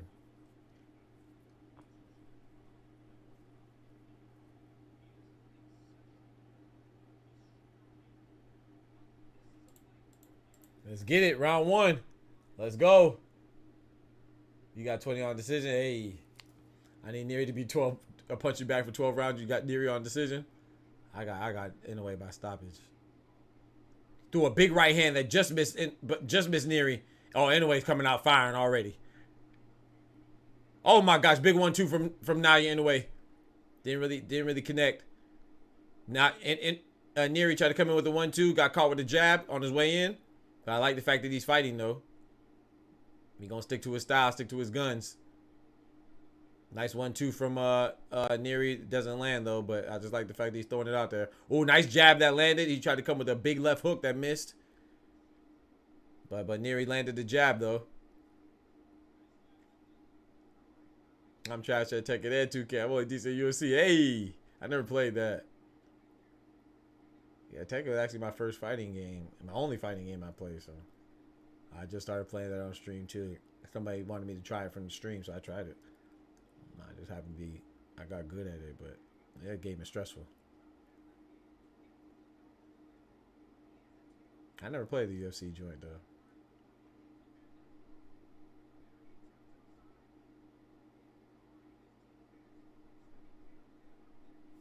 Yeah, Nery got hurt him, yeah. I hope he doesn't, though. Let's go anyway. But if Nery wins, that'd be a good shakeup for. Oh! Oh! Oh! Nery dropped Inoue. Nery just dropped Inoue. Boy! He looking up at the clock. He can't believe it. He can't believe it. He can't believe it. Oh, boy, he in trouble. Nery is going crazy. Hey, Nery, go crazy. Why would you stop? Nery has to go crazy. Nery, you got to go crazy, bro. He got to go crazy, bro. Ooh! Anyway, get his wits back. He threw a body shot, got a little nice uppercut in there. I feel like Nery needs to step on the gas right now. Oh! That's the first time Inoue's been knocked out in his career, if I'm not mistaken. Yeah, yep. I just saw the graphic. I'm tripping. He can't believe it. I can't believe it. He can't believe it. I can't believe it. Yeah, he hurt him. End of round 1.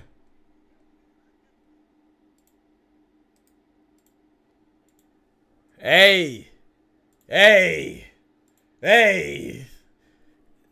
I tell you, nobody's invincible.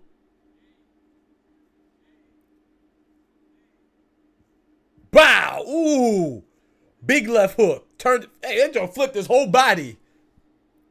No, Smoochie said he can't believe it. The year of the upsets Illuminati.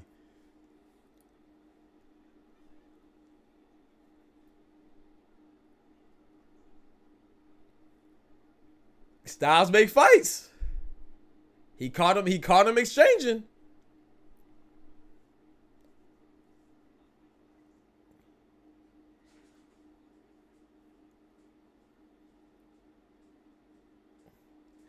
I'm not gonna lie. Naoya, I could be fooled, but I think Naoya's good. Maybe I'm being fooled. Maybe I'm letting them fool me, but I think Naoya's good. As long as you don't get caught early again.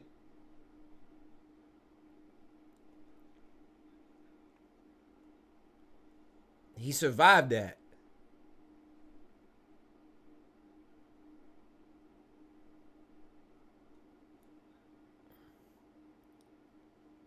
I feel like Nery. I don't know. I feel like Nery gave up opportunity. I feel like he lost opportunity.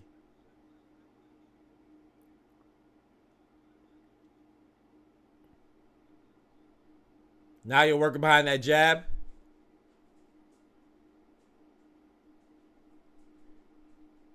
Yeah, they playing patty cake right now. Cause now you're a little weary of his power. He got to fight through adversity. Nice jab to the body from Naoya.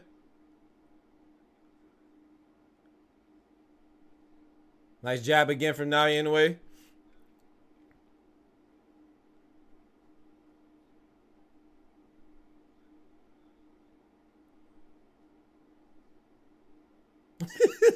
Yo, that boy Naoya Inoue eyes wide open, ain't it?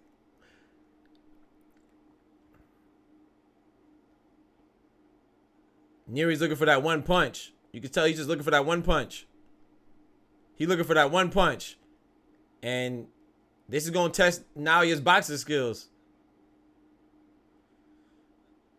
I think this is the wrong strategy for Nery to do. Don't look for that one punch all night. I think that's what he's doing. But hey, maybe all it takes is one punch.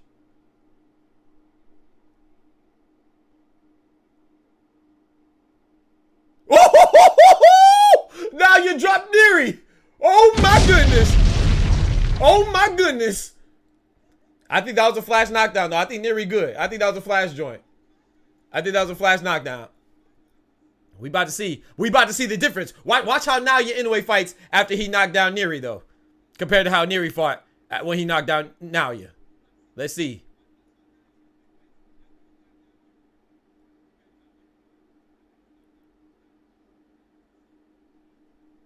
He had to, facts. Do you see how look, come on now. Now he's still a little weary of Nery. But he's a little more active though than I say Nery was, but he's not as active as I thought he was. But like I said, maybe he saw that it was a flash knock. I think that was a flash knockdown. I don't think Nery's hurt. But I could be wrong. I could be wrong.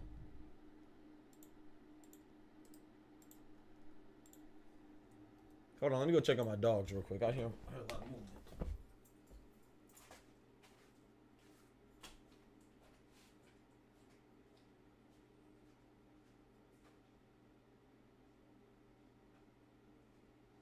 You better sit your ass down.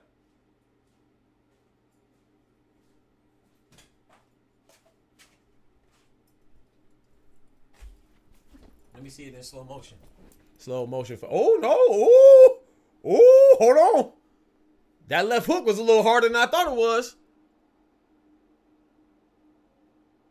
Ooh, hold on. Nah, that hook was a little harder than I thought it was in real time. Caught him right coming in. He saw the punch coming, knocked him right on his ass. Dope 2 rounds, facts, Moochie. Round 3. Naoya Inoue coming forward. Pressing forward a little bit. Leading with the jab. Like Smoochie said, they doing a little patty cake, pity pat. Naoya Inoue's opening up a little more. It was called a slip. Yeah, that was called a slip, rightfully so. That was a good call by the ref. He had Nery off balance.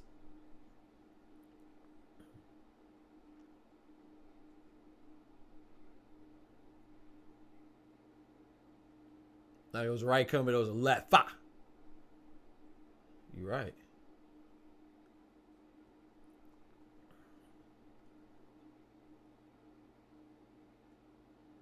Naoya Inoue slipping the punches from Nery. Threw a right hand that landed. I don't think it hurt Nery though, but it did land.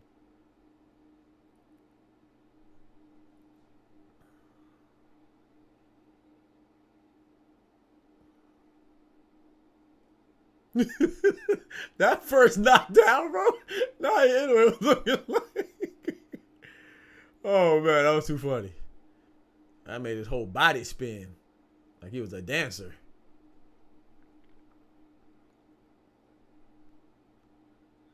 Jab to the head, right to the body, come from Naoya Inoue. Another right to the body. Like I said, Nery he doesn't have the activity. Excuse me.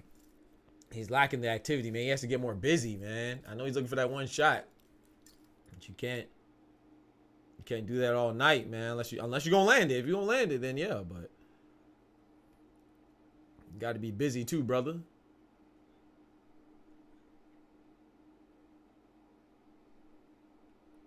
Big right hand come from Naoya Inoue, landing on the chin of Nery. He pushed him down. It was ruled to slip again.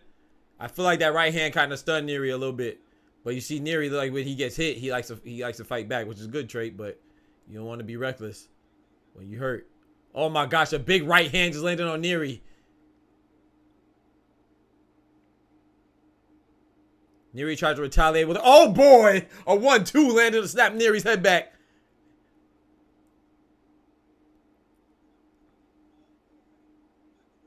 Nery tried to throw a body shot that missed on Naoya Inoue. He's moving a little bit. He's smiling too.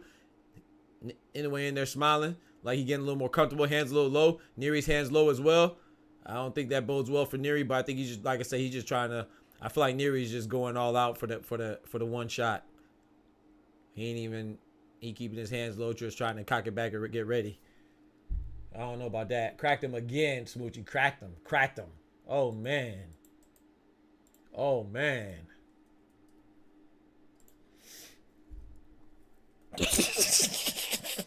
When Inoue got hit, though, that man shoot. Yo, the man whole body spun. Oh, man.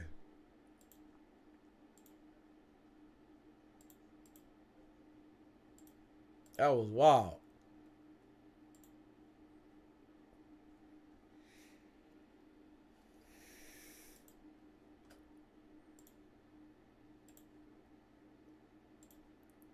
I ain't never seen Naoya Inoue's eyes get that big, boy. Nery don't have the heart. We shall see. I think you are. I think that's a very fair assessment and accurate. Round 4. Let's get it. I think that's a very fair and accurate assessment. I don't know if he got the heart. Looking for that one shot, man. But Naoya Inoue, you know, you got to be cautious, and he's being cautious, but it's not easy to be cautious the whole night either, so. Little head clash right there, little head clash. There, Luis Nery has his hand back up now. He probably went to the corner. The corner probably said, keep them hands up. Keep them hands up, boy. What you got going on? Oh, Luis Nery has Naoya Inoue against the ropes. Is where he wants him. Luis Nery, Naoya Inoue wisely gets up out of there. Ooh, nice little 3-punch combination from Naoya Inoue. Ooh, big right hand straight landing on Nery as he was coming in. Nery backing up Naoya right now, trying to walk him down. Left jab coming from Naoya. Nery is definitely bouncing back and moving with every feint from Naoya, so he's definitely feeling that power, which we already know, of course. Jab coming from Nery. A jab back from Inoue. Inoue talking to him now. He pointed at his chin, told him to come closer. As soon as he did, he tapped Nery's chin. Oh, they talk. He said, "Here, tap me in my chin." Pause. Oh yeah, he talked. Yeah, see, Nery messed up, man. Now Inoue comfortable now. He getting too comfortable, man. He putting on the show too. I could be wrong, but we'll see. But I definitely think that was a big mistake for Nery. Nery should have gave it all he got that first round. He should have tried to get him up out of there, in my opinion. I feel like when you're not the better boxer, you don't want to get winded and be gassed, of course. And you don't want to attack with reckless abandon either. But when you're not the better boxer in the outfit and you hurt that man, you got to give it all she got. Because he's clearly not the better boxer, which we know that.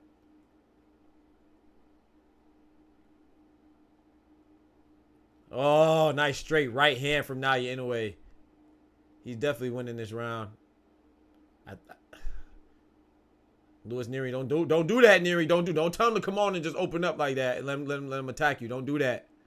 Don't do that. You're gonna lose. You're gonna lose like that, brother. You're gonna lose. Oh my gosh. 1-2 for Naoya Inoue. Luis Nery's trying, came in with a jab. He's not going. Inoue said, "I'm not going." Inoue said, "I'm not going, man." Oh my gosh. He hit him with a hook at the end of the round and looked at him like, "Nigga, you's a bitch." Oh no. Oh no, not like this. I think it's a wrap. I think it's a wrap, Smoochie. I ain't gonna hold you. I think it's a wrap. Why Nery look like he gonna cry? Yeah, because he might about to be. He said, "Just bring it." He said, "Just bring it." Inoue comfortable now. It's tough. Look. He told him come. He said, here, right here. As soon as he walked in, bow, hit him with right hand. Come on now. He said, "Hang on." My Mexican punching bag. It's crazy. It's crazy.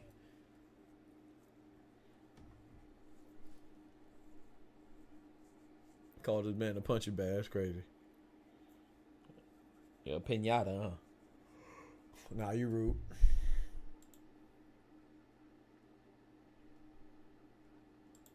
Let's get it. Round number 5.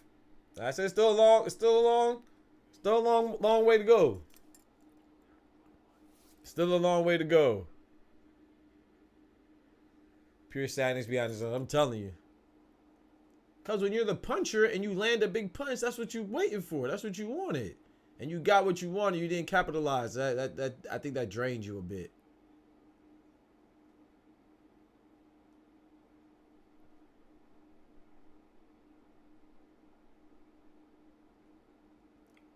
I don't know if he. Oh, I don't know if Nery fell. Like his feet got tangled. I think their feet got tangled up. I don't think that was from a punch, but he definitely lost balance. I think it was from his feet. I couldn't tell because of the angle. Nice right hand coming from Naoya Inoue. Left jab. Another left jab. Right straight to the body. Oh, right straight to the face. Left jab to the face of Nery again. Ooh. Nice shot from Nery. Oh, 1-2 from Naoya Inoue. That hurt him.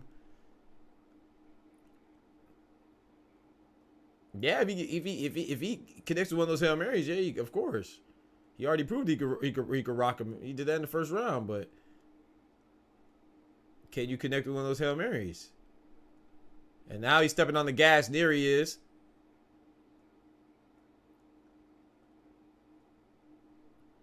The ref, Nery said the ref, man, he pushing off. You gotta talk to him. I don't blame him. I think now he is pushing off quite a bit right now. They had a head clash. Naoya Inoue said no. Check him out. We had a head clash, man. Nah, man, check him out, man. Hey, nah, you be talking to the rest like he a boss, bro. Hey, Naoya Inoue think he a boss, bro. I mean, he is. He a beast. He said, nah, bro. Talk to him, man. Talk to your boy, man. Talk to your boy, man. That's a head clash. Talk to your boy. Ooh, 3-punch combination from Nery. They exchange it right now. Big right hand from Naoya Inoue. Big right straight.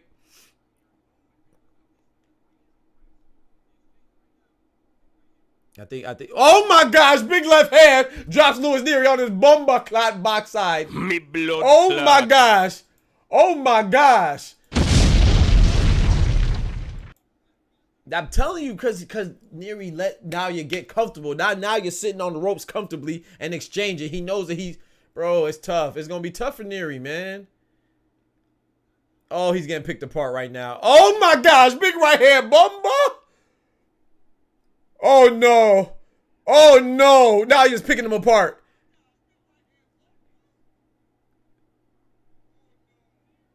Oh boy!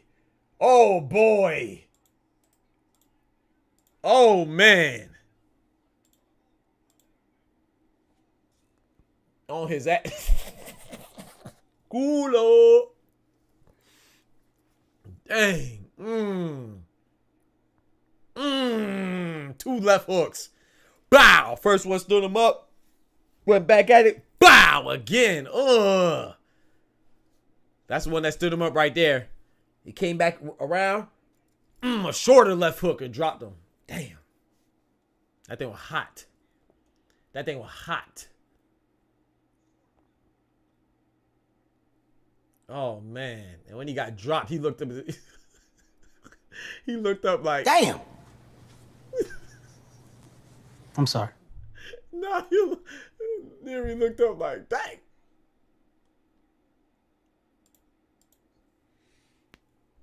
Oh man. It's round 6.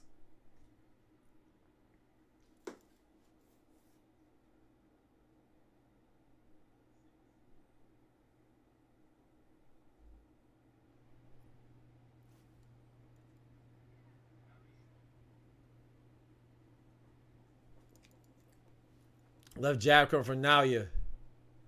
Hey, YouTube. No, if you have YouTube, bro, we on the YouTube side, man. Join the YouTube, man. My boxing podcast, bro. I forgot to say that. My bad. Join the YouTube side. You trying to grow over there. Trying to get a watch time up and all that. Big right hand from Naoya Inoue. If you don't have a preference on what platform you're on, please. If you're on the Twitch side, join the YouTube. Trying to get a watch time and all that up. Left hook. Right, 3-punch combination from Luis Nery. 4-punch combination from Nery. Oh, now you're trying to bait him on the inside. Oh man, he's just taking punches. Oh, big right hand from Naoya Inoue. Oh my gosh, they're trading now though. Shout out to Luis Nery though. Luis Nery is definitely fighting. He's fighting back. He swung a big left hook that missed. Oh my gosh, that right hook. It's over with. That was a bomb. It's over with. He's not getting up. It's over. I'm not gonna lie. We learned something about Naoya Inoue. He could take a punch. He can handle that. Sometimes that's good. You know, you got to get tested in adversity. Shout out to Luis Nery. He did not quit. He came to fight. But hey. They calling him a monster for a reason. And Luis Nery. You got knocked the fuck out, man. Give me my goddamn money. Dang, my boy got slept. Sleep, Illuminati. Where my boy at? Where my boy? My boy owed me some money. Got me $40, right? You know what I'm saying? Hit up the Cash App. What my boy name? That y'all said was a troll? What's my boy's name? I can't remember his name. Go ahead and send that 40 to the Cash App, brother. I appreciate it. I can't remember his name, though. Chat, y'all remember his name? Who was it?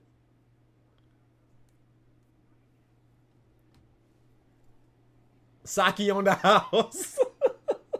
Yeah, Blitz. It was Blitz. Thank you, Illuminati. It's Blitz. Then he went on his. He went on his shield. You got to respect it, Illuminati. You got to respect it, man. That's one thing I'll say, man. I'm not. I try to always be respectful to the athletes. You know what I'm saying? Ain't nobody's above critique. Look at Bob Arum. My boy Bob Arum, he been moving around pretty good for his age. You know what I'm saying? But yeah, I don't. Of course, we can talk trash about boxing. Nobody's above critique. But at the same time, you know, we got to respect that, man. Boxing is a tough sport. It takes a lot of bravery. You know what I'm saying? A lot of bravery to be in any sport, whether it's mano y mano or will mano y will mano. You know what I'm saying? It takes a lot of takes a lot of bravery, a lot of courage. Everybody don't have that in them. I never fought at no world championship level or even a pro level, but I did box amateurly, and I know that I could kind of relate to somewhat how that feels, you know, being in the ring. It's just you or me, you know what I'm saying? So I always respect anybody who does that, especially in front of a crowd like that. You know, I know a lot of them get compensated well at this level. You get compensated pretty well, but at the same time, you know, it comes with some embarrassment. You know, there's opposite. Whether you win or lose, you know, there's an opportunity and a potential for you to be beat up in front of thousands of people in attendance and millions of people watching. So a lot of respect to them. But with that being said, Naoya Inoue put that boy to sleep. Sheesh. Where you at? But yeah, he gone now. Ain't it, Illuminati? That's crazy. I respect Nery anyway. Facts, Jay. And like I said, to be fair, Nery can say something nobody else did. Facts. Nobody else has dropped him. He dropped him. Nery got some power. That's a fact. Had a nap to take, and nap never wait. Facts. Naps never wait.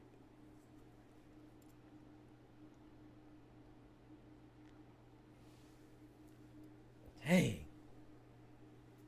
And Nery, like you said, Blitz. Nery, no one else can say he made he made Inoue do a full. Oh my gosh, that knockdown was vicious. That boy bounced off the ropes, like Smoochie said.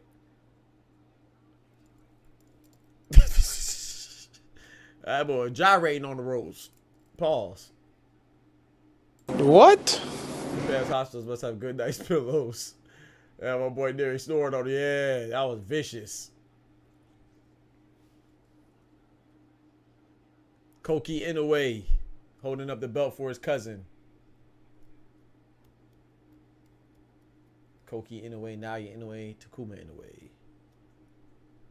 And then there's the American fighter named Takeshi Inoue, who's no relation. Shout out to Nery though, man. Shout out to Nery though, but whoo! Another one bites the dust. Another one bites the dust.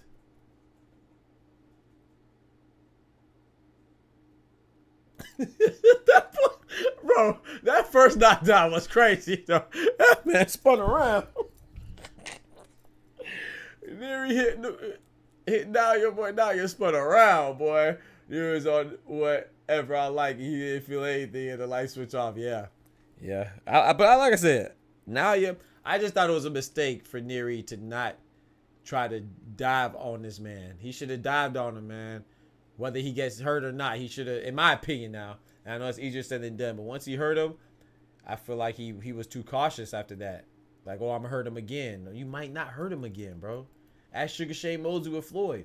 You hurt him, you might not hurt him. And that's one thing I respect about Sugar Shane. He dove on Floyd Mayweather. He just ain't do anything the rounds after that. But when he hurt Floyd, he tried to jump on him. That's what Nery should have did, bro. Nery played it. You would have thought that Nery was the better boxer. How his demeanor was and how his actions were after the knockdown. Bro, you're not the better boxer, bro. You came in as the brawler, as the bigger puncher. So once you punch, you're the puncher and you punch somebody and knock him, you better go finish him, bro. That was a good fight. That was a good fight, Achilles. First round knockdown made this fight great. Facts. Such a good fight. Facts. That was a good fight. That was a good fight. Respect to Luis Nery. Respect to Naoya Inoue, the monster. Shows you why he's on that pound for pound list. I wouldn't be mad if someone had him at number 1 right now. I'm cool with that. Naoya Inoue could be number 1 pound for pound until Terrence Crawford fights Israel Madrimov if he beats him, you know, which I think he will. But I wouldn't mind somebody just because it's just strictly off of activity alone. You know what I'm saying? And not to mention, of course, dominance. But, you know, off of activity alone, if someone had him over him right now, not saying that Luis Nery was the biggest opposition, but he's good. He's on a 5-win streak or 4 or 5 game win streak. Fight win streak. He only has 1 loss. I have Terrence Crawford number 1 pound for pound, Naoya Inoue number 2, but if someone flip-flopped it, I wouldn't be mad. But if Terrence Crawford beats Israel Madrimov, which I fully expect him to, then they go right back to normal. No more hiding and back to work. All right, Achilles. ESPN, yeah, ESPN got a number 2, yeah. Yep, ESPN still got a number 2. No, I think he's the. Oh, I don't know. I know they just showed number 2, but do you think that includes You think that accounts for what transpired today? I don't know. They might reevaluate. I don't know. But I think he's number 2. I think Terrence Crawford number 1. I think Canelo's number 3. But I wouldn't mind somebody having him number 1. I mean, I never minded if they had Naoya Inoue number 1. You know, I think 1 or 2 is Terrence Crawford and Naoya Inoue. You know, but Naoya Inoue fighting, so yeah, I got to go back and hear these translations too, because I'm not even. I mean, I can't hear what they're saying anyway. So even if they are translated, I got to go back and watch it so I can hear it. Cause my mic's so good, it'd be picking up the sound. I don't feel like putting on my headphones. If I turn it up on my end, then YouTube will catch it, and then I'll get copyright. That happened to me before. That's why I'm so cautious, because I listen to stuff on my speakers, and my mic will pick it up, and then YouTube copyrights my video. Like they be thirsty on the copyrights, boy.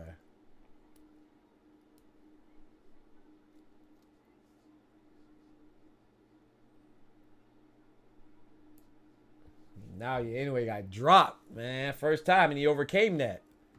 That's just gonna make him stronger. But it also gonna give some of his opponents, like, okay, he's not invincible. He can't get touched.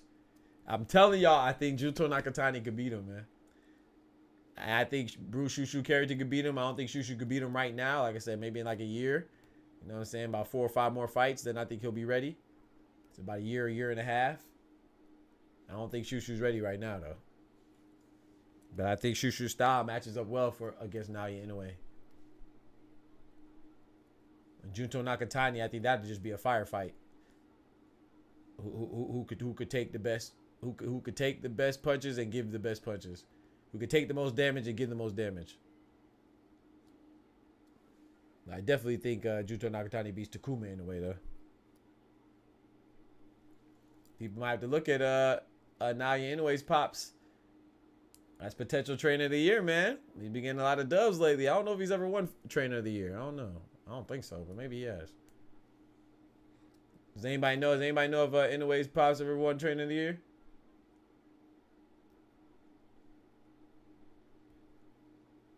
I don't think so. I'm not sure though.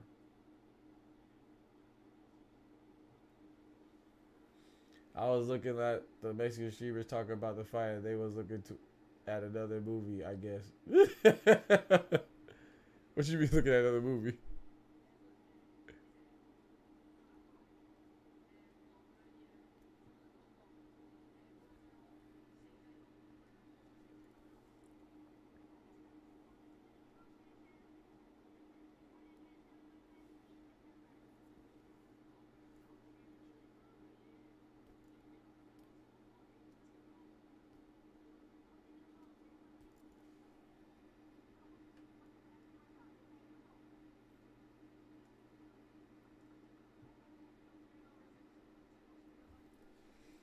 So that's potentially who Naoya Inoue's fighting next. He's potentially fighting him next. That's what it looks like.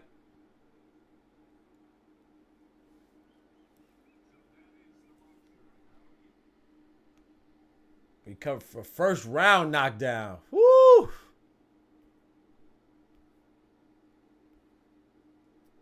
Luis Nery, you can't take anything away from him, man. He definitely came to fight. He just...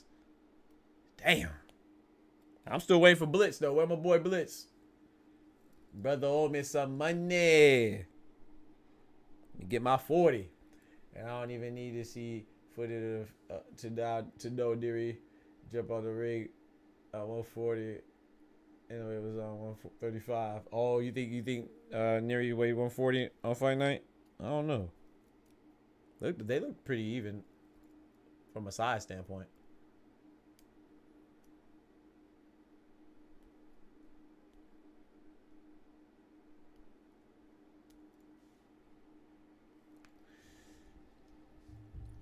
I don't know how much they weighed on the unofficial weight. Blitz will never be heard from again. Facts, Smoochie. You know how that go. but you know I would have paid him though if it was the other way around. But because he lost, that's how I go when you deal with people on the internet, man. I don't even get mad no more. I usually get mad trying to fight. You gotta think of where I'm from, man. That's like not even just the money, it's a disrespect thing, man. You gotta be a man of your word, man. I don't whoop people ass for $10. Not even because of the money, it's just the principle. It's not even about the money, it's the principle. Because I know if I owed you, I would pay.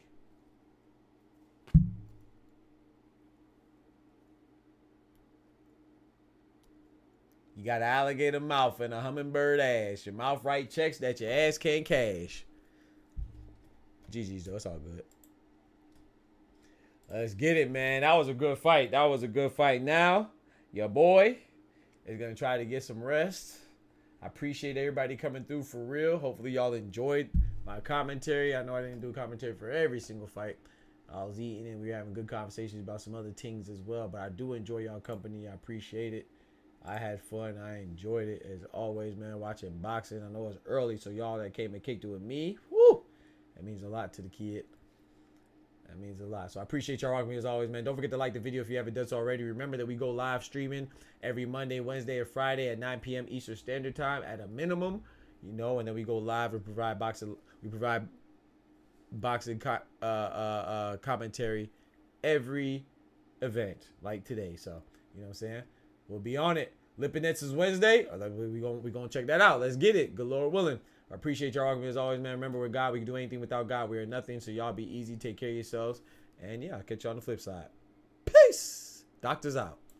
From the hood to college, both worlds they had to meet. 6 degrees between us, so cold we're about to freeze. But we're Florida boys, hot takes, we bring the heat.